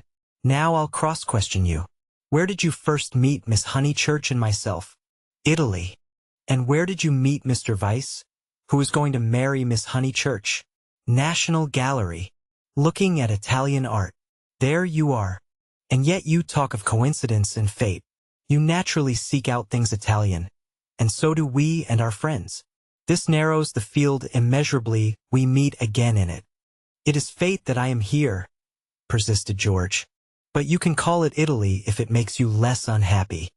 Mr. Beebe slid away from such heavy treatment of the subject, but he was infinitely tolerant of the young, and had no desire to snub George. And so for this and for other reasons my history of coincidence is still to write. Silence. Wishing to round off the episode, he added, "We are all so glad that you have come." Silence. "Here we are," called Freddie. "Oh, good," exclaimed Mr. Beebe, mopping his brow. "And there's the pond. I wish it was bigger," he added apologetically. They climbed down a slippery bank of pine needles.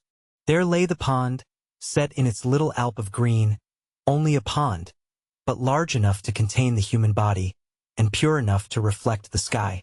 On account of the rains, the waters had flooded the surrounding grass, which showed like a beautiful emerald path, tempting these feet towards the central pool. "It's distinctly successful, as ponds go," said Mr. Beebe. "No apologies are necessary for the pond."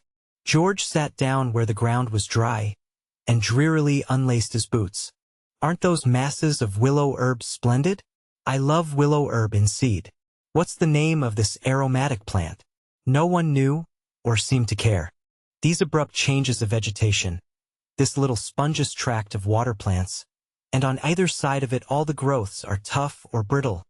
Heather, bracken, hurts, pines. Very charming, very charming. "Mr. Beebe, aren't you bathing?" called Freddie, as he stripped himself. Mr. Beebe thought he was not. "Water's wonderful," cried Freddie, prancing in. "Water's water," murmured George, wetting his hair first, a sure sign of apathy. He followed Freddie into the divine, as indifferent as if he were a statue and the pond a pail of soapsuds. It was necessary to use his muscles. It was necessary to keep clean. Mr. Beebe watched them, and watched the seeds of the willow herb dance chorically above their heads. A pushu, a pushu, a pushu, went Freddie, swimming for 2 strokes in either direction, and then becoming involved in reeds or mud. "Is it worth it?" asked the other, Michelangelesque on the flooded margin. The bank broke away, and he fell into the pool before he had weighed the question properly. He poof. "I've swallowed a pollywog, Mr. Beebe. Water's wonderful. Water's simply ripping." "Water's not so bad," said George, reappearing from his plunge, and sputtering at the sun. "Water's wonderful. Mr. Beebe, do. A pushu, coof." Mr. Beebe, who was hot, and who always acquiesced where possible, looked around him. He could detect no parishioners except the pine trees, rising up steeply on all sides, and gesturing to each other against the blue. How glorious it was! The world of motorcars and rural deans receded inimitably. Water, sky, evergreens, a wind. These things not even the seasons can touch. And surely they lie beyond the intrusion of man? "I may as well wash too." And soon his garments made a third little pile on the sward, and he too asserted the wonder of the water. It was ordinary water, nor was there very much of it. And, as Freddie said, it reminded one of swimming in a salad. The 3 gentlemen rotated in the pool breast high, after the fashion of the nymphs in Götterdämmerung. But either because the rains had given a freshness, or because the sun was shedding a most glorious heat, or because 2 of the gentlemen were young in years and the 3rd young in spirit, for some reason or other a change came over them, and they forgot Italy and botany and fate. They began to play. Mr. Beebe and Freddie splashed each other. A little deferentially, they splashed George. He was quiet. They feared they had offended him. Then all the forces of youth burst out. He smiled, flung himself at them, splashed them, ducked them, kicked them, muddied them, and drove them out of the pool. "Race you round it, then," cried Freddie, and they raced in the sunshine. And George took a short cut and dirted his shins, and had to bathe a second time. Then Mr. Beebe consented to run, a memorable sight. They ran to get dry. They bathed to get cool. They played at being Indians in the willow herbs and in the bracken. They bathed to get clean. And all the time 3 little bundles lay discreetly on the sward, proclaiming, "No, We are what matters. Without us shall no enterprise begin. To us shall all flesh turn in the end. A try! A try! Yelled Freddie, snatching up George's bundle and placing it beside an imaginary goalpost. Soccer rules? George retorted, scattering Freddie's bundle with a kick. Goal! Goal! Pass! Take care my watch! Cried Mr. Beebe. Clothes flew in all directions. Take care my hat. No, that's enough. Freddie. Dress now. No, I say. But the two young men were delirious. Away they twinkled into the trees. Freddie with a clerical waistcoat under his arm. George with a wide-awake hat on his dripping hair. That'll do! Shouted Mr. Beebe, remembering that after all he was in his own parish. Then his voice changed as if every pine tree was a rural dean. Hi! Steady on! I see people coming, you fellows! Yells, and widening circles over the dappled earth. Hi! Hi! Ladies! Neither George nor Freddie was truly refined. Still, they did not hear Mr. Beebe's last warning, or they would have avoided Mrs. Honeychurch, Cecil, and Lucy, who were walking down to call on old Mrs. Butterworth. Freddie dropped the waistcoat at their feet and dashed into some bracken. George hooped in their faces, turned and scudded away down the path to the pond, still clad in Mr. Beebe's hat. Gracious alive! Cried Mrs. Honeychurch. Whoever were those unfortunate people? Oh, dears, look away. And poor Mr. Beebe, too. Whatever has happened? Come this way immediately, commanded Cecil, who always felt that he must lead women, though he knew not whither, and protect them, though he knew not against what. He led them now towards the bracken where Freddie sat concealed. Oh, poor Mr. Beebe. Was that his waistcoat we left in the path? Cecil, Mr. Beebe's waistcoat. No business of ours, said Cecil, glancing at Lucy, who was all parasol and evidently minded. I fancy Mr. Beebe jumped back into the pond. This way, please, Mrs. Honeychurch, this way. They followed him up the bank, attempting the tense yet nonchalant expression that is suitable for ladies on such occasions. Well, I can't help it, said a voice close ahead, and Freddie reared a freckled face and a pair of snowy shoulders out of the fronds. I can't be trodden on, can I? Good gracious me, dear. So it's you. What miserable management. Why not have a comfortable bath at home, with hot and cold laid on? Look here, mother, a fellow must wash, and a fellow's got to dry. And if another fellow... Dear, no doubt you're right as usual, but you are in no position to argue. Come, Lucy. They turned. Oh, look, don't look. Oh, poor Mr. Beebe. How unfortunate again.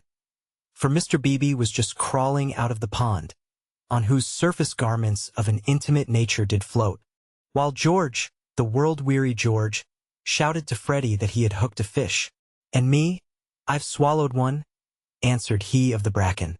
I've swallowed a pollywog. It wriggleth in my tummy. I shall die? Emerson, you beast. You've got on my bags. Hush, dears, said Mrs. Honeychurch, who found it impossible to remain shocked. And do be sure you dry yourselves thoroughly first. All these colds come of not drying thoroughly. Mother, do come away, said Lucy. Oh, for goodness sake, do come. Hello, cried George, so that again the lady stopped. He regarded himself as dressed, barefoot, bare-chested, radiant and personable against the shadowy woods. He called, Hello, Miss Honeychurch. Hello. Bow, Lucy. Better bow. Whoever is it, I shall bow. Miss Honeychurch bowed. That evening and all that night the water ran away. On the morrow the pool had shrunk to its old size and lost its glory. It had been a call to the blood and to the relaxed will, a passing benediction whose influence did not pass, a holiness, a spell, a momentary chalice for youth. Chapter 13. How Miss Bartlett's boiler was so tiresome. How often had Lucy rehearsed this bow, this interview, but she had always rehearsed them indoors, and with certain accessories, which surely we have a right to assume. Who could foretell that she and George would meet in the rout of a civilization, amidst an army of coats and collars and boots that lay wounded over the sunlit earth? She had imagined a young Mr. Emerson, who might be shy or morbid or indifferent or furtively impudent. She was prepared for all of these, but she had never imagined one who would be happy and greet her with the shout of the morning star. Indoors herself, partaking of tea with old Mrs. Butterworth, she reflected that it is impossible to foretell the future with any degree of accuracy, that it is impossible to rehearse life. A fault in the scenery, a face in the audience, an eruption of the audience onto the stage, and all our carefully planned gestures mean nothing or mean too much. I will bow, she had thought. I will not shake hands with him. That will be just the proper thing. She had bowed, but to whom? To gods, to heroes, to the nonsense of schoolgirls. She had bowed across the rubbish that cumbers the world. So ran her thoughts, while her faculties were busy with Cecil. It was another of those dreadful engagement calls. Mrs. Butterworth had wanted to see him, and he did not want to be seen. He did not want to hear about hydrangeas, why they changed their color at the seaside. He did not want to join the C.O.S. When cross he was always elaborate, and made long, clever answers where yes or no would have done. Lucy soothed him and tinkered at the conversation in a way that promised well for their married peace. No one is perfect, and surely it is wiser to discover the imperfections before wedlock. Miss Bartlett, indeed, though not in word, had taught the girl that this our life contains nothing satisfactory. Lucy, though she disliked the teacher, regarded the teaching as profound, and applied it to her lover. Lucy, said her mother, when they got home, is anything the matter with Cecil? The question was ominous. Up till now Mrs. Honeychurch had behaved with charity and restraint. No, I don't think so, mother. Cecil's all right. Perhaps he's tired. Lucy compromised. Perhaps Cecil was a little tired. Because otherwise, she pulled out her bonnet pins with gathering displeasure. Because otherwise I cannot account for him. I do think Mrs. Butterworth is rather tiresome, if you mean that. Cecil has told you to think so. You were devoted to her as a little girl, and nothing will describe her goodness to you through the typhoid fever. No, it is just the same thing everywhere. Let me just put your bonnet away, may I? Surely he could answer her civilly for 1/2 hour? Cecil has a very high standard for people, faltered Lucy, seeing trouble ahead. It's part of his ideals. It is really that makes him sometimes seem. Oh, rubbish. If high ideals make a young man rude, the sooner he gets rid of them the better, said Mrs. Honeychurch, handing her the bonnet. Now, mother, I've seen you cross with Mrs. Butterworth yourself. Not in that way. At times I could wring her neck, but not in that way. No, it is the same with Cecil all over. By the by, I never told you. I had a letter from Charlotte while I was away in London. This attempt to divert the conversation was too puerile, and Mrs. Honeychurch resented it. Since Cecil came back from London, nothing appears to please him. Whenever I speak he winces. I see him, Lucy. It is useless to contradict me. No doubt I am neither artistic nor literary nor intellectual nor musical, but I cannot help the drawing-room furniture. Your father bought it and we must put up with it, will Cecil kindly remember. I see what you mean, and certainly Cecil oughtn't to, but he does not mean to be uncivil, he once explained. It is the things that upset him. He is easily upset by ugly things. He is not uncivil to people. Is it a thing or a person when Freddie sings? You can't expect a really musical person to enjoy comic songs as we do. Then why didn't he leave the room? Why sit wriggling and sneering and spoiling everyone's pleasure? We mustn't be unjust to people, faltered Lucy. Something had enfeebled her, and the case for Cecil, which she had mastered so perfectly in London, would not come forth in an effective form. The two civilizations had clashed. Cecil hinted that they might, and she was dazzled and bewildered, as though the radiance that lies behind all civilization had blinded her eyes. Good taste and bad taste were only catchwords. Garments of diverse cut, and music itself dissolved to a whisper through pine trees, where the song is not distinguishable from the comic song. She remained in much embarrassment, while Mrs. Honeychurch changed her frock for dinner, and every now and then she said a word, and made things no better. There was no concealing the fact. Cecil had meant to be supercilious, and he had succeeded. And Lucy, she knew not why, wished that the trouble could have come at any other time. Go and dress, dear. You'll be late. All right, mother. Don't say, all right, and stop. Go. She obeyed, but loitered disconsolately at the landing window. It faced north, so there was little view, and no view of the sky. Now, as in the winter, the pine trees hung close to her eyes. One connected the landing window with depression. No definite problem menaced her, but she sighed to herself, oh, dear. What shall I do? What shall I do? It seemed to her that everyone else was behaving very badly, and she ought not to have mentioned Miss Bartlett's letter. She must be more careful. Her mother was rather inquisitive, and might have asked what it was about. Oh, dear, what should she do? And then Freddie came bounding upstairs, and joined the ranks of the ill-behaved. I say, those are topping people. My dear baby, how tiresome you've been. You have no business to take them bathing in the sacred lake. It's much too public. It was all right for you, but most awkward for everyone else. Do be more careful. You forget the place is growing half suburban. I say, is anything on tomorrow week? Not that I know of. Then I want to ask the Emersons up to Sunday tennis. Oh, I wouldn't do that, Freddie. I wouldn't do that with all this muddle. What's wrong with the court? They won't mind a bump or two, and I've ordered new balls. I meant it's better not. I really mean it. He seized her by the elbows and humorously danced her up and down the passage. She pretended not to mind, but she could have screamed with temper. Cecil glanced at them as he proceeded to his toilet, and they impeded Mary with her brood of hot water cans. Then Mrs. Honeychurch opened her door and said, Lucy, what a noise you're making. I have something to say to you. Did you say you had had a letter from Charlotte?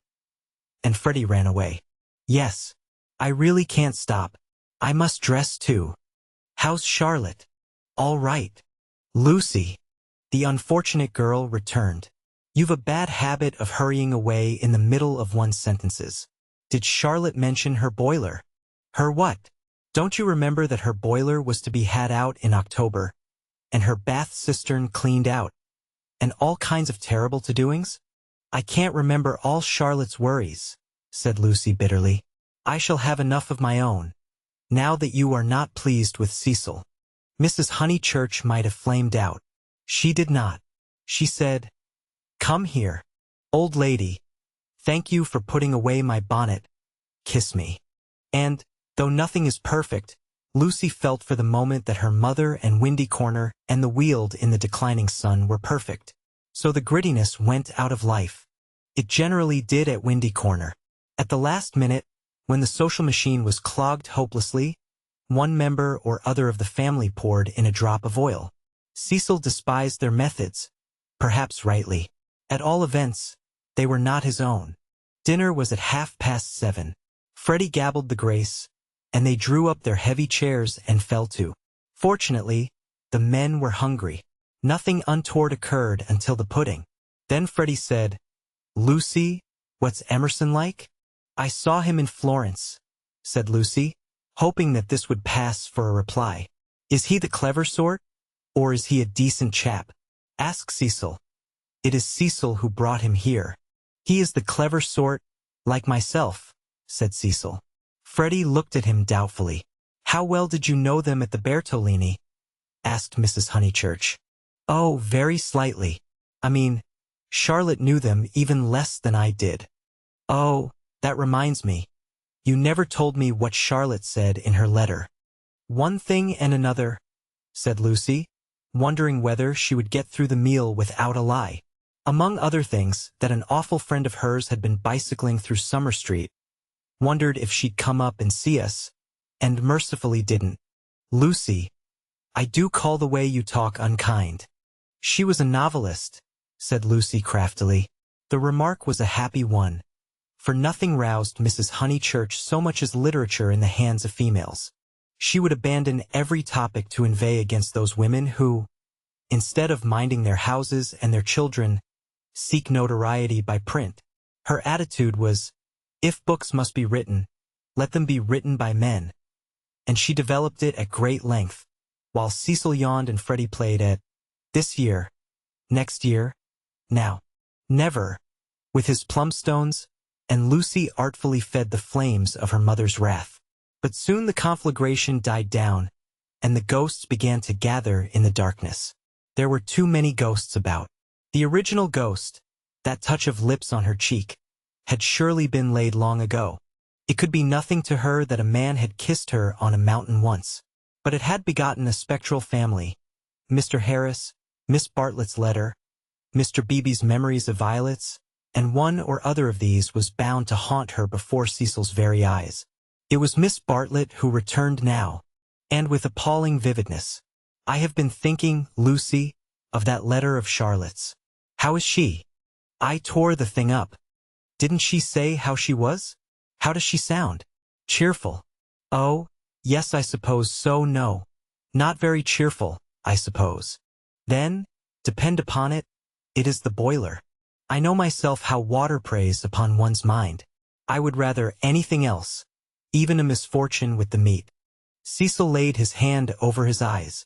So would I, asserted Freddie, backing his mother up, backing up the spirit of her remark rather than the substance. And I have been thinking, she added rather nervously, surely we could squeeze Charlotte in here next week, and give her a nice holiday while the plumbers at Tunbridge Wells finish. I have not seen poor Charlotte for so long. It was more than her nerves could stand, and she could not protest violently after her mother's goodness to her upstairs. Mother, no, she pleaded. It's impossible. We can't have Charlotte on the top of the other things. We're squeezed to death as it is. Freddie's got a friend coming Tuesday. There's Cecil, and you've promised to take in Minnie Beebe because of the diphtheria scare. It simply can't be done. Nonsense. It can. If Minnie sleeps in the bath. Not otherwise. Minnie can sleep with you. I won't have her. Then, if you're so selfish, Mr. Floyd must share a room with Freddie. Miss Bartlett, Miss Bartlett, Miss Bartlett, moaned Cecil, again laying his hand over his eyes. It's impossible, repeated Lucy. I don't want to make difficulties, but it really isn't fair on the maids to fill up the house so.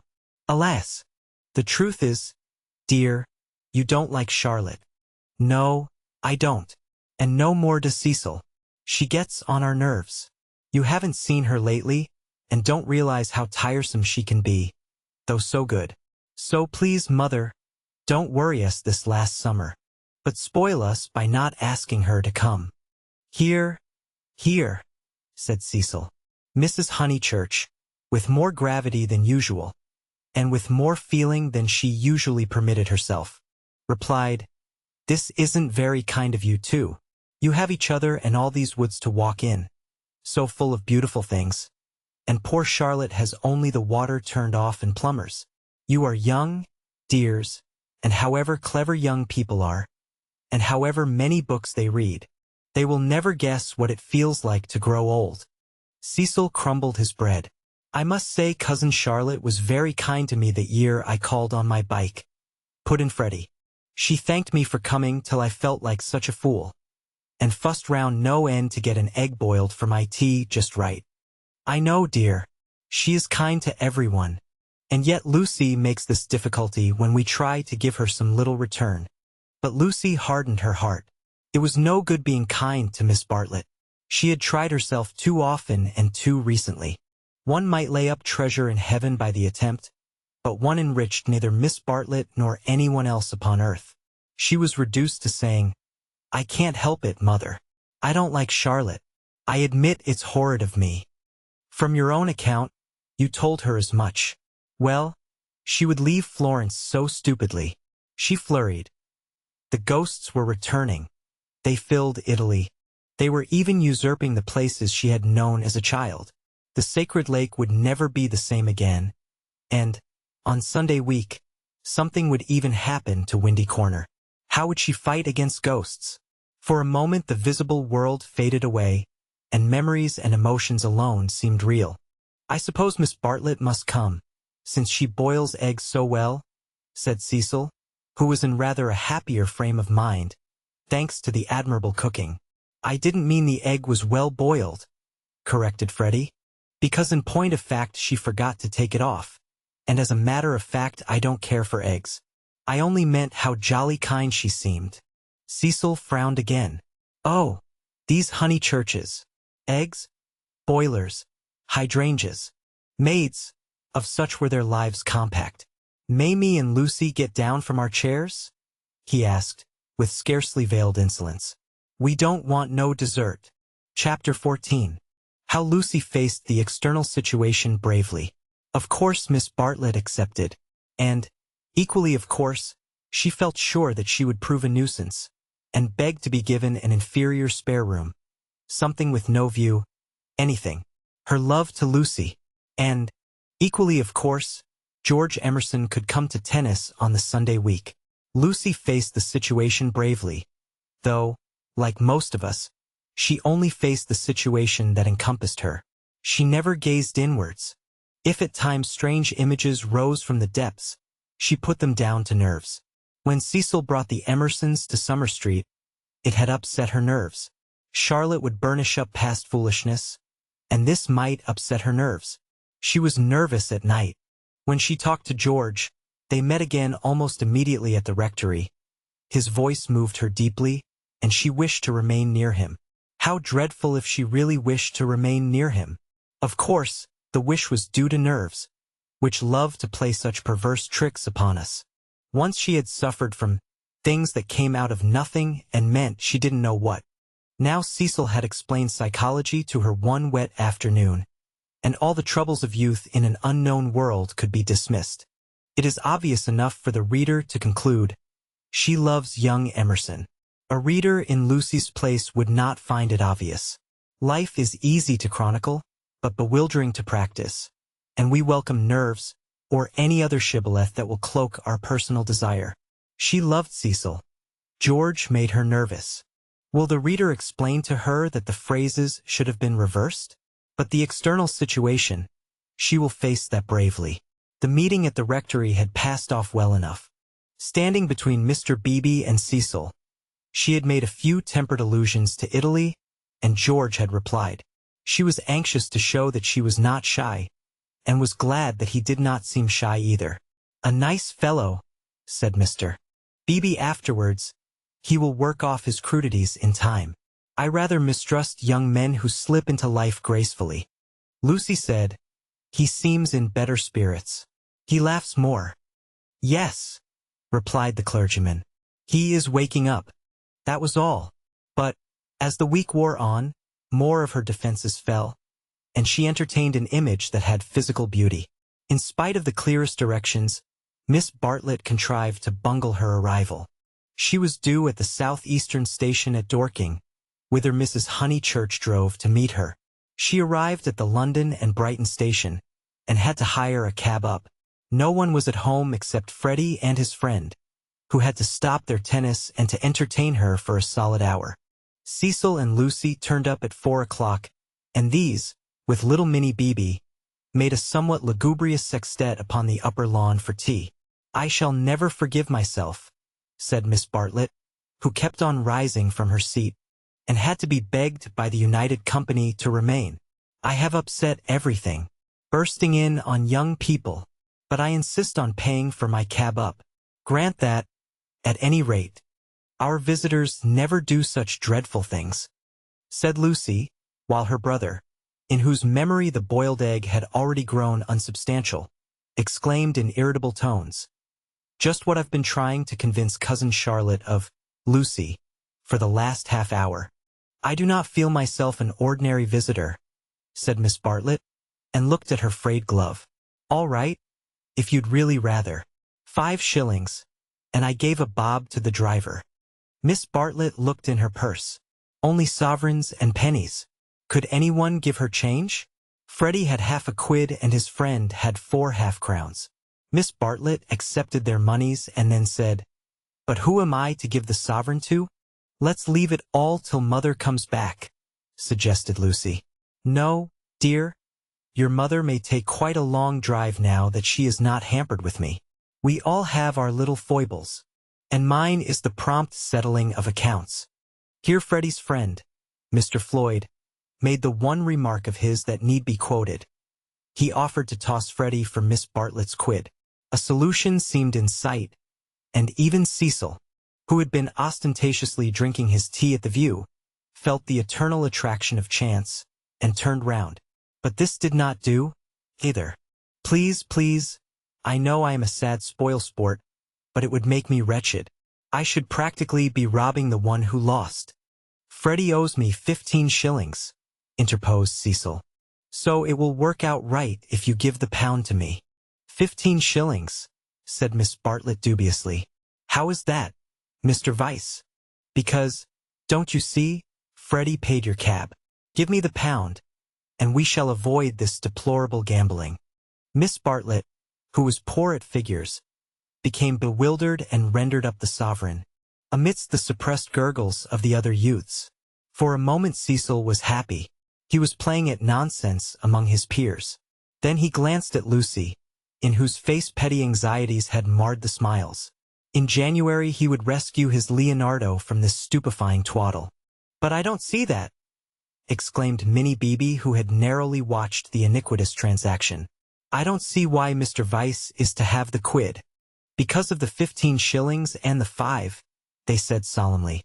15 shillings and 5 shillings make £1, you see.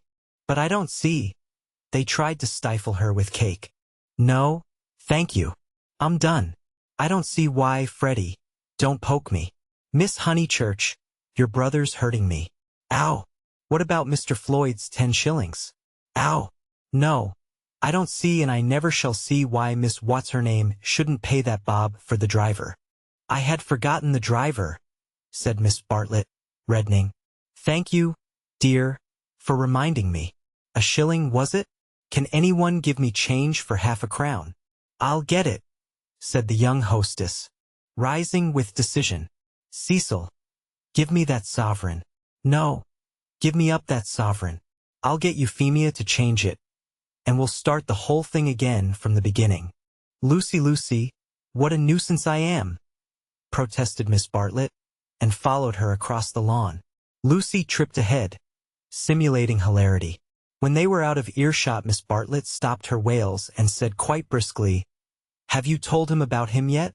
"No, I haven't," replied Lucy, and then could have bitten her tongue for understanding so quickly what her cousin meant. "Let me see. A sovereign's worth of silver." She escaped into the kitchen. Miss Bartlett's sudden transitions were too uncanny. It sometimes seemed as if she planned every word she spoke or caused to be spoken, as if all this worry about cabs and change had been a ruse to surprise the soul. "No, I haven't told Cecil or anyone," she remarked. When she returned, "I promised you I shouldn't. Here is your money, all shillings, except 2 half-crowns. Would you count it? You can settle your debt nicely now." Miss Bartlett was in the drawing-room, gazing at the photograph of St. John Ascending, which had been framed. "How dreadful," she murmured. "How more than dreadful, if Mr. Vyse should come to hear of it from some other source."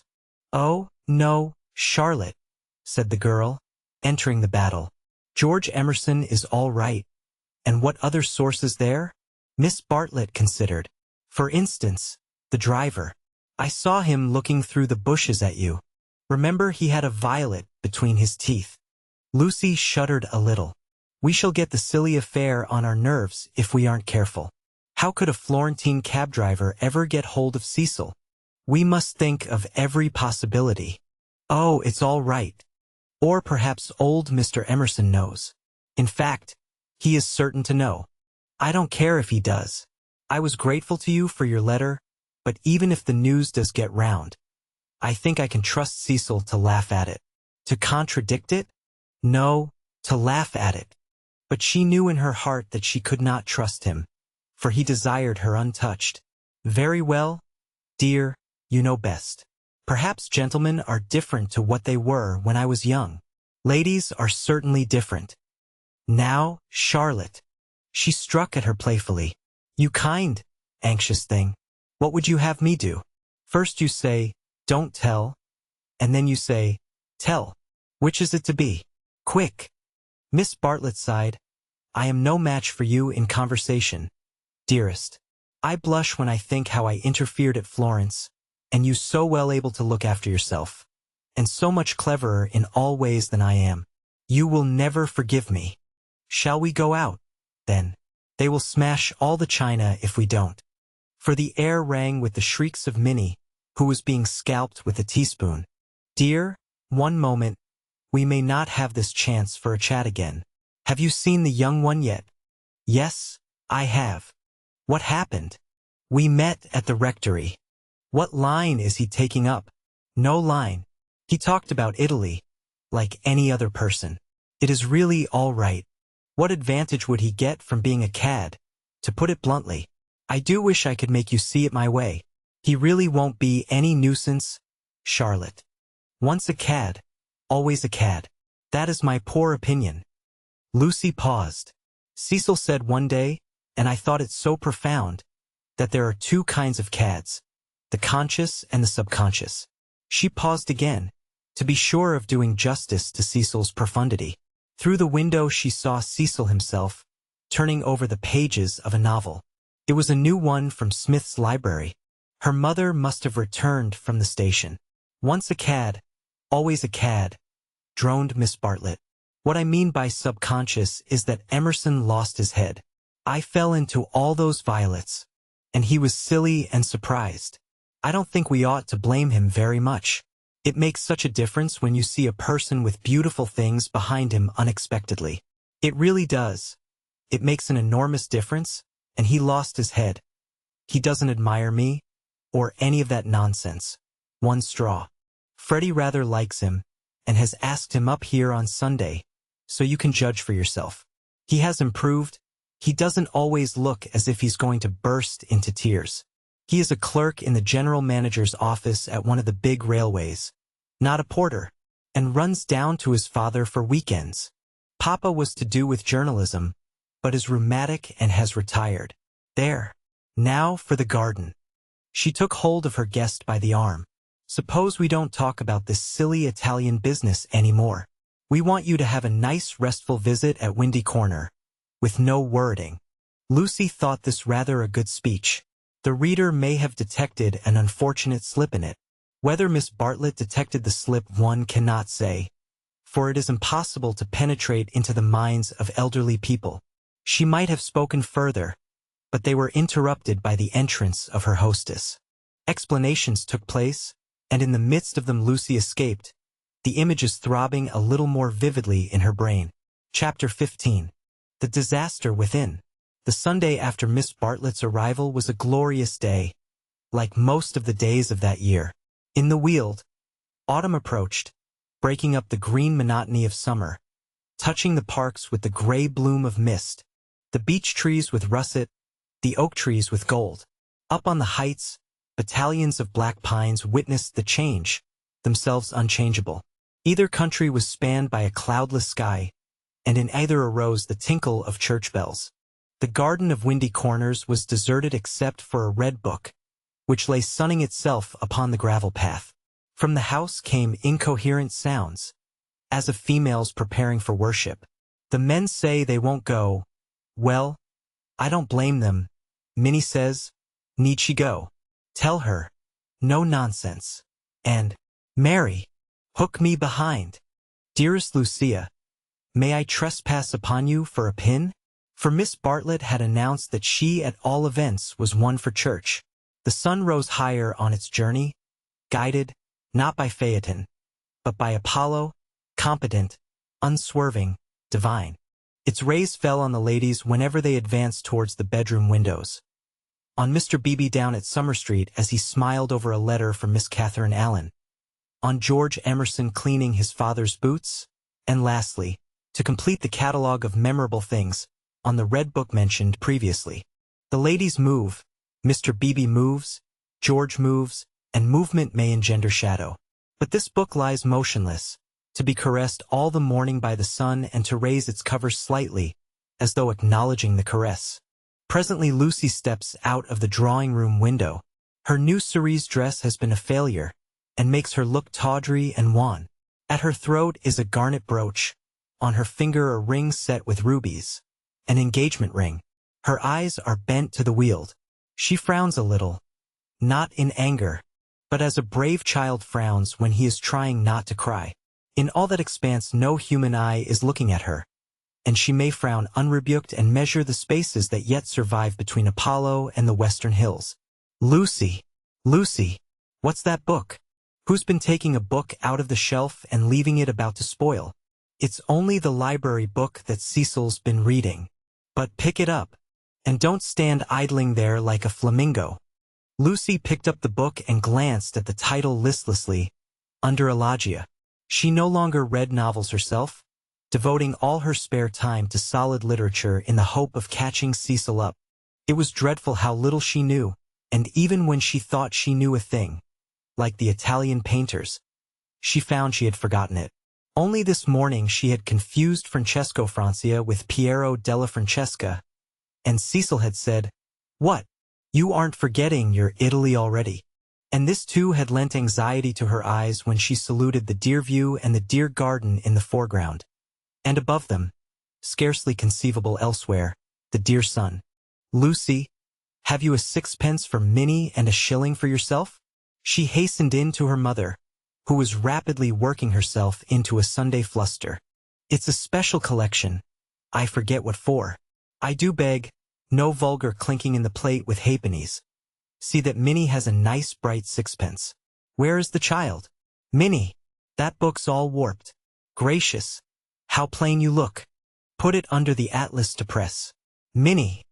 Oh, Mrs. Honeychurch, from the upper regions. Minnie, don't be late. Here comes the horse." It was always the horse, never the carriage. "Where's Charlotte? Run up and hurry her. Why is she so long? She had nothing to do. She never brings anything but blouses. Poor Charlotte, how I do detest blouses. Minnie, paganism is infectious, more infectious than diphtheria or piety, and the rector's niece was taken to church protesting. As usual, she didn't see why. Why shouldn't she sit in the sun with the young men? The young men, who had now appeared, mocked her with ungenerous words. Mrs. Honeychurch defended orthodoxy, and in the midst of the confusion Miss Bartlett, dressed in the very height of the fashion, came strolling down the stairs. "Dear Marian, I am very sorry, but I have no small change, nothing but sovereigns and half-crowns. Could anyone give me—" "Yes, easily. Jump in. Gracious me, how smart you look. What a lovely frock. You put us all to shame.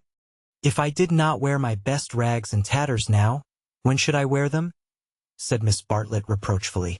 She got into the Victoria and placed herself with her back to the horse. The necessary roar ensued, and then they drove off. "Goodbye. Be good," called out Cecil. Lucy bit her lip, for the tone was sneering. On the subject of church and so on, they had had rather an unsatisfactory conversation. He had said that people ought to overhaul themselves, and she did not want to overhaul herself. She did not know it was done. Honest orthodoxy Cecil respected, but he always assumed that honesty is the result of a spiritual crisis. He could not imagine it as a natural birthright that might grow heavenward like flowers. All that he said on this subject pained her. Though he exuded tolerance from every pore, somehow the Emersons were different. She saw the Emersons after church. There was a line of carriages down the road, and the Honeychurch vehicle happened to be opposite Sissy Villa. To save time, they walked over the green to it, and found father and son smoking in the garden. "Introduce me," said her mother, "unless the young man considers that he knows me already." He probably did, but Lucy ignored the sacred lake and introduced them formally. Old Mr. Emerson claimed her with much warmth, and said how glad he was that she was going to be married. She said yes, she was glad too. And then, as Miss Bartlett and Minnie were lingering behind with Mr. Beebe, She turned the conversation to a less disturbing topic and asked him how he liked his new house. "Very much," he replied, but there was a note of offense in his voice. She had never known him offended before. He added, "We find, though, that the Miss Allens were coming, and that we have turned them out. Women mind such a thing. I am very much upset about it." "I believe that there was some misunderstanding," said Mrs. Honeychurch uneasily. "Our landlord was told that we should be a different type of person," said George, who seemed disposed to carry the matter further. "He thought we should be artistic. He is disappointed. And I wonder whether we ought to write to the Miss Allens and offer to give it up. What do you think?" He appealed to Lucy. "Oh, stop now, you have come," said Lucy lightly. She must avoid censuring Cecil, for it was on Cecil that the little episode turned, though his name was never mentioned. "So George says. He says that the Miss Allens must go to the wall. Yet it does seem so unkind." "There is only a certain amount of kindness in the world," said George, watching the sunlight flash on the panels of the passing carriages. "Yes," exclaimed Mrs. Honeychurch. "That's exactly what I say. Why all this twiddling and twaddling over two Miss Allens? There is a certain amount of kindness, just as there is a certain amount of light," he continued in measured tones. "We cast a shadow on something wherever we stand, and it is no good moving from place to save things, because the shadow always follows. Choose a place where you won't do harm, yes, choose a place where you won't do very much harm, and stand in it for all you are worth, facing the sunshine. Oh, Mr. Emerson, I see you're clever." "Eh? I see you're going to be clever. I hope you didn't go behaving like that to poor Freddie." George's eyes laughed, and Lucy suspected that he and her mother would get on rather well. "No, I didn't," he said. "He behaved that way to me. It is his philosophy, only he starts life with it.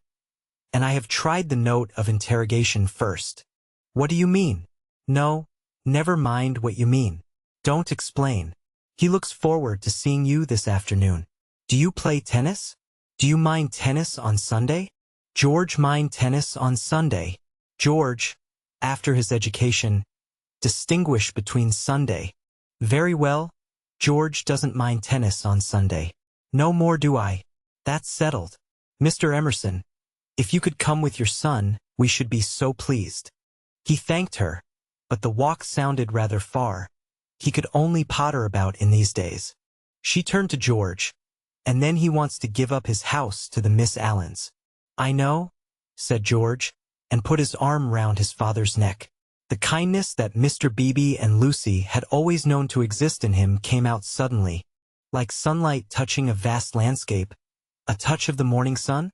She remembered that in all his perversities he had never spoken against affection. Miss Bartlett approached. "You know our cousin, Miss Bartlett," said Mrs. Honeychurch pleasantly.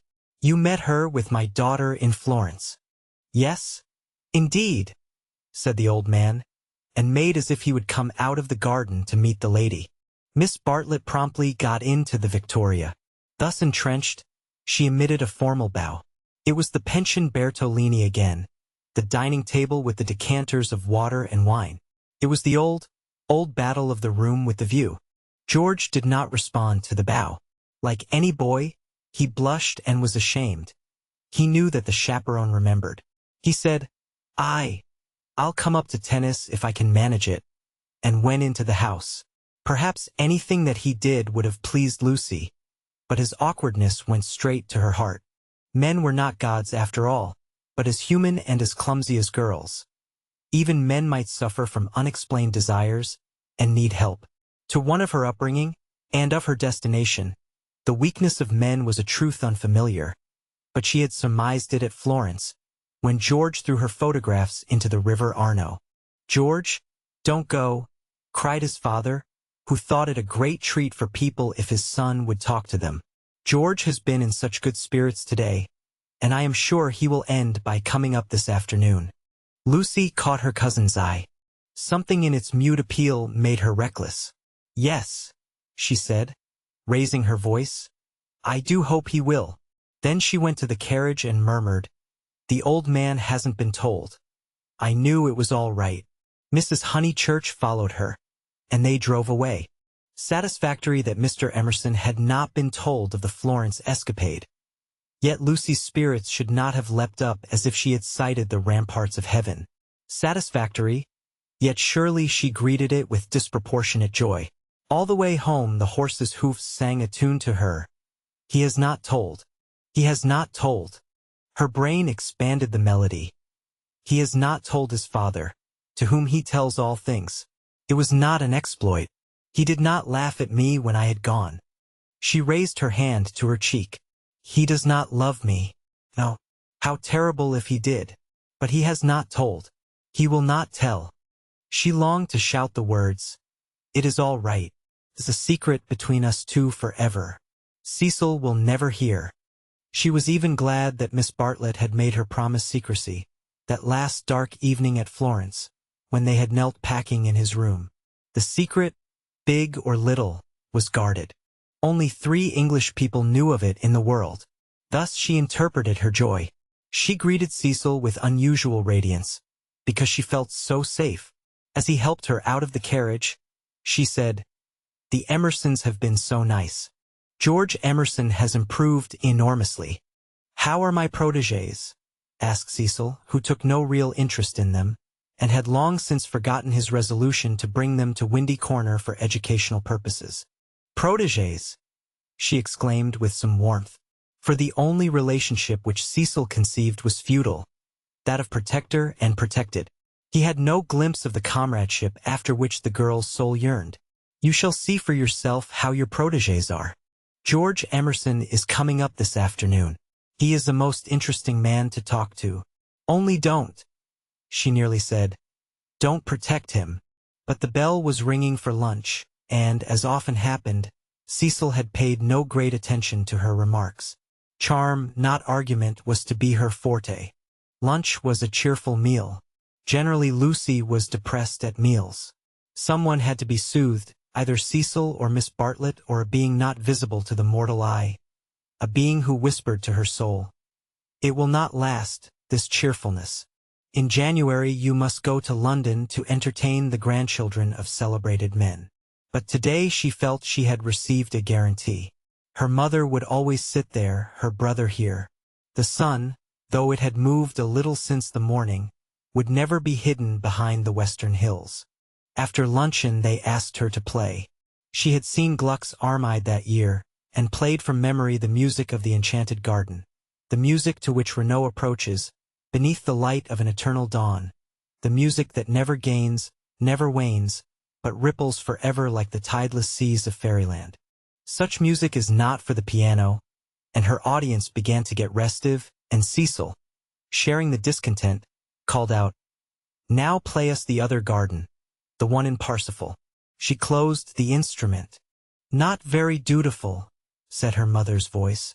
Fearing that she had offended Cecil, she turned quickly round. There George was. He had crept in without interrupting her. "Oh, I had no idea," she exclaimed, getting very red. And then, without a word of greeting, she reopened the piano. Cecil should have the Parsifal and anything else that he liked. "Our performer has changed her mind," said Miss Bartlett, perhaps implying, "she will play the music to Mr. Emerson." Lucy did not know what to do, nor even what she wanted to do. She played a few bars of the Flower Maiden's song very badly, and then she stopped. "I vote tennis," said Freddie, disgusted at the scrappy entertainment. "Yes, so do I." Once more she closed the unfortunate piano. "I vote you have amends for." "All right. Not for me, thank you," said Cecil. "I will not spoil the set." He never realized that it may be an act of kindness in a bad player to make up a fourth. "Oh, come along, Cecil. I'm bad, Floyd's rotten, and so I dare say's Emerson." George corrected him. "I am not bad." One looked down one's nose at this. "Then certainly I won't play," said Cecil, while Miss Bartlett, under the impression that she was snubbing George, added, "I agree with you, Mr. Vyse. You had much better not play. Much better not." Minnie, rushing in where Cecil feared to tread, announced that she would play. "I shall miss every ball anyway, so what does it matter?" But Sunday intervened and stamped heavily upon the kindly suggestion. "Then it will have to be Lucy," said Mrs. Honeychurch. "You must fall back on Lucy. There is no other way out of it. Lucy, go and change your frock." Lucy's Sabbath was generally of this amphibious nature. She kept it without hypocrisy in the morning, and broke it without reluctance in the afternoon. As she changed her frock, she wondered whether Cecil was sneering at her. Really, she must overhaul herself and settle everything up before she married him. Mr. Floyd was her partner. She liked music, but how much better tennis seemed. How much better to run about in comfortable clothes than to sit at the piano and feel girt under the arms. Once more music appeared to her the employment of a child. George served, and surprised her by his anxiety to win. She remembered how he had sighed among the tombs at Santa Croce because things wouldn't fit. How after the death of that obscure Italian, he had leant over the parapet by the Arno and said to her, "I shall want to live, I tell you." He wanted to live now, to win at tennis, to stand for all he was worth in the sun which had begun to decline and was shining in her eyes, and he did win. Ah, how beautiful the Weald looked! The hills stood out above its radiance, as Fiesole stands above the Tuscan plain, and the South Downs, if one chose, were the mountains of Carrara. She might be forgetting her Italy, but she was noticing more things in her England. One could play a new game with the view, and try to find in its innumerable folds some town or village that would do for Florence. Ah, how beautiful the Weald looked! But now Cecil claimed her. He chanced to be in a lucid critical mood, and would not sympathize with exaltation. He had been rather a nuisance all through the tennis, for the novel that he was reading was so bad that he was obliged to read it aloud to others. He would stroll round the precincts of the court and call out, "I say, listen to this, Lucy. 3 split infinitives." "Dreadful," said Lucy, and missed her stroke. When they had finished their set, he still went on reading. There was some murder scene, and really everyone must listen to it. Freddie and Mr. Floyd were obliged to hunt for a lost ball in the laurels, but the other two acquiesced. "The scene is laid in Florence." "What fun, Cecil! Read away." "Come, Mr. Emerson, sit down after all your energy."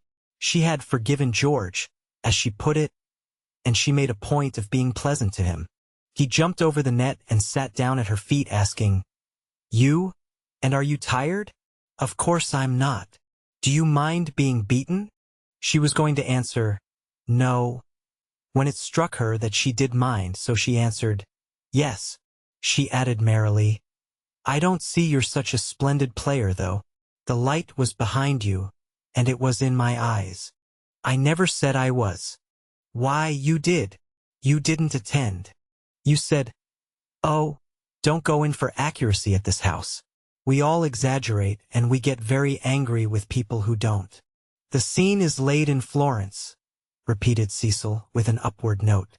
Lucy recollected herself. Sunset. Leonora was speeding. Lucy interrupted. "Leonora? Is Leonora the heroine? Who's the book by?" "Joseph Emery Prank." Sunset. Leonora speeding across the square. Pray the saints she might not arrive too late. Sunset, the sunset of Italy. Under Orcagna's loggia, the Loggia de Lanzi, as we sometimes call it now. Lucy burst into laughter. "Joseph Emery Prank. Indeed. Why, it's Miss Lavish. It's Miss Lavish's novel, and she's publishing it under somebody else's name. Who may Miss Lavish be?"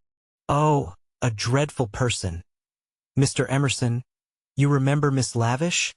Excited by her pleasant afternoon, she clapped her hands. George looked up. "Of course I do. I saw her the day I arrived at Summer Street. It was she who told me that you lived here. Weren't you pleased?" She meant to see Miss Lavish. But when he bent down to the grass without replying, it struck her that she could mean something else.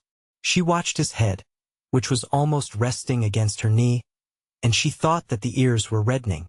No wonder the novel's bad. she added.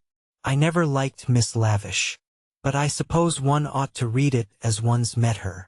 All modern books are bad, said Cecil, who was annoyed at her inattention, and vented his annoyance on literature. Everyone writes for money in these days. Oh, Cecil! It is so. I will inflict Joseph Emery prank on you no longer. Cecil, this afternoon, seemed such a twittering sparrow. The ups and downs in his voice were noticeable, but they did not affect her. She had dwelt amongst melody and movement, and her nerves refused to answer to the clang of his. Leaving him to be annoyed, she gazed at the black head again. She did not want to stroke it, but she saw herself wanting to stroke it. The sensation was curious. How do you like this view of ours, Mr. Emerson? I never notice much difference in views. What do you mean? Because they're all alike. Because all that matters in them is distance and air. Said Cecil, uncertain whether the remark was striking or not. My father, he looked up at her, and he was a little flushed, says that there is only one perfect view, the view of the sky straight over our heads, and that all these views on earth are but bungled copies of it. I expect your father has been reading Dante, said Cecil, fingering the novel, which alone permitted him to lead the conversation.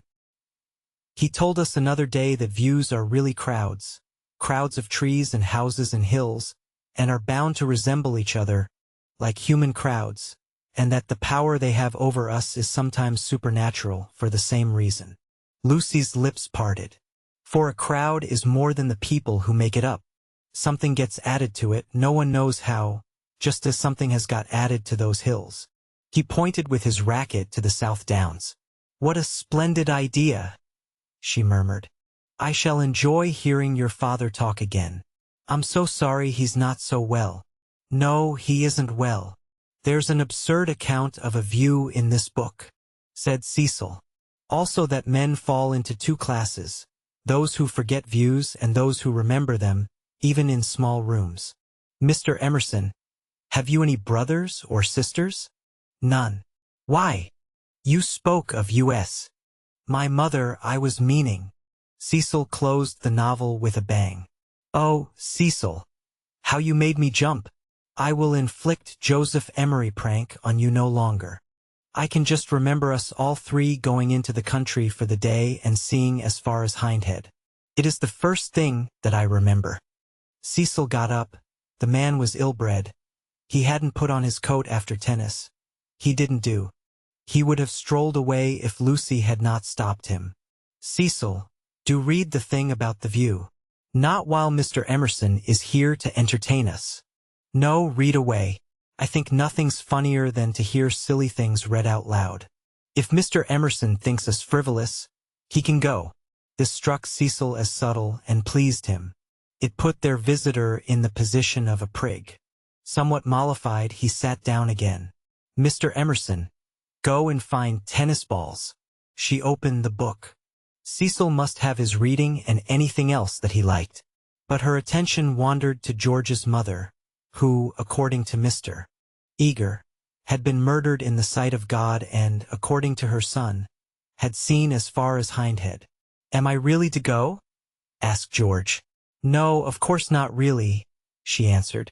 Chapter 2, said Cecil, yawning. Find me Chapter 2, if it isn't bothering you. Chapter 2 was found, and she glanced at its opening sentences. She thought she had gone mad. Here, hand me the book. She heard her voice saying, It isn't worth reading. It's too silly to read. I never saw such rubbish. It oughtn't to be allowed to be printed. He took the book from her. Leonora, he read, sat pensive and alone. Before her lay the rich champaign of Tuscany, dotted over with many a smiling village. The season was spring. Miss Lavish knew, somehow, and had printed the past in draggled prose, for Cecil to read and for George to hear. A golden haze, he read. He read, afar off the towers of Florence, while the bank on which she sat was carpeted with violets. All unobserved Antonio stole up behind her. Lest Cecil should see her face, she turned to George and saw his face. He read. There came from his lips no wordy protestation such as formal lovers use. No eloquence was his, nor did he suffer from the lack of it. He simply enfolded her in his manly arms. This isn't the passage I wanted, he informed them. There is another much funnier further on. He turned over the leaves. Should we go in to tea? Said Lucy, whose voice remained steady. She led the way up the garden, Cecil following her, George last. She thought a disaster was averted. But when they entered the shrubbery it came. The book, as if it had not worked mischief enough, had been forgotten, and Cecil must go back for it. And George, who loved passionately, must blunder against her in the narrow path. No, she gasped, and, for the second time, was kissed by him. As if no more was possible, he slipped back. Cecil rejoined her. They reached the upper lawn alone. Chapter 16. Lying to George. But Lucy had developed since the spring. That is to say, she was now better able to stifle the emotions of which the conventions and the world disapprove. Though the danger was greater, she was not shaken by deep sobs. She said to Cecil, I am not coming in to tea. Tell Mother. I must write some letters, and went up to her room. Then she prepared for action. Love felt and returned. Love which our bodies exact and our hearts have transfigured. Love which is the most real thing that we shall ever meet, reappeared now as the world's enemy, and she must stifle it. She sent for Miss Bartlett. The contest lay not between love and duty. Perhaps there never is such a contest. It lay between the real and the pretended, and Lucy's first aim was to defeat herself. As her brain clouded over, as the memory of the views grew dim and the words of the book died away, she returned to her old shibboleth of nerves. She conquered her breakdown.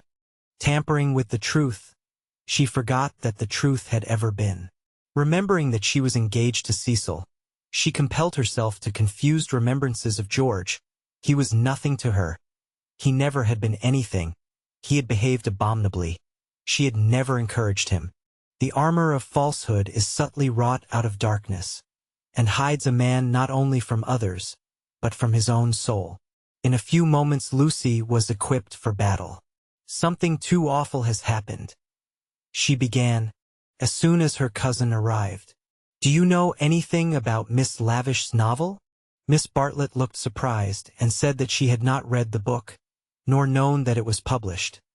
Eleanor was a reticent woman at heart. There is a scene in it. The hero and heroine make love. Do you know about that, dear? Do you know about it, please? She repeated. They are on a hillside, and Florence is in the distance. My good Lucia, I am all at sea. I know nothing about it whatever. There are violets. I cannot believe it is a coincidence. Charlotte, how could you have told her? I have thought before speaking. It must be you. Told her what? She asked with growing agitation. About that dreadful afternoon in February. Miss Bartlett was genuinely moved. Oh, Lucy, dearest girl. She hasn't put that in her book? Lucy nodded. Not so that one could recognize it. Yes. Then never more shall Eleanor Lavish be a friend of mine. So you did tell? I did just happen, when I had tea with her at Rome, in the course of conversation. But Charlotte, what about the promise you gave me when we were packing? Why did you tell Miss Lavish, when you wouldn't even let me tell Mother? I will never forgive Eleanor. She has betrayed my confidence. Why did you tell her, though? This is a most serious thing. Why does anyone tell anything? The question is eternal, and it was not surprising that Miss Bartlett should only sigh faintly in response. She had done wrong. She admitted it. She only hoped that she had not done harm. She had told Eleanor in the strictest confidence. Lucy stamped with irritation. Cecil happened to read out the passage aloud to me and to Mr. Emerson. It upset Mr. Emerson and he insulted me again, behind Cecil's back. Ugh, is it possible that men are such brutes? Behind Cecil's back as we were walking up the garden. Miss Bartlett burst into self-accusations and regrets. What is to be done now? Can you tell me? Oh, Lucy, I shall never forgive myself, never to my dying day. Fancy if your prospects— I know, said Lucy, wincing at the word. I see now why you wanted me to tell Cecil, and what you meant by some other source. You knew that you had told Miss Lavish, and that she was not reliable. It was Miss Bartlett's turn to wince. However, said the girl, despising her cousin's shiftiness, what's done's done. You have put me in a most awkward position. How am I to get out of it? Miss Bartlett could not think. The days of her energy were over.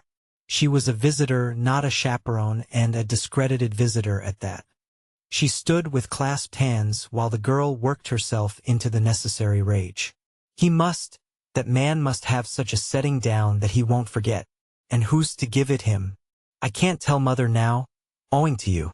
Nor Cecil, Charlotte, owing to you.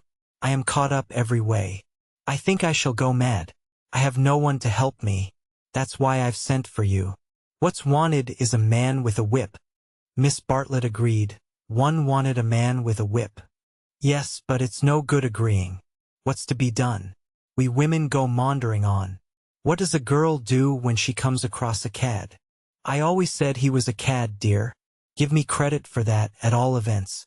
From the very first moment, when he said his father was having a bath. Oh, bother the credit and who's been right or wrong. We've both made a muddle of it. George Emerson is still down the garden there, and is he to be left unpunished? Or isn't he? I want to know. Miss Bartlett was absolutely helpless. Her own exposure had unnerved her, and thoughts were colliding painfully in her brain. She moved feebly to the window, and tried to detect the cad's white flannels among the laurels. You were ready enough at the Bertolini when you rushed me off to Rome. Can't you speak again to him now? Willingly would I move heaven and earth. I want something more definite, said Lucy contemptuously. Will you speak to him? It is the least you can do. Surely, considering it all happened because you broke your word. Never again shall Eleanor Lavish be a friend of mine. Really, Charlotte was outdoing herself. Yes or no, please, yes or no. It is the kind of thing that only a gentleman can settle. George Emerson was coming up the garden with a tennis ball in his hand. Very well, said Lucy with an angry gesture. No one will help me. I will speak to him myself. And immediately she realized that this was what her cousin had intended all along. Hello, Emerson, called Freddie from below. Found the lost ball? Good man. Want any tea? And there was an eruption from the house on to the terrace. Oh, Lucy, but that is brave of you. I admire you.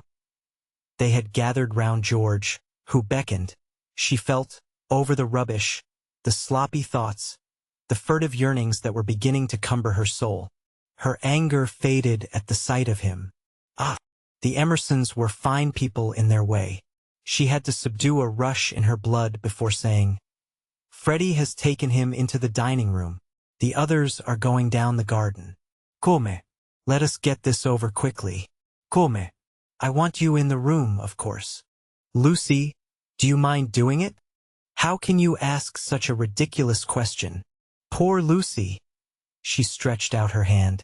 I seem to bring nothing but misfortune wherever I go. Lucy nodded. She remembered their last evening at Florence. The packing, the candle, the shadow of Miss Bartlett's toque on the door. She was not to be trapped by pathos a second time. Eluding her cousin's caress, she led the way downstairs. Try the jam, Freddie was saying. The jam's jolly good. George, looking big and disheveled, was pacing up and down the dining room. As she entered he stopped and said, No, nothing to eat. You go down to the others, said Lucy. Charlotte and I will give Mr. Emerson all he wants. Where's Mother? She started on her Sunday writing.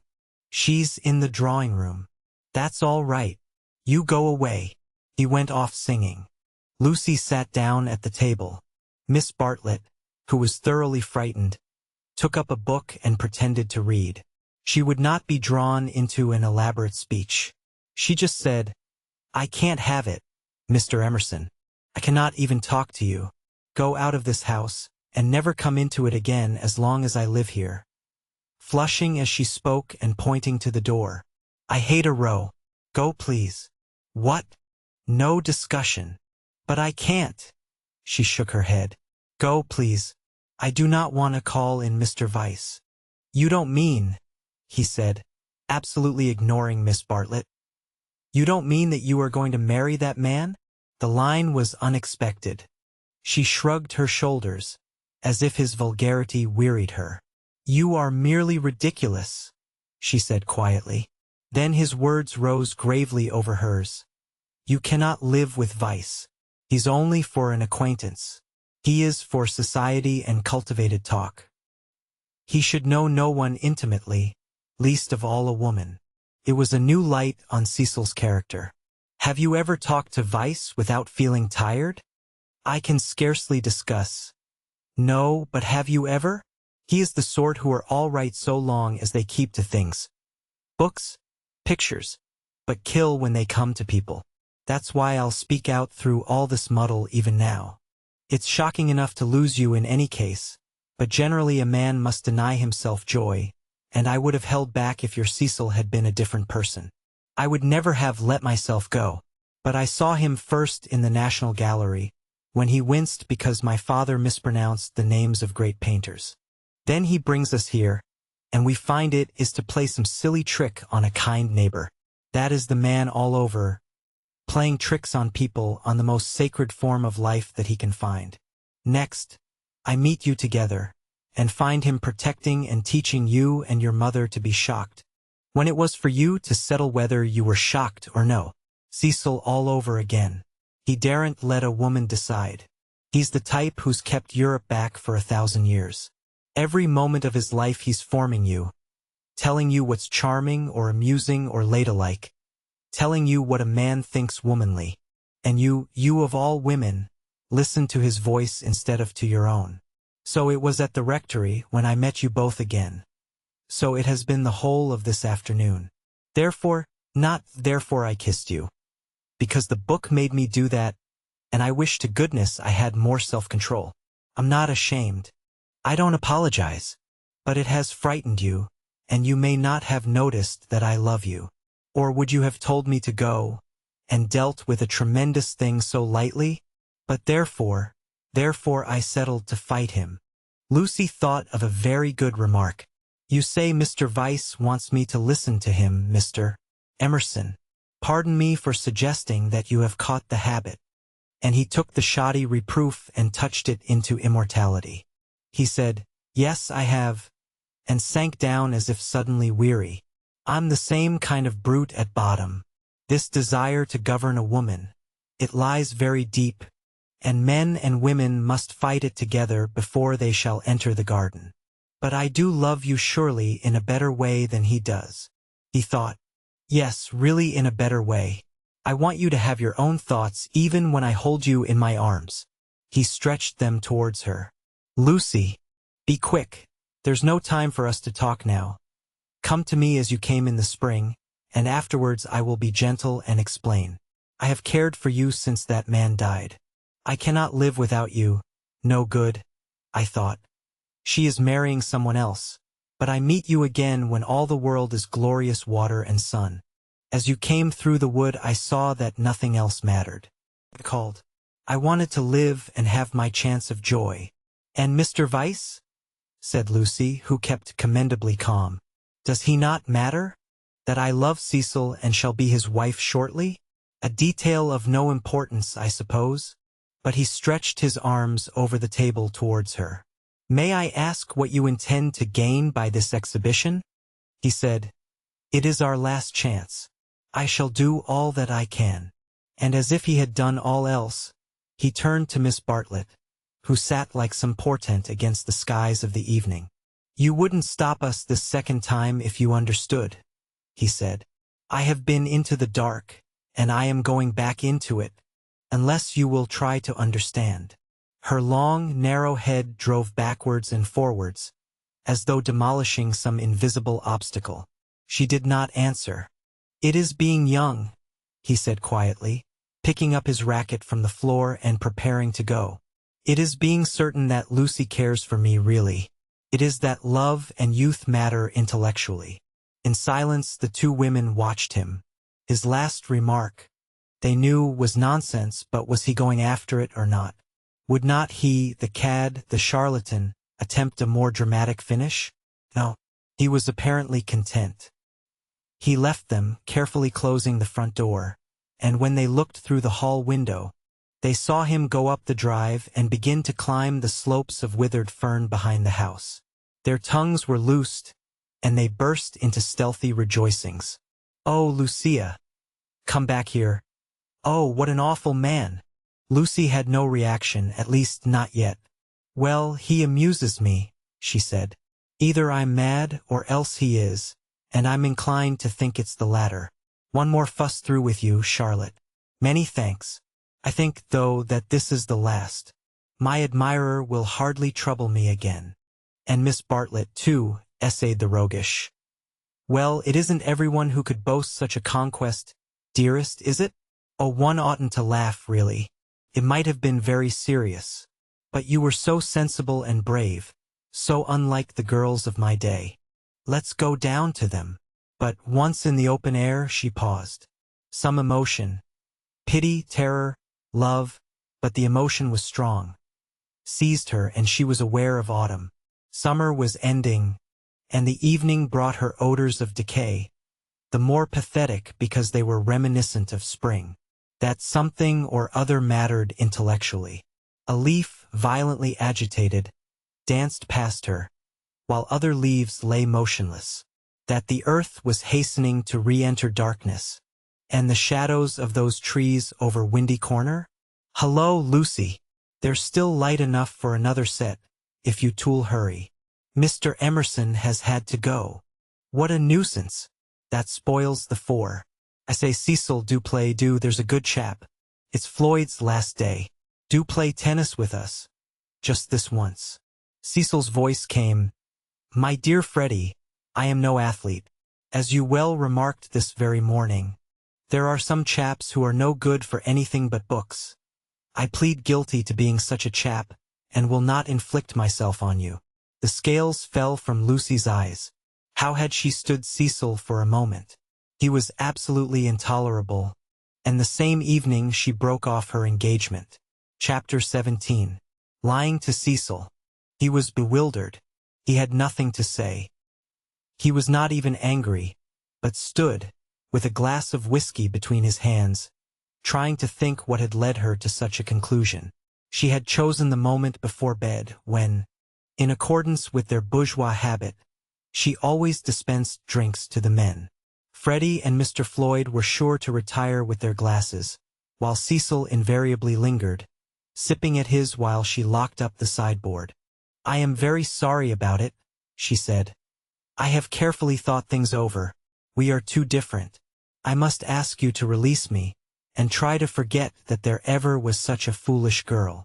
It was a suitable speech, but she was more angry than sorry, and her voice showed it. "Different how? I haven't had a really good education, for one thing," she continued, still on her knees by the sideboard. "My Italian trip came too late, and I am forgetting all that I learnt there. I shall never be able to talk to your friends, or behave as a wife of yours should. I don't understand you. You aren't like yourself. You're tired, Lucy." "Tired?" she retorted, kindling at once. "That is exactly like you. You always think women don't mean what they say. Well, you sound tired, as if something has worried you. What if I do? It doesn't prevent me from realizing the truth. I can't marry you, and you will thank me for saying so some day.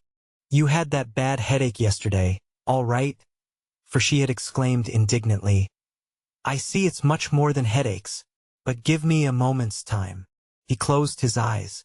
"You must excuse me if I say stupid things, but my brain has gone to pieces.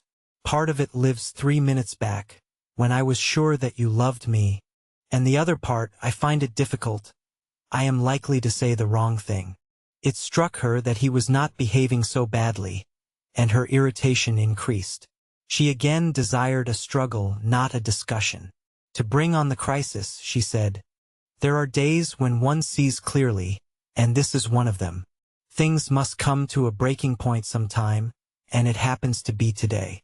If you want to know, quite a little thing decided me to speak to you, when you wouldn't play tennis with Freddie." "I never do play tennis," said Cecil, painfully bewildered. "I never could play. I don't understand a word you say. You can play well enough to make up a 4. I thought it abominably selfish of you." "No, I can't." "Well, never mind the tennis. Why couldn't you? Couldn't you have warned me if you felt anything wrong? You talked of our wedding at lunch. At least you let me talk." "I knew you wouldn't understand," said Lucy quite crossly. "I might have known there would have been these dreadful explanations. Of course, it isn't the tennis. That was only the last straw to all I have been feeling for weeks. Surely it was better not to speak until I felt certain." She developed this position. "Often before I have wondered if I was fitted for your wife, for instance, in London. And are you fitted to be my husband? I don't think so. You don't like Freddie, nor my mother. There was always a lot against our engagement, Cecil, but all our relations seemed pleased, and we met so often, and it was no good mentioning it until all things came to a point. They have today. I see clearly. I must speak. That's all." "I cannot think you were right," said Cecil gently. "I cannot tell why. But though all that you say sounds true, I feel that you are not treating me fairly. It's all too horrible. What's the good of a scene? No good. But surely I have a right to hear a little more." He put down his glass and opened the window.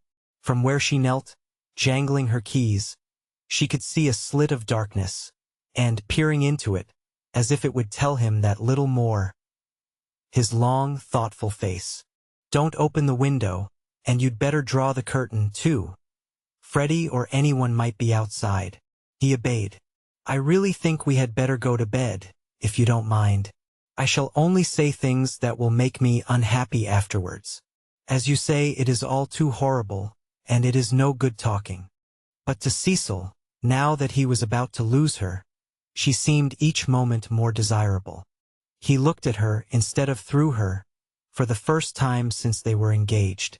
From a Leonardo she had become a living woman, with mysteries and forces of her own, with qualities that even eluded art. His brain recovered from the shock, and, in a burst of genuine devotion, he cried, "But I love you, and I did think you loved me." "I did not," she said. "I thought I did at first. I am sorry, and ought to have refused you this last time, too." He began to walk up and down the room, and she grew more and more vexed at his dignified behavior. She had counted on his being petty. It would have made things easier for her. By a cruel irony, she was drawing out all that was finest in his disposition. "You don't love me, evidently. I dare say you are right not to. But it would hurt a little less if I knew why. Because," a phrase came to her and she accepted it, "you're the sort who can't know anyone intimately." A horrified look came into his eyes. "I don't mean exactly that. But you will question me, though I beg you not to, and I must say something. It is that, more or less, when we were only acquaintances, you let me be myself, but now you're always protecting me." Her voice swelled. "I won't be protected. I will choose for myself what is ladylike and right. To shield me is an insult. Can't I be trusted to face the truth, but I must get it second-hand through you? A woman's place. You despise my mother. I know you do, because she's conventional and bothers over puddings. But, oh goodness!" She rose to her feet. "Conventional, Cecil, you're that, for you may understand beautiful things, but you don't know how to use them. And you wrap yourself up in art and books and music, and would try to wrap up me. I won't be stifled, not by the most glorious music, for people are more glorious, and you hide them from me. That's why I break off my engagement. You were all right as long as you kept to things, but when you came to people—" She stopped. There was a pause. Then Cecil said with great emotion, "It is true. True on the whole," she corrected. full of some vague shame. True, every word. It is a revelation. It is I. Anyhow, those are my reasons for not being your wife. He repeated. The sort that can know no one intimately. It is true. I fell to pieces the very first day we were engaged. I behaved like a cad to Bibi and to your brother. You are even greater than I thought. She withdrew a step. I'm not going to worry you. You are far too good to me. I shall never forget your insight, and dear, I only blame you for this. You might have warned me in the early stages, before you felt you wouldn't marry me, and so have given me a chance to improve. I have never known you till this evening. I have just used you as a peg for my silly notions of what a woman should be. But this evening you are a different person. New thoughts, even a new voice. What do you mean by a new voice? She asked, seized with incontrollable anger. I mean that a new person seems speaking through you, said he. Then she lost her balance. She cried, If you think I am in love with someone else, you are very much mistaken. Of course I don't think that. You are not that kind, Lucy. Oh yes, you do think it. It's your old idea, the idea that has kept Europe back. I mean the idea that women are always thinking of men. If a girl breaks off her engagement, everyone says, oh, she had someone else in her mind. She hopes to get someone else. It's disgusting, brutal, as if a girl can't break it off for the sake of freedom. He answered reverently, I may have said that in the past. I shall never say it again. You have taught me better. She began to redden and pretended to examine the windows again. Of course, there is no question of someone else in this, no jilting or any such nauseous stupidity. I beg your pardon most humbly if my words suggested that there was. I only meant that there was a force in you that I hadn't known of up till now. All right, Cecil, that will do. Don't apologize to me. It was my mistake. It is a question between ideals, yours and mine, pure abstract ideals, and yours are the nobler. I was bound up in the old vicious notions. And all the time you were splendid and new. His voice broke. I must actually thank you for what you have done, for showing me what I really am. Solemnly, I thank you for showing me a true woman. Will you shake hands? Of course I will, said Lucy, twisting up her other hand in the curtains. Good night, Cecil. Goodbye. That's all right. I'm sorry about it. Thank you very much for your gentleness. Let me light your candle, shall I? They went into the hall. Thank you. Good night again. God bless you, Lucy. Goodbye, Cecil. She watched him steal upstairs, while the shadows from 3 banisters passed over her face like the beat of wings. On the landing he paused strong in his renunciation, and gave her a look of memorable beauty. For all his culture, Cecil was an ascetic at heart, and nothing in his love became him like the leaving of it. She could never marry. In the tumult of her soul that stood firm, Cecil believed in her. She must some day believe in herself. She must be one of the women whom she had praised so eloquently, who care for liberty and not for men. She must forget that George loved her, that George had been thinking through her and gained her this honorable release, that George had gone away into, what was it? The darkness. She put out the lamp. It did not do to think, nor, for the matter of that, to feel. She gave up trying to understand herself, and joined the vast armies of the benighted, who follow neither the heart nor the brain, and march to their destiny by catchwords. The armies are full of pleasant and pious folk, but they have yielded to the only enemy that matters, the enemy within. They have sinned against passion and truth, and vain will be their strife after virtue. As the years pass, they are censured. Their pleasantry and their piety show cracks. Their wit becomes cynicism, their unselfishness hypocrisy. They feel and produce discomfort wherever they go. They have sinned against Eros and against Pallas Athene, and not by any heavenly intervention, but by the ordinary course of nature, those allied deities will be avenged. Lucy entered this army when she pretended to George that she did not love him, and pretended to Cecil that she loved no one. The night received her, as it had received Miss Bartlett 30 years before. Chapter 18. Lying to Mr. Beebe, Mrs. Honeychurch, Freddie, and the servants. Windy Corner lay, not on the summit of the ridge, but a few hundred feet down the southern slope, at the springing of one of the great buttresses that supported the hill. On either side of it was a shallow ravine, filled with ferns and pine trees, and down the ravine on the left ran the highway into the Weald. Whenever Mr. Beebe crossed the ridge and caught sight of these noble dispositions of the earth, and, poised in the middle of them, Windy Corner, he laughed. The situation was so glorious, the house so commonplace, not to say impertinent. The late Mr. Honeychurch had affected the cube, because it gave him the most accommodation for his money, and the only addition made by his widow had been a small turret, shaped like a rhinoceros horn, where she could sit in wet weather and watch the carts going up and down the road. So impertinent. And yet the house did, for it was the home of people who loved their surroundings honestly. Other houses in the neighborhood had been built by expensive architects. Over others their inmates had fidgeted sedulously. Yet all these suggested the accidental, the temporary, while Windy Corner seemed as inevitable as an ugliness of nature's own creation. One might laugh at the house, but one never shuddered. Mr. Beebe was bicycling over this Monday afternoon with a piece of gossip. He had heard from the Miss Allens. These admirable ladies, since they could not go to Sissy Villa, had changed their plans. They were going to Greece instead. "Since Florence did my poor sister so much good," wrote Miss Catherine, "we do not see why we should not try Athens this winter. Of course, Athens is a plunge, and the doctor has ordered her special digestive bread. But, after all, we can take that with us, and it is only getting first into a steamer and then into a train. But is there an English church?" And the letter went on to say, "I do not expect we shall go any further than Athens, but if you knew of a really comfortable pension at Constantinople, we should be so grateful." Lucy would enjoy this letter, and the smile with which Mr. Beebe greeted Windy Corner was partly for her. She would see the fun of it, and some of its beauty, for she must see some beauty. Though she was hopeless about pictures, and though she dressed so unevenly, oh, that cerise frock yesterday at church!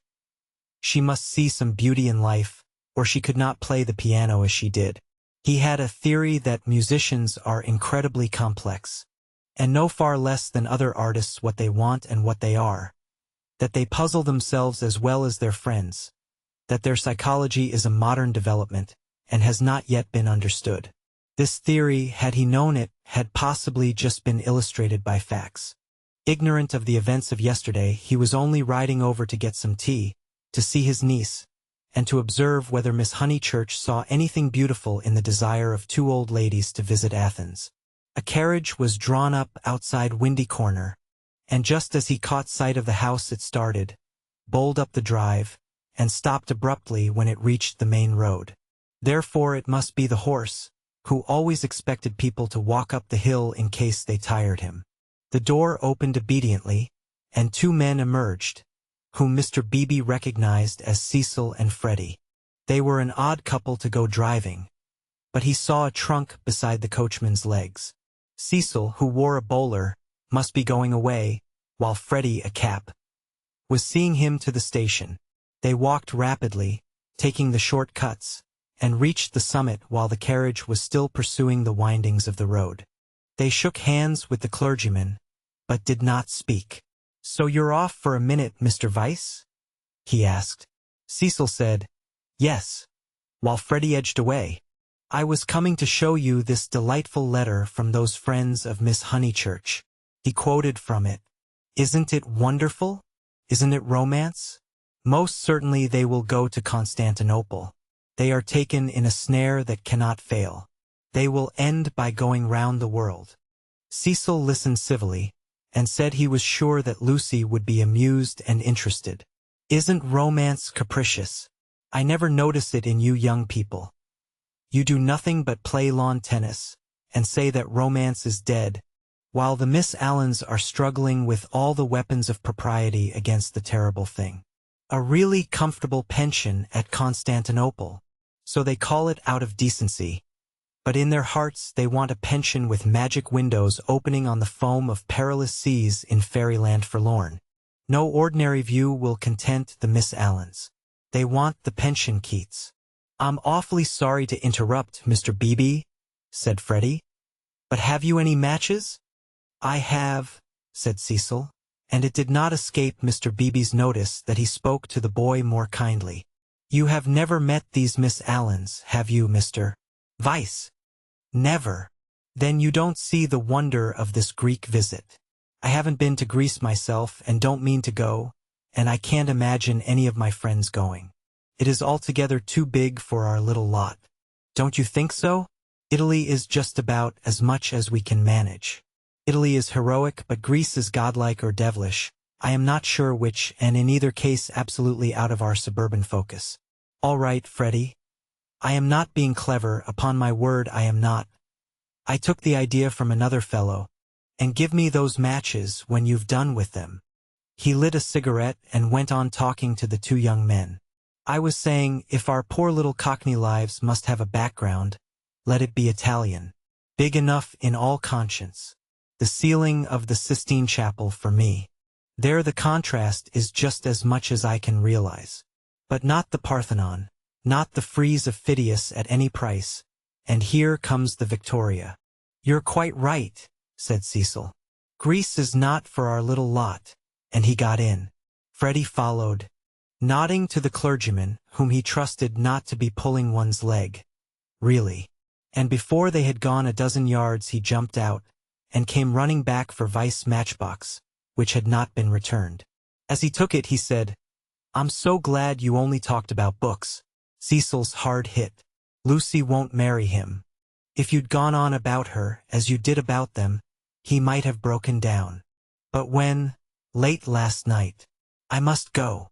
Perhaps they won't want me down there." "No, go on. Goodbye." "Thank goodness!"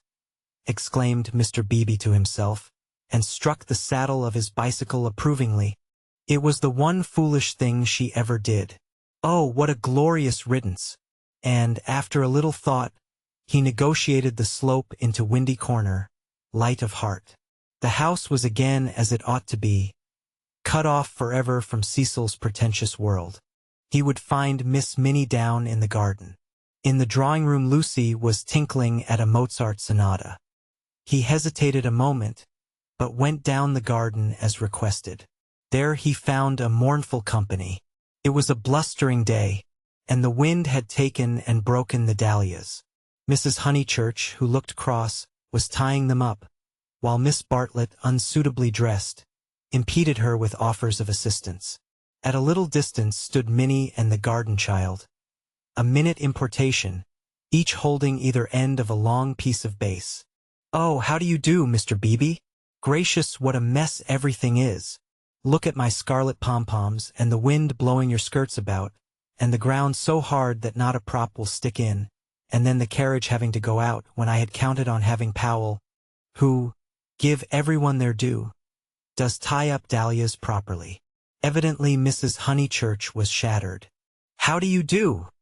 said Miss Bartlett, with a meaning glance, as though conveying that more than dahlias had been broken off by the autumn gales. "Here, Lenny, the bass!" cried Mrs. Honeychurch. The garden child, who did not know what bass was, stood rooted to the path with horror. Minnie slipped to her uncle and whispered that everyone was very disagreeable today, and that it was not her fault if dahlia strings would tear longways instead of across. "Come for a walk with me," he told her.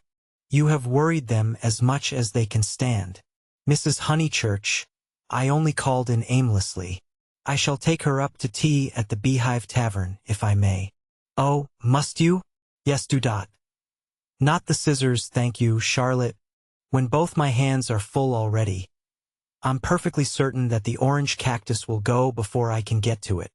Mr. Beebe, who was an adept at relieving situations, invited Miss Bartlett to accompany them to this mild festivity. "Yes, Charlotte, I don't want you. Do go. There's nothing to stop about for either in the house or out of it." Miss Bartlett said that her duty lay in the dahlia bed, but when she had exasperated everyone, except Minnie, by a refusal, She turned round and exasperated Minnie by an acceptance. As they walked up the garden, the orange cactus fell, and Mr. Beebe's last vision was of the garden child clasping it like a lover, his dark head buried in a wealth of blossom. "It is terrible, this havoc among the flowers," he remarked. "It is always terrible when the promise of months is destroyed in a moment," enunciated Miss Bartlett. "Perhaps we ought to send Miss Honeychurch down to her mother. Or will she come with us? I think we had better leave Lucy to herself, and to her own pursuits." "They're angry with Miss Honeychurch because she was late for breakfast," whispered Minnie. "And Floyd has gone, and Mr. Vyse has gone, and Freddie won't play with me. In fact, Uncle Arthur, the house is not at all what it was yesterday." "Don't be a prig," said her Uncle Arthur. "Go and put on your boots." He stepped into the drawing-room, where Lucy was still attentively pursuing the sonatas of Mozart. She stopped when he entered. "How do you do? Miss Bartlett and Minnie are coming with me to tea at the Beehive. Would you come too?" "I don't think I will, thank you." "No, I didn't suppose you would care to much." Lucy turned to the piano and struck a few chords. "How delicate those sonatas are," said Mr. Beebe, though at the bottom of his heart he thought them silly little things. Lucy passed into Schumann. "Miss Honeychurch." "Yes. I met them on the hill. Your brother told me." "Oh, he did." She sounded annoyed. Mr. Beebe felt hurt, for he had thought that she would like him to be told. "I needn't say that it will go no further." "Mother, Charlotte, Cecil, Freddie, you," said Lucy, playing a note for each person who knew, and then playing a sixth note. "If you'll let me say so, I am very glad, and I am certain that you have done the right thing. So I hoped other people would think, but they don't seem to. I could see that Miss Bartlett thought it unwise. So does Mother. Mother minds dreadfully." "I am very sorry for that," said Mr. Beebe with feeling. Mrs. Honeychurch, who hated all changes, did mind, but not nearly as much as her daughter pretended, and only for the minute. It was really a ruse of Lucy's to justify her despondency, a ruse of which she was not herself conscious, for she was marching in the armies of darkness. And Freddie minds. Still, Freddie never hit it off with Vyse much, did he? I gathered that he disliked the engagement, and felt it might separate him from you. Boys are so odd. Minnie could be heard arguing with Miss Bartlett through the floor. Tea at the Beehive apparently involved a complete change of apparel. Mr. Beebe saw that Lucy, very properly, did not wish to discuss her action, so after a sincere expression of sympathy, he said, "I have had an absurd letter from Miss Allen. That was really what brought me over. I thought it might amuse you all." "How delightful," said Lucy, in a dull voice, for the sake of something to do. He began to read her the letter. After a few words her eyes grew alert, and soon she interrupted him with "Going abroad? When do they start?" "Next week, I gather." "Did Freddie say whether he was driving straight back?" "No, he didn't. Because I do hope he won't go gossiping." So she did want to talk about her broken engagement. Always complacent, he put the letter away. But she at once exclaimed in a high voice, "Oh, do tell me more about the Miss Allens. How perfectly splendid of them to go abroad. I want them to start from Venice, and go in a cargo steamer down the Illyrian coast." She laughed heartily. "Oh, delightful. I wish they'd take me. Has Italy filled you with the fever of travel? Perhaps George Emerson is right. He says that Italy is only an euphuism for fate." "Oh, not Italy, but Constantinople. I have always longed to go to Constantinople." "Constantinople is practically Asia, isn't it?" Mr. Beebe reminded her that Constantinople was still unlikely, and that the Miss Allens only aimed at Athens, with Delphi perhaps if the roads are safe. But this made no difference to her enthusiasm. She had always longed to go to Greece even more, it seemed. He saw, to his surprise, that she was apparently serious. "I didn't realize that you and the Miss Allens were still such friends, after Sissy Villa." "Oh, that's nothing. I assure you Sissy Villa's nothing to me. I would give anything to go with them. Would your mother spare you again so soon? You have scarcely been home 3 months. She must spare me, cried Lucy in growing excitement. I simply must go away. I have to. She ran her fingers hysterically through her hair. Don't you see that I have to go away? I didn't realize at the time, and of course I want to see Constantinople so particularly. You mean that since you have broken off your engagement you feel— Yes. I knew you'd understand. Mr. Beebe did not quite understand. Why could not Miss Honeychurch repose in the bosom of her family? Cecil had evidently taken up the dignified line, and was not going to annoy her. Then it struck him that her family itself might be annoying. He hinted this to her, and she accepted the hint eagerly. Yes, of course. To go to Constantinople until they are used to the idea and everything has calmed down. I am afraid it has been a bothersome business, he said gently. No, not at all. Cecil was very kind indeed. Only, I had better tell you the whole truth since you have heard a little. It was that he is so masterful. I found that he wouldn't let me go my own way. He would improve me in places where I can't be improved. Cecil won't let a woman decide for herself. In fact, he daren't. What nonsense I do talk. But that is the kind of thing. It is what I gathered from my own observation of Mr. Vyse. It is what I gather from all that I have known of you. I do sympathize and agree most profoundly. I agree so much that you must let me make one little criticism. Is it worth while rushing off to Greece? But I must go somewhere, she cried. I have been worrying all the morning, and here comes the very thing. She struck her knees with clenched fists, and repeated, I must, and the time I shall have with Mother, and all the money she spent on me last spring. You all think much too highly of me. I wish you weren't so kind. At this moment Miss Bartlett entered, and her nervousness increased. I must get away ever so far. I must know my own mind and where I want to go. Come along, T, said Mr. Beebe, and bustled his guests out of the front door. He hustled them so quickly that he forgot his hat. When he returned for it he heard, to his relief and surprise, the tinkling of a Mozart sonata. She is playing again, he said to Miss Bartlett. Lucy can always play, was the acid reply. One is very thankful that she has such a resource. She is evidently much worried, as, of course, she ought to be.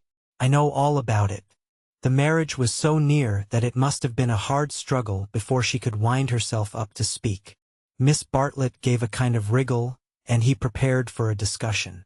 He had never fathomed Miss Bartlett. As he had put it to himself at Florence, she might yet reveal depths of strangeness, if not of meaning. But she was so unsympathetic that she must be reliable. He assumed that much, and he had no hesitation in discussing Lucy with her. Minnie was fortunately collecting ferns. She opened the discussion with, We had much better let the matter drop. I wonder. It is of the highest importance that there should be no gossip in Summer Street. It would be death to gossip about Mr. Vyse's dismissal at the present moment. Mr. Beebe raised his eyebrows. Death is a strong word, surely too strong. There was no question of tragedy. He said, Of course, Miss Honeychurch will make the fact public in her own way, and when she chooses. Freddie only told me because he knew she would not mind. I know, said Miss Bartlett civilly. Yet Freddie ought not to have told even you. One cannot be too careful. Quite so. I do implore absolute secrecy. A chance word to a chattering friend. And, exactly. He was used to these nervous old maids and to the exaggerated importance that they attach to words. A rector lives in a web of petty secrets, and confidences and warnings, and the wiser he is the less he will regard them. He will change the subject, as did Mr. Beebe, saying cheerfully, Have you heard from any Bertolini people lately? I believe you keep up with Miss Lavish. It is odd how we of that pension, who seemed such a fortuitous collection, have been working into one another's lives. 2, 3, 4, 6 of us, no 8. I had forgotten the Emersons have kept more or less in touch. We must really give the Signora a testimonial. And, Miss Bartlett not favoring the scheme, they walked up the hill in a silence which was only broken by the rector naming some fern. On the summit they paused. The sky had grown wilder since he stood there last hour, giving to the land a tragic greatness that is rare in Surrey. Gray clouds were charging across tissues of white, which stretched and shredded and tore slowly, until through their final layers there gleamed a hint of the disappearing blue. Summer was retreating. The wind roared, the trees groaned, yet the noise seemed insufficient for those vast operations in heaven. The weather was breaking up, breaking, broken, and it is a sense of the fit rather than of the supernatural that equips such crises with the salvos of angelic artillery. Mr. Beebe's eyes rested on Windy Corner, where Lucy sat, practicing Mozart. No smile came to his lips, and, changing the subject again, he said, "We shan't have rain, but we shall have darkness, so let us hurry on." The darkness last night was appalling. They reached the Beehive Tavern at about 5 o'clock. That amiable hostelry possesses a veranda, in which the young and the unwise do dearly love to sit, while guests of more mature years seek a pleasant sanded room, and have tea at a table comfortably. Mr. Beebe saw that Miss Bartlett would be cold if she sat out, and that Minnie would be dull if she sat in, so he proposed a division of forces. They would hand the child her food through the window. Thus he was incidentally enabled to discuss the fortunes of Lucy. "I have been thinking, Miss Bartlett," he said, "and unless you very much object, I would like to reopen that discussion." She bowed. "Nothing about the past. I know little and care less about that. I am absolutely certain that it is to your cousin's credit. She has acted loftily and rightly, and it is like her gentle modesty to say that we think too highly of her. But the future. Seriously, what do you think of this Greek plan?" He pulled out the letter again. "I don't know whether you overheard, but she wants to join the Miss Allens in their mad career. It's all. I can't explain, it's wrong." Miss Bartlett read the letter in silence, laid it down, seemed to hesitate, and then read it again. "I can't see the point of it myself." To his astonishment, she replied, "There I cannot agree with you. In it I spy Lucy's salvation." "Really? Now why?" "She wanted to leave Windy Corner." "I know, but it seems so odd, so unlike her, so, I was going to say selfish. It is natural, surely, after such painful scenes, that she should desire a change." Here, apparently, was one of those points that the male intellect misses. Mr. Beebe exclaimed, "So she says herself, and since another lady agrees with her, I must own that I am partially convinced. Perhaps she must have a change. I have no sisters and I don't understand these things. But why need she go as far as Greece?" "You may well ask that," replied Miss Bartlett, who was evidently interested, and had almost dropped her evasive manner. "Why Greece? What is it, Minnie dear jam? Why not Tunbridge Wells?" "Oh, Mr. Beebe, I had a long and most unsatisfactory interview with dear Lucy this morning. Cannot help her. I will say no more. Perhaps I have already said too much. I am not to talk. I wanted her to spend 6 months with me at Tunbridge Wells, and she refused." Mr. Beebe poked at a crumb with his knife. "But my feelings are of no importance. I know too well that I get on Lucy's nerves. Our tour was a failure. She wanted to leave Florence, and when we got to Rome she did not want to be in Rome, and all the time I felt that I was spending her mother's money." "Let us keep to the future, though," interrupted Mr. Beebe. "I want your advice." "Very well," said Charlotte, with a choky abruptness that was new to him, though familiar to Lucy. "I for one will help her to go to Greece." "Will you?" Mr. Beebe considered. "It is absolutely necessary," she continued, lowering her veil and whispering through it with a passion, an intensity, that surprised him. I know." The darkness was coming on, and he felt that this odd woman really did know. She must not stop here a moment, and we must keep quiet till she goes. I trust that the servants know nothing afterwards, but I may have said too much already. Only Lucy and I are helpless against Mrs. Honeychurch alone. If you help, we may succeed. Otherwise, otherwise, otherwise, she repeated as if the word held finality. Yes, I will help her, said the clergyman, setting his jaw firm. Come, let us go back now, and settle the whole thing up. Miss Bartlett burst into florid gratitude. The tavern sign, a beehive trimmed evenly with bees, creaked in the wind outside as she thanked him. Mr. Beebe did not quite understand the situation. But then, he did not desire to understand it, nor to jump to the conclusion of another man that would have attracted a grosser mind.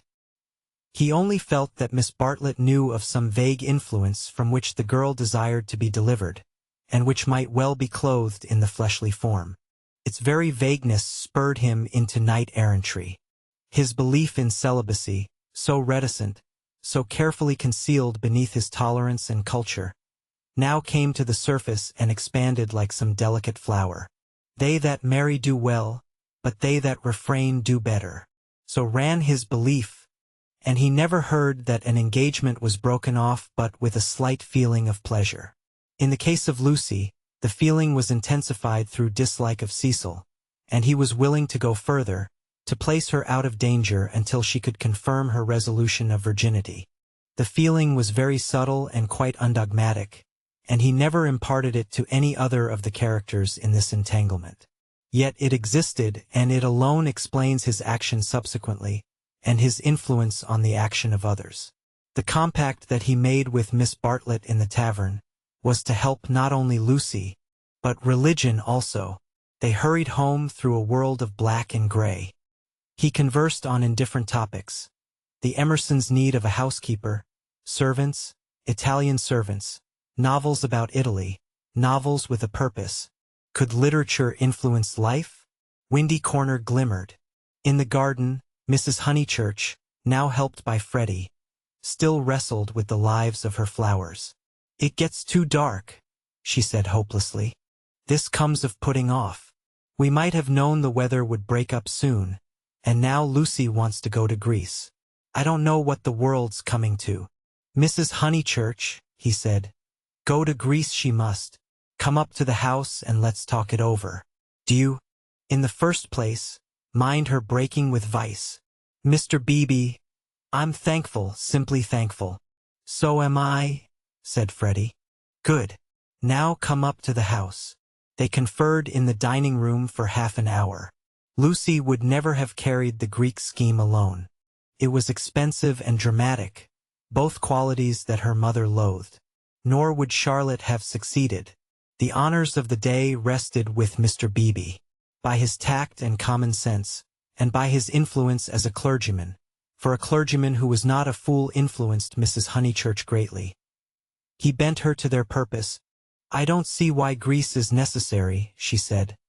But as you do, I suppose it is all right. It must be something I can't understand. Lucy, let's tell her. Lucy, she is playing the piano, Mr. Beebe said. He opened the door, and heard the words of a song. Look not thou on beauty's charming. I didn't know that Miss Honeychurch sang, too. Sit thou still when kings are arming. Taste not when the wine-cup glistens. It's a song that Cecil gave her. How odd girls are. What's that? Called Lucy, stopping short. All right, dear, said Mrs. Honeychurch kindly. She went into the drawing-room, and Mr. Beebe heard her kiss Lucy and say, I am sorry I was so cross about Greece, but it came on the top of the dahlias. Rather a hard voice said, Thank you, Mother. That doesn't matter a bit. And you are right, too. Greece will be all right. You can go if the Miss Allens will have you. Oh, splendid. Oh, thank you. Mr. Beebe followed. Lucy still sat at the piano with her hands over the keys. She was glad, but he had expected greater gladness. Her mother bent over her. Freddie, to whom she had been singing, reclined on the floor with his head against her, and an unlit pipe between his lips. Oddly enough, the group was beautiful. Mr. Beebe, who loved the art of the past, was reminded of a favorite theme, the Santa Conversazione, in which people who care for one another are painted chatting together about noble things. A theme neither sensual nor sensational, and therefore ignored by the art of today. Why should Lucy want either to marry or to travel when she had such friends at home? Taste not when the wine cup glistens. Speak not when the people listens. She continued. Here's Mr. Beebe. Mr. Beebe knows my rude ways. It's a beautiful song and a wise one, said he. Go on. It isn't very good, she said listlessly. I forget why, harmony or something. I suspected it was unscholarly. It's so beautiful. The tune's right enough, said Freddie. But the words are rotten. Why throw up the sponge? How stupidly you talk, said his sister. The Santa Conversazione was broken up. After all, there was no reason that Lucy should talk about Greece or thank him for persuading her mother, so he said goodbye. Freddie lit his bicycle lamp for him in the porch, and with his usual felicity of phrase said, This has been a day and a half. Stop thine ear against the singer. Wait a minute, she is finishing. From the red gold keep thy finger. Vacant heart and hand and eye easy live and quiet die. I love weather like this, said Freddie. Mr. Beebe passed into it. The two main facts were clear. She had behaved splendidly, and he had helped her. He could not expect to master the details of so big a change in a girl's life. If here and there he was dissatisfied or puzzled, he must acquiesce. She was choosing the better part. Vacant heart and hand and eye. Perhaps the song stated the better part rather too strongly. He half fancied that the soaring accompaniment, which he did not lose in the shout of the gale, really agreed with Freddie, and was gently criticizing the words that it adorned. Vacant heart and hand and eye easy live and quiet die. However, for the fourth time Windy Corner lay poised below him, now as a beacon in the roaring tides of darkness. Chapter 19. Lying to Mr. Emerson. The Miss Allens were found in their beloved Temperance Hotel near Bloomsbury, a clean, airless establishment much patronized by provincial England. They always perched there before crossing the great seas, and for a week or two would fidget gently over clothes, guidebooks, Mackintosh squares, digestive bread, and other continental necessaries. That there are shops abroad, even in Athens, never occurred to them, for they regarded travel as a species of warfare, only to be undertaken by those who have been fully armed at the Haymarket stores. Miss Honeychurch, they trusted, would take care to equip herself duly. Quinine could now be obtained in tabloids. Paper soap was a great help towards freshening up one's face in the train. Lucy promised, a little depressed. But, of course, you know all about these things, and you have Mr. Vyse to help you. A gentleman is such a standby. Mrs. Honeychurch, who had come up to town with her daughter, began to drum nervously upon her card case. We think it so good of Mr. Vyse to spare you, Miss Catherine continued. It is not every young man who would be so unselfish. But perhaps he will come out and join you later on. Or does his work keep him in London? Said Miss Teresa, the more acute and less kindly of the two sisters. However, we shall see him when he sees you off. I do so long to see him. No one will see Lucy off, interposed Mrs. Honeychurch. She doesn't like it. No, I hate seeings off, said Lucy. Really? How funny. I should have thought that in this case. Oh, Mrs. Honeychurch, you aren't going? It is such a pleasure to have met you. They escaped, and Lucy said with relief, That's all right. We just got through that time. But her mother was annoyed. I should be told, dear, that I am unsympathetic. But I cannot see why you didn't tell your friends about Cecil and be done with it. There all the time we had to sit fencing, and almost telling lies, and be seen through too, I dare say, which is most unpleasant. Lucy had plenty to say in reply. She described the Miss Allens' character. They were such gossips, and if one told them, the news would be everywhere in no time. But why shouldn't it be everywhere in no time? Because I settled with Cecil not to announce it until I left England. I shall tell them then. It's much pleasanter. How wet it is. Let's turn in here. Here was the British Museum. Mrs. Honeychurch refused. If they must take shelter, let it be in a shop. Lucy felt contemptuous, for she was on the tack of caring for Greek sculpture, and had already borrowed a mythical dictionary from Mr. Beebe to get up the names of the goddesses and gods. Oh well, let it be shop then. Let's go to Moody's. I'll buy a guidebook. You know, Lucy, you and Charlotte and Mr. Beebe all tell me I'm so stupid, so I suppose I am, but I shall never understand this hole and corner work. You've got rid of Cecil, well and good, and I'm thankful he's gone, though I did feel angry for the minute. But why not announce it? Why this hushing up and tiptoeing? It's only for a few days. But why at all? Lucy was silent. She was drifting away from her mother. It was quite easy to say, because George Emerson has been bothering me, and if he hears I've given up Cecil may begin again. Quite easy, and it had the incidental advantage of being true. But she could not say it. She disliked confidences, for they might lead to self-knowledge and to that king of terrors, light. Ever since that last evening at Florence, she had deemed it unwise to reveal her soul. Mrs. Honeychurch, too, was silent. She was thinking, my daughter won't answer me. She would rather be with those inquisitive old maids than with Freddie and me. Any rag, tag, and bobtail apparently does if she can leave her home. And as in her case thoughts never remained unspoken long, she burst out with, you're tired of Windy Corner. This was perfectly true. Lucy had hoped to return to Windy Corner when she escaped from Cecil, but she discovered that her home existed no longer. It might exist for Freddie, who still lived and thought straight, but not for one who had deliberately warped the brain. She did not acknowledge that her brain was warped, for the brain itself must assist in that acknowledgement, and she was disordering the very instruments of life. She only felt, I do not love George. I broke off my engagement because I did not love George. I must go to Greece because I do not love George. It is more important that I should look up gods in the dictionary than that I should help my mother. Everyone else is behaving very badly. She only felt irritable and petulant, and anxious to do what she was not expected to do, and in this spirit she proceeded with the conversation.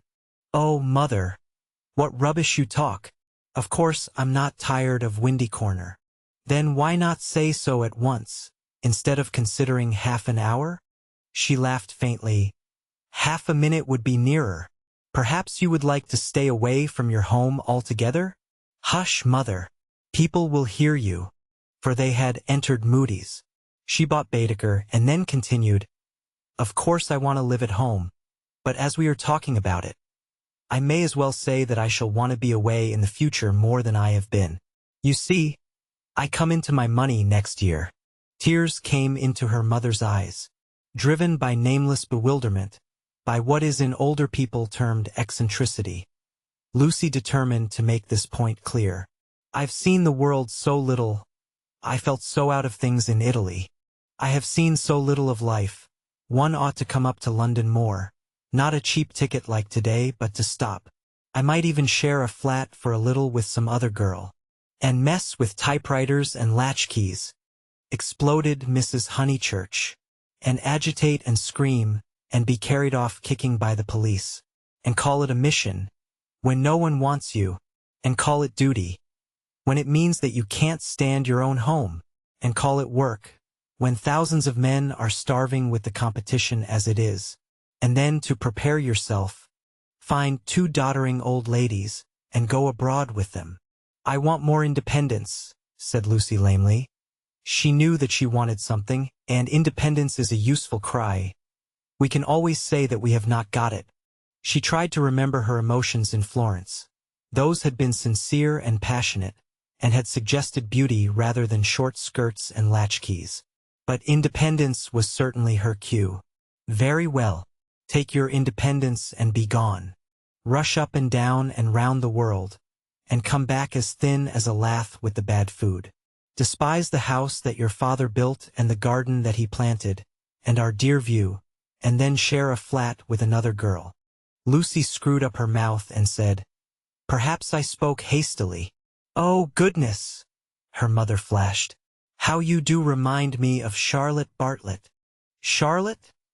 flashed Lucy in her turn, pierced at last by a vivid pain. "More every moment." "I don't know what you mean, Mother. Charlotte and I are not the very least alike." "Well, I see the likeness. The same eternal worrying, the same taking back of words. You and Charlotte trying to divide 2 apples among 3 people last night might be sisters. What rubbish! And if you dislike Charlotte so, it's rather a pity you asked her to stop.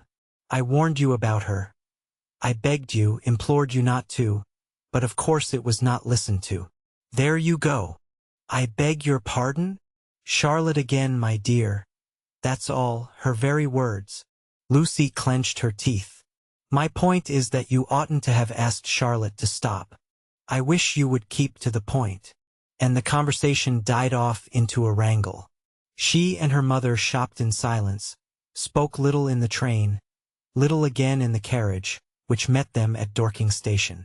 It had poured all day, and as they ascended through the deep Surrey lanes, showers of water fell from the overhanging beech trees and rattled on the hood. Lucy complained that the hood was stuffy. Leaning forward, she looked out into the steaming dusk, and watched the carriage lamp pass like a searchlight over mud and leaves, and reveal nothing beautiful. "The crush when Charlotte gets in will be abominable," she remarked, for they were to pick up Miss Bartlett at Summer Street, where she had been dropped as the carriage went down, to pay a call on Mr. Beebe's old mother. "We shall have to sit 3 aside, because the trees drop, and yet it isn't raining. Oh, for a little air!" Then she listened to the horse's hoofs. He has not told. That melody was blurred by the soft road. "Can't we have the hood down?" she demanded, and her mother, with sudden tenderness, said, "Very well, old lady. Stop the horse." And the horse was stopped, and Lucy and Powell wrestled with the hood, and squirted water down Mrs. Honeychurch's neck. But now that the hood was down, she did see something that she would have missed.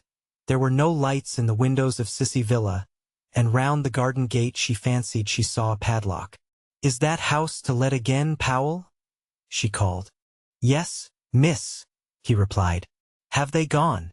"It is too far out of town for the young gentleman, and his father's rheumatism has come on, so he can't stop on a loan, so they are trying to let furnished," was the answer. "They have gone, then?" "Yes, miss, they have gone." Lucy sank back.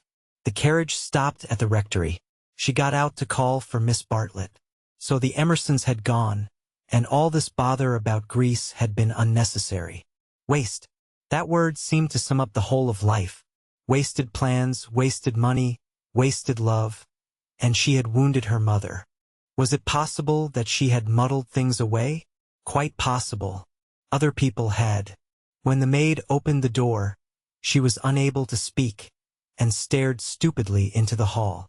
Miss Bartlett at once came forward, and after a long preamble asked a great favor.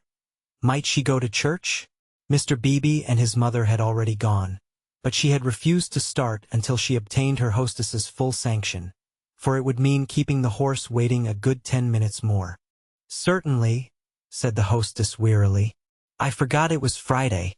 Let's all go. Powell can go round to the stables." "Lucy, dearest." "No church for me, thank you." A sigh, and they departed. The church was invisible, but up in the darkness to the left there was a hint of color.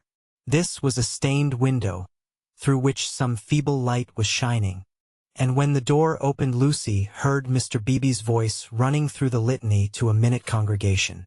Even their church, built upon the slope of the hill so artfully, with its beautiful raised transept and its spire of silvery shingle, even their church had lost its charm. And the thing one never talked about, religion, was fading like all the other things. She followed the maid into the rectory. Would she object to sitting in Mr. Beebe's study? There was only that one fire. She would not object. Someone was there already, for Lucy heard the words, "A lady to wait, sir." Old Mr. Emerson was sitting by the fire, with his foot upon a gout-stool. "Oh, Miss Honeychurch, that you should come," he quavered, and Lucy saw an alteration in him since last Sunday. Not a word would come to her lips. George she had faced, and could have faced again, but she had forgotten how to treat his father. "Miss Honeychurch, dear, we are so sorry. George is so sorry. He thought he had a right to try. I cannot blame my boy, and yet I wish he had told me first. He ought not to have tried. I knew nothing about it at all. If only she could remember how to behave." He held up his hand. "But you must not scold him." Lucy turned her back, and began to look at Mr. Beebe's books. "I taught him," he quavered, "to trust in love. I said, when love comes, that is reality. I said, passion does not blind. No, passion is sanity. And the woman you love, she is the only person you will ever really understand." He sighed. "True, everlastingly true, though my day is over, and though there is the result. Poor boy, he is so sorry.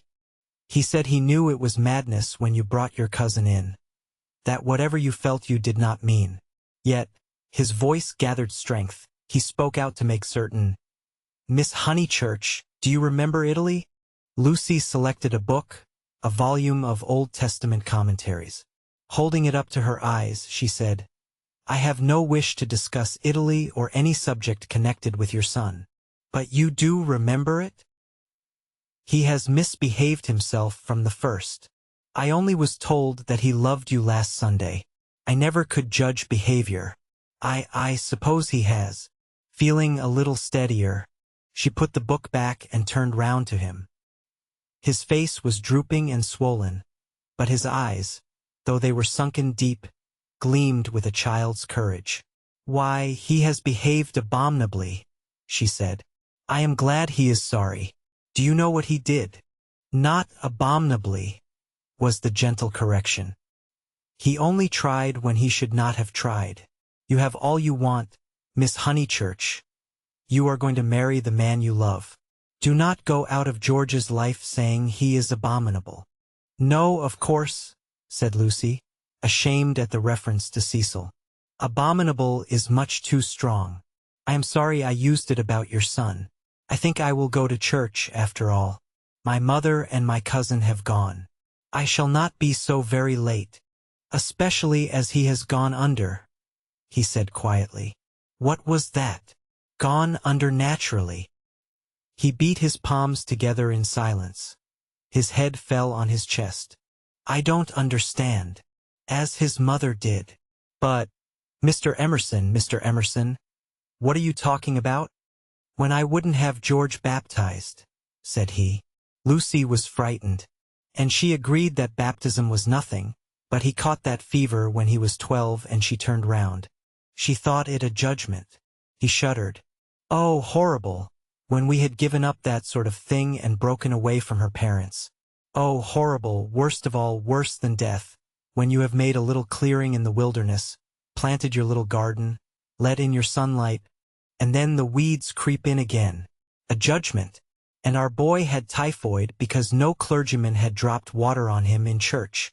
Is it possible, Miss Honeychurch? Shall we slip back into the darkness forever?" "I don't know," gasped Lucy. "I don't understand this sort of thing. I was not meant to understand it. But Mr. Eager, he came when I was out and acted according to his principles. I don't blame him or anyone. But by the time George was well, she was ill. He made her think about sin, and she went under thinking about it.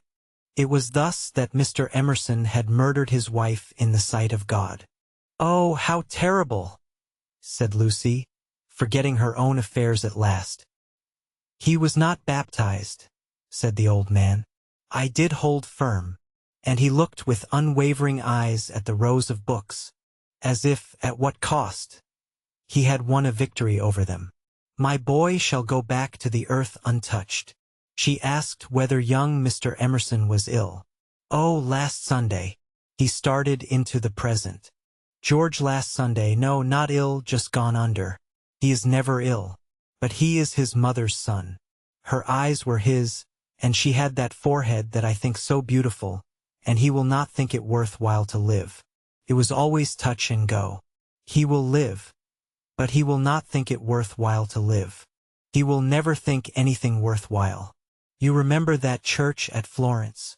Lucy did remember, and how she had suggested that George should collect postage stamps. After you left Florence, horrible. Then we took the house here, and he goes bathing with your brother and became better. You saw him bathing. I am so sorry, but it is no good discussing this affair. I am deeply sorry about it. Then there came something about a novel. I didn't follow it at all. I had to hear so much, and he minded telling me. He finds me too old. Ah well, one must have failures. George comes down tomorrow, and takes me up to his London rooms. He can't bear to be about here, and I must be where he is. Mr. Emerson, cried the girl. Don't leave, at least not on my account. I am going to Greece. Don't leave your comfortable house. It was the first time her voice had been kind, and he smiled. How good everyone is. And look at Mr. Beebe housing me. Came over this morning and heard I was going. Here I am so comfortable with a fire. Yes, but you won't go back to London. It's absurd. I must be with George. I must make him care to live, and down here he can't. He says the thought of seeing you and of hearing about you. I am not justifying him. I am only saying what has happened. Oh, Mr. Emerson. She took hold of his hand. You mustn't. I've been bother enough to the world by now. I can't have you moving out of your house when you like it, and perhaps losing money through it, all on my account. You must stop. I am just going to Greece. All the way to Greece? Her manner altered. To Greece. So you must stop. You won't talk about this business, I know. I can trust you both. Certainly you can. We either have you in our lives, or leave you to the life that you have chosen. I shouldn't want. I suppose Mr. Vyse is very angry with George? No. It was wrong of George to try. We have pushed our beliefs too far. I fancy that we deserve sorrow. She looked at the books again, black, brown, and that acrid theological blue. They surrounded the visitors on every side. They were piled on the tables. They pressed against the very ceiling. To Lucy, who could not see that Mr. Emerson was profoundly religious, and differed from Mr. Beebe chiefly by his acknowledgment of passion, it seemed dreadful that the old man should crawl into such a sanctum, when he was unhappy, and be dependent on the bounty of a clergyman. More certain than ever that she was tired, he offered her his chair. No, please sit still. I think I will sit in the carriage. Miss Honeychurch, you do sound tired. Not a bit, said Lucy, with trembling lips. But you are, and there's a look of George about you. And what were you saying about going abroad? She was silent. Greece. And she saw that he was thinking the word over. Greece. But you were to be married this year, I thought.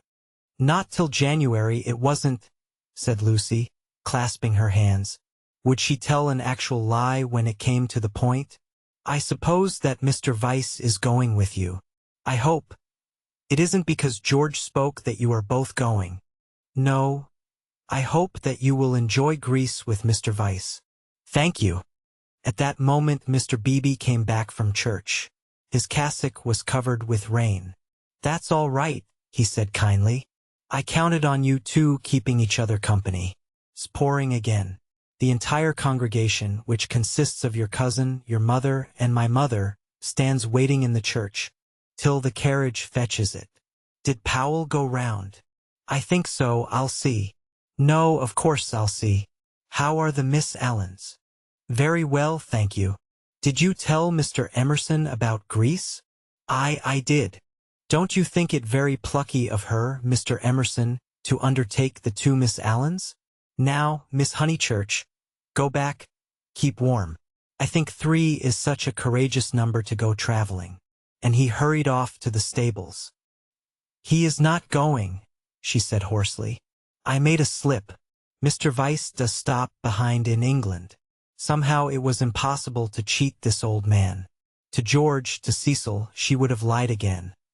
But he seemed so near the end of things, so dignified in his approach to the gulf, of which he gave one account, and the books that surrounded him another, so mild to the rough paths that he had traversed, that the true chivalry, not the worn-out chivalry of sex, but the true chivalry that all the young may show to all the old awoke in her, and, at whatever risk, she told him that Cecil was not her companion to Greece.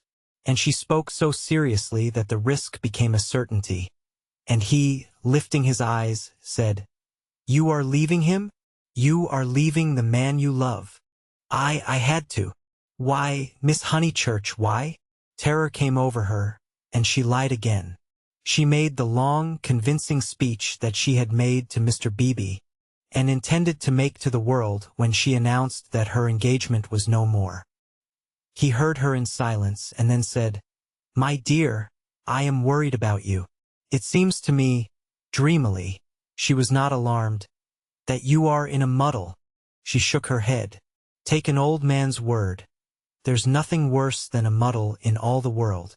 It is easy to face death and fate, and the things that sound so dreadful. It is on my muddles that I look back with horror, on the things that I might have avoided. We can help one another but little. I used to think I could teach young people the whole of life, but I know better now, and all my teaching of George has come down to this: beware of muddle. Do you remember in that church, when you pretended to be annoyed with me and weren't? Do you remember before, when you refused the room with the view? Those were muddles, little but ominous. And I am fearing that you are in one now." She was silent. "Don't trust me, Miss Honeychurch. Though life is very glorious, it is difficult." She was still silent. "Life," wrote a friend of mine, "is a public performance on the violin, in which you must learn the instrument as you go along." I think he puts it well. Man has to pick up the use of his functions as he goes along, especially the function of love. Then he burst out excitedly, "That's it. That's what I mean. You love George." And after his long preamble, the three words burst against Lucy like waves from the open sea. "But you do," he went on, not waiting for contradiction. "You love the boy body and soul, plainly, directly, as he loves you, and no other word expresses it. You won't marry the other man for his sake." "How dare you?" gasped Lucy, with the roaring of waters in her ears. "Oh, how like a man! I mean, to suppose that a woman is always thinking about a man. But you are." She summoned physical disgust. "You're shocked, but I mean to shock you. 'Tis the only hope at times. I can reach you no other way. You must marry, or your life will be wasted. You have gone too far to retreat. I have no time for the tenderness, and the comradeship, and the poetry, and the things that really matter and for which you marry. I know that, with George, you will find them and that you love him. Then be his wife. He is already part of you. Though you fly to Greece and never see him again or forget his very name, George will work in your thoughts till you die. It isn't possible to love and to part. You will wish that it was. You can transmute love, ignore it, muddle it, but you can never pull it out of you. I know by experience that the poets are right. Love is eternal." Lucy began to cry with anger, and though her anger passed away soon, her tears remained. "I only wish poets would say this, too. Love is of the body. Not the body, but of the body. Ah, the misery that would be saved if we confessed that. Ah, for a little directness to liberate the soul." "Your soul, dear Lucy." I hate the word now because of all the cant with which superstition has wrapped it round. But we have souls. I cannot say how they came nor whither they go, but we have them, and I see you ruining yours. Cannot bear it. It is again the darkness creeping in. It is hell. Then he checked himself. What nonsense I have talked. How abstract and remote. And I have made you cry. Dear girl, forgive my prosiness. Marry my boy. When I think what life is, and how seldom love is answered by love, marry him. It is one of the moments for which the world was made. She could not understand him. The words were indeed remote. Yet as he spoke the darkness was withdrawn, veil after veil, and she saw to the bottom of her soul. Then Lucy, "You frightened me," she moaned. "Cecil, Mr. Beebe, the tickets bought, everything." She fell sobbing into the chair. "I'm caught in the tangle. I must suffer and grow old away from him. I cannot break the whole of life for his sake. They trusted me." A carriage drew up at the front door.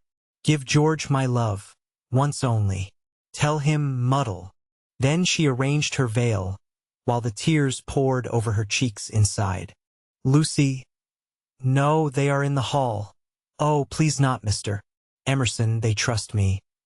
"But why should they, when you have deceived them?" Mr. Beebe opened the door, saying, "Here's my mother. You're not worthy of their trust." "What's that?"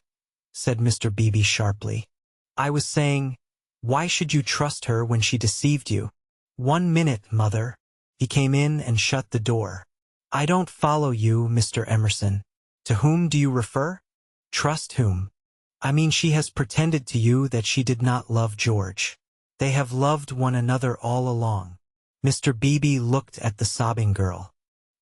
He was very quiet, and his white face, with its ruddy whiskers, seemed suddenly inhuman. A long black column, he stood and awaited her reply. "I shall never marry him," quavered Lucy. A look of contempt came over him, and he said, "Why not? Mr. Beebe, I have misled you. I have misled myself." "Oh, rubbish, Miss Honeychurch." "It is not rubbish," said the old man hotly. "It's the part of people that you don't understand." Mr. Beebe laid his hand on the old man's shoulder pleasantly. "Lucy, Lucy," called voices from the carriage. "Mr. Beebe, could you help me?" He looked amazed at the request, and said in a low, stern voice, "I am more grieved than I can possibly express.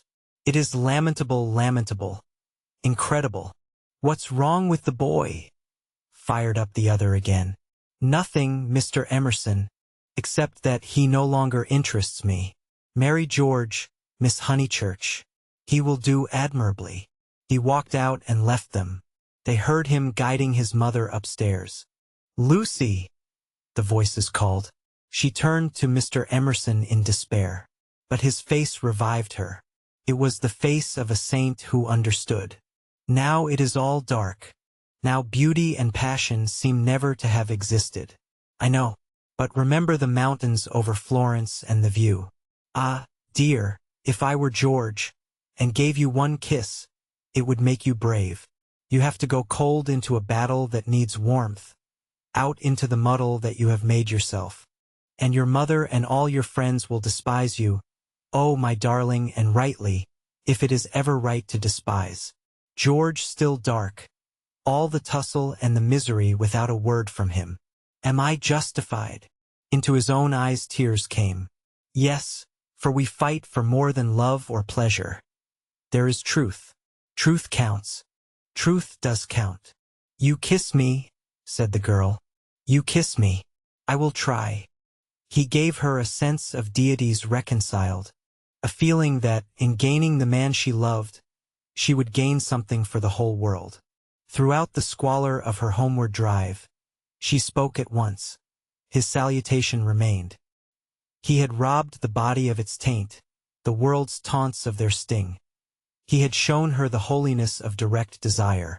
She never exactly understood. She would say in after years, how he managed to strengthen her.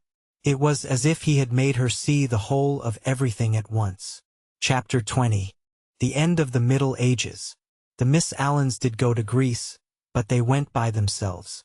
They alone of this little company will double Malea and plough the waters of the Saronic Gulf. They alone will visit Athens and Delphi, and either shrine of intellectual song, that upon the Acropolis encircled by blue seas, that under Parnassus, where the eagles build and the bronze charioteer drives undismayed towards infinity. Trembling, anxious, cumbered with much digestive bread, they did proceed to Constantinople. They did go round the world. The rest of us must be contented with a fair, but a less arduous goal. Italiam pedimus.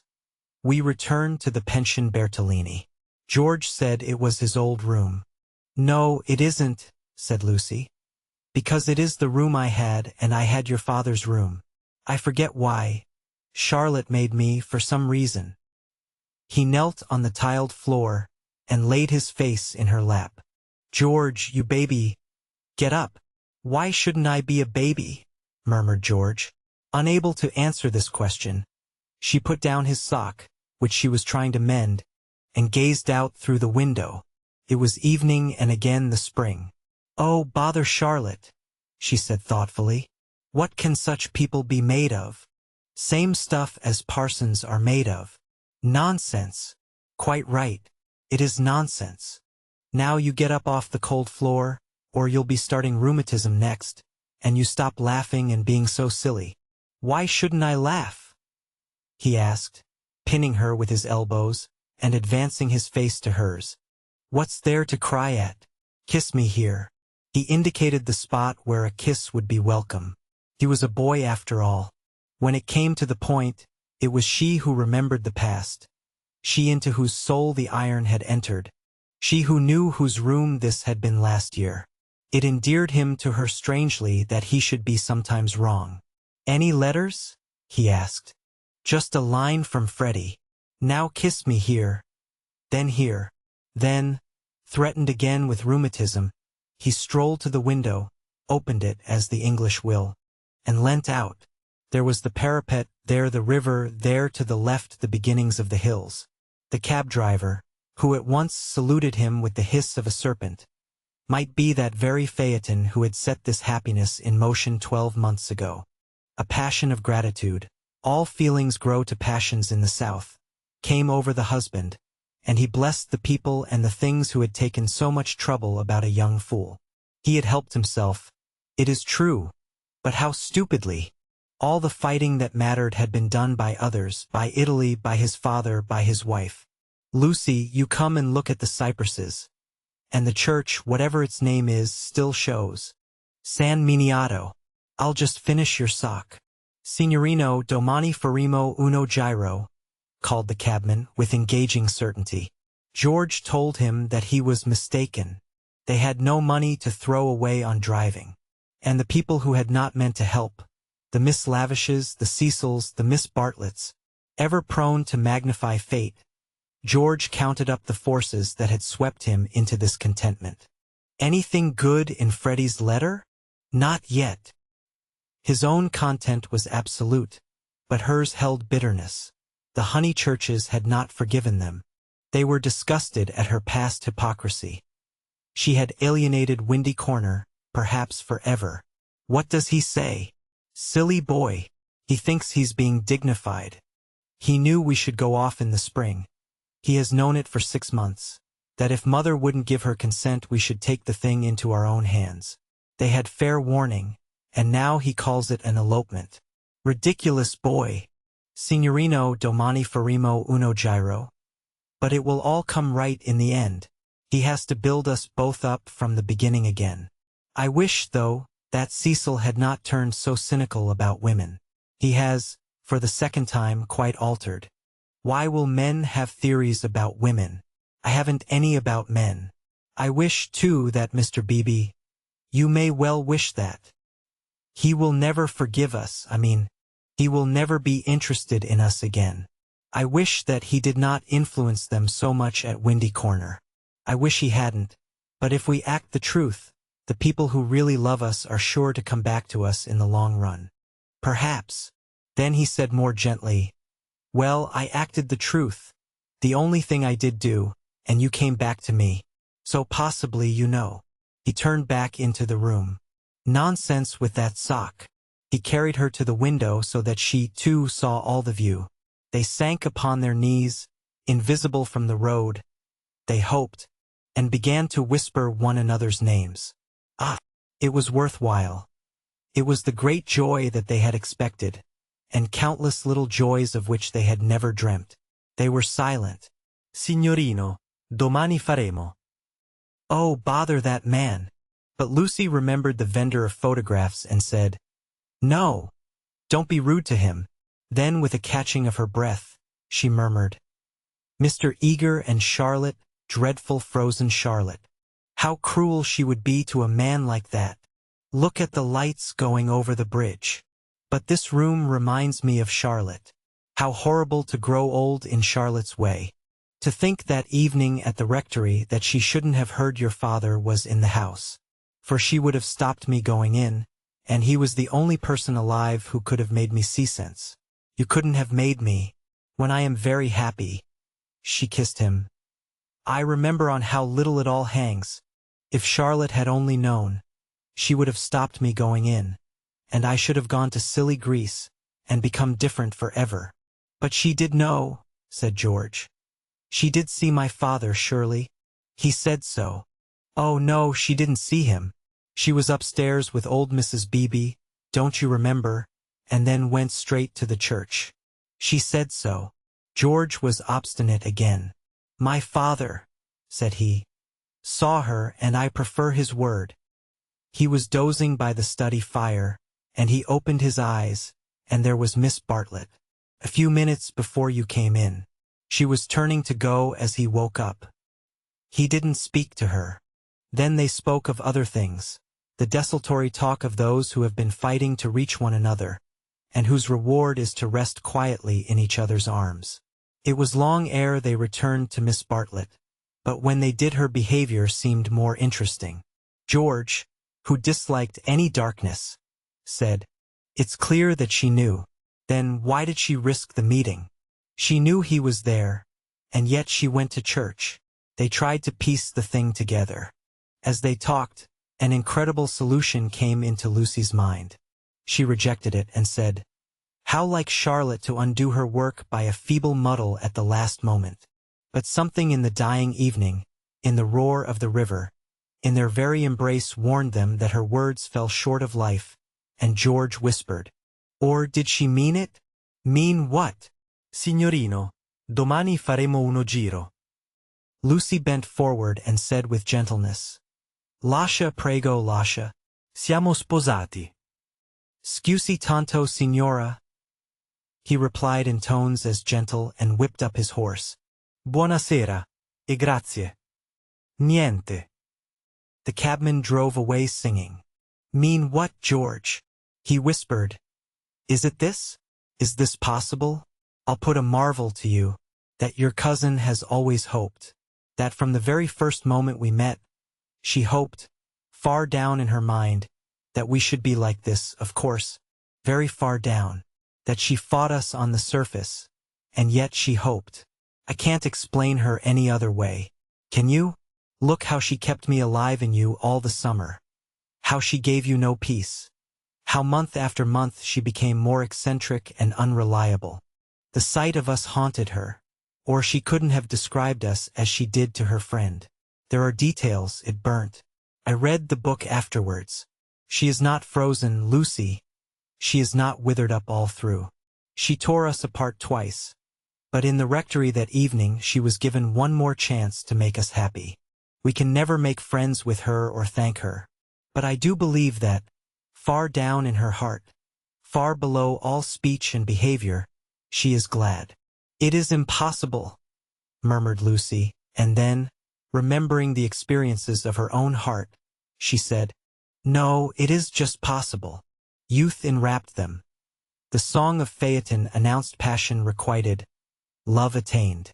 But they were conscious of a love more mysterious than this. The song died away. They heard the river, bearing down the snows of winter into the Mediterranean.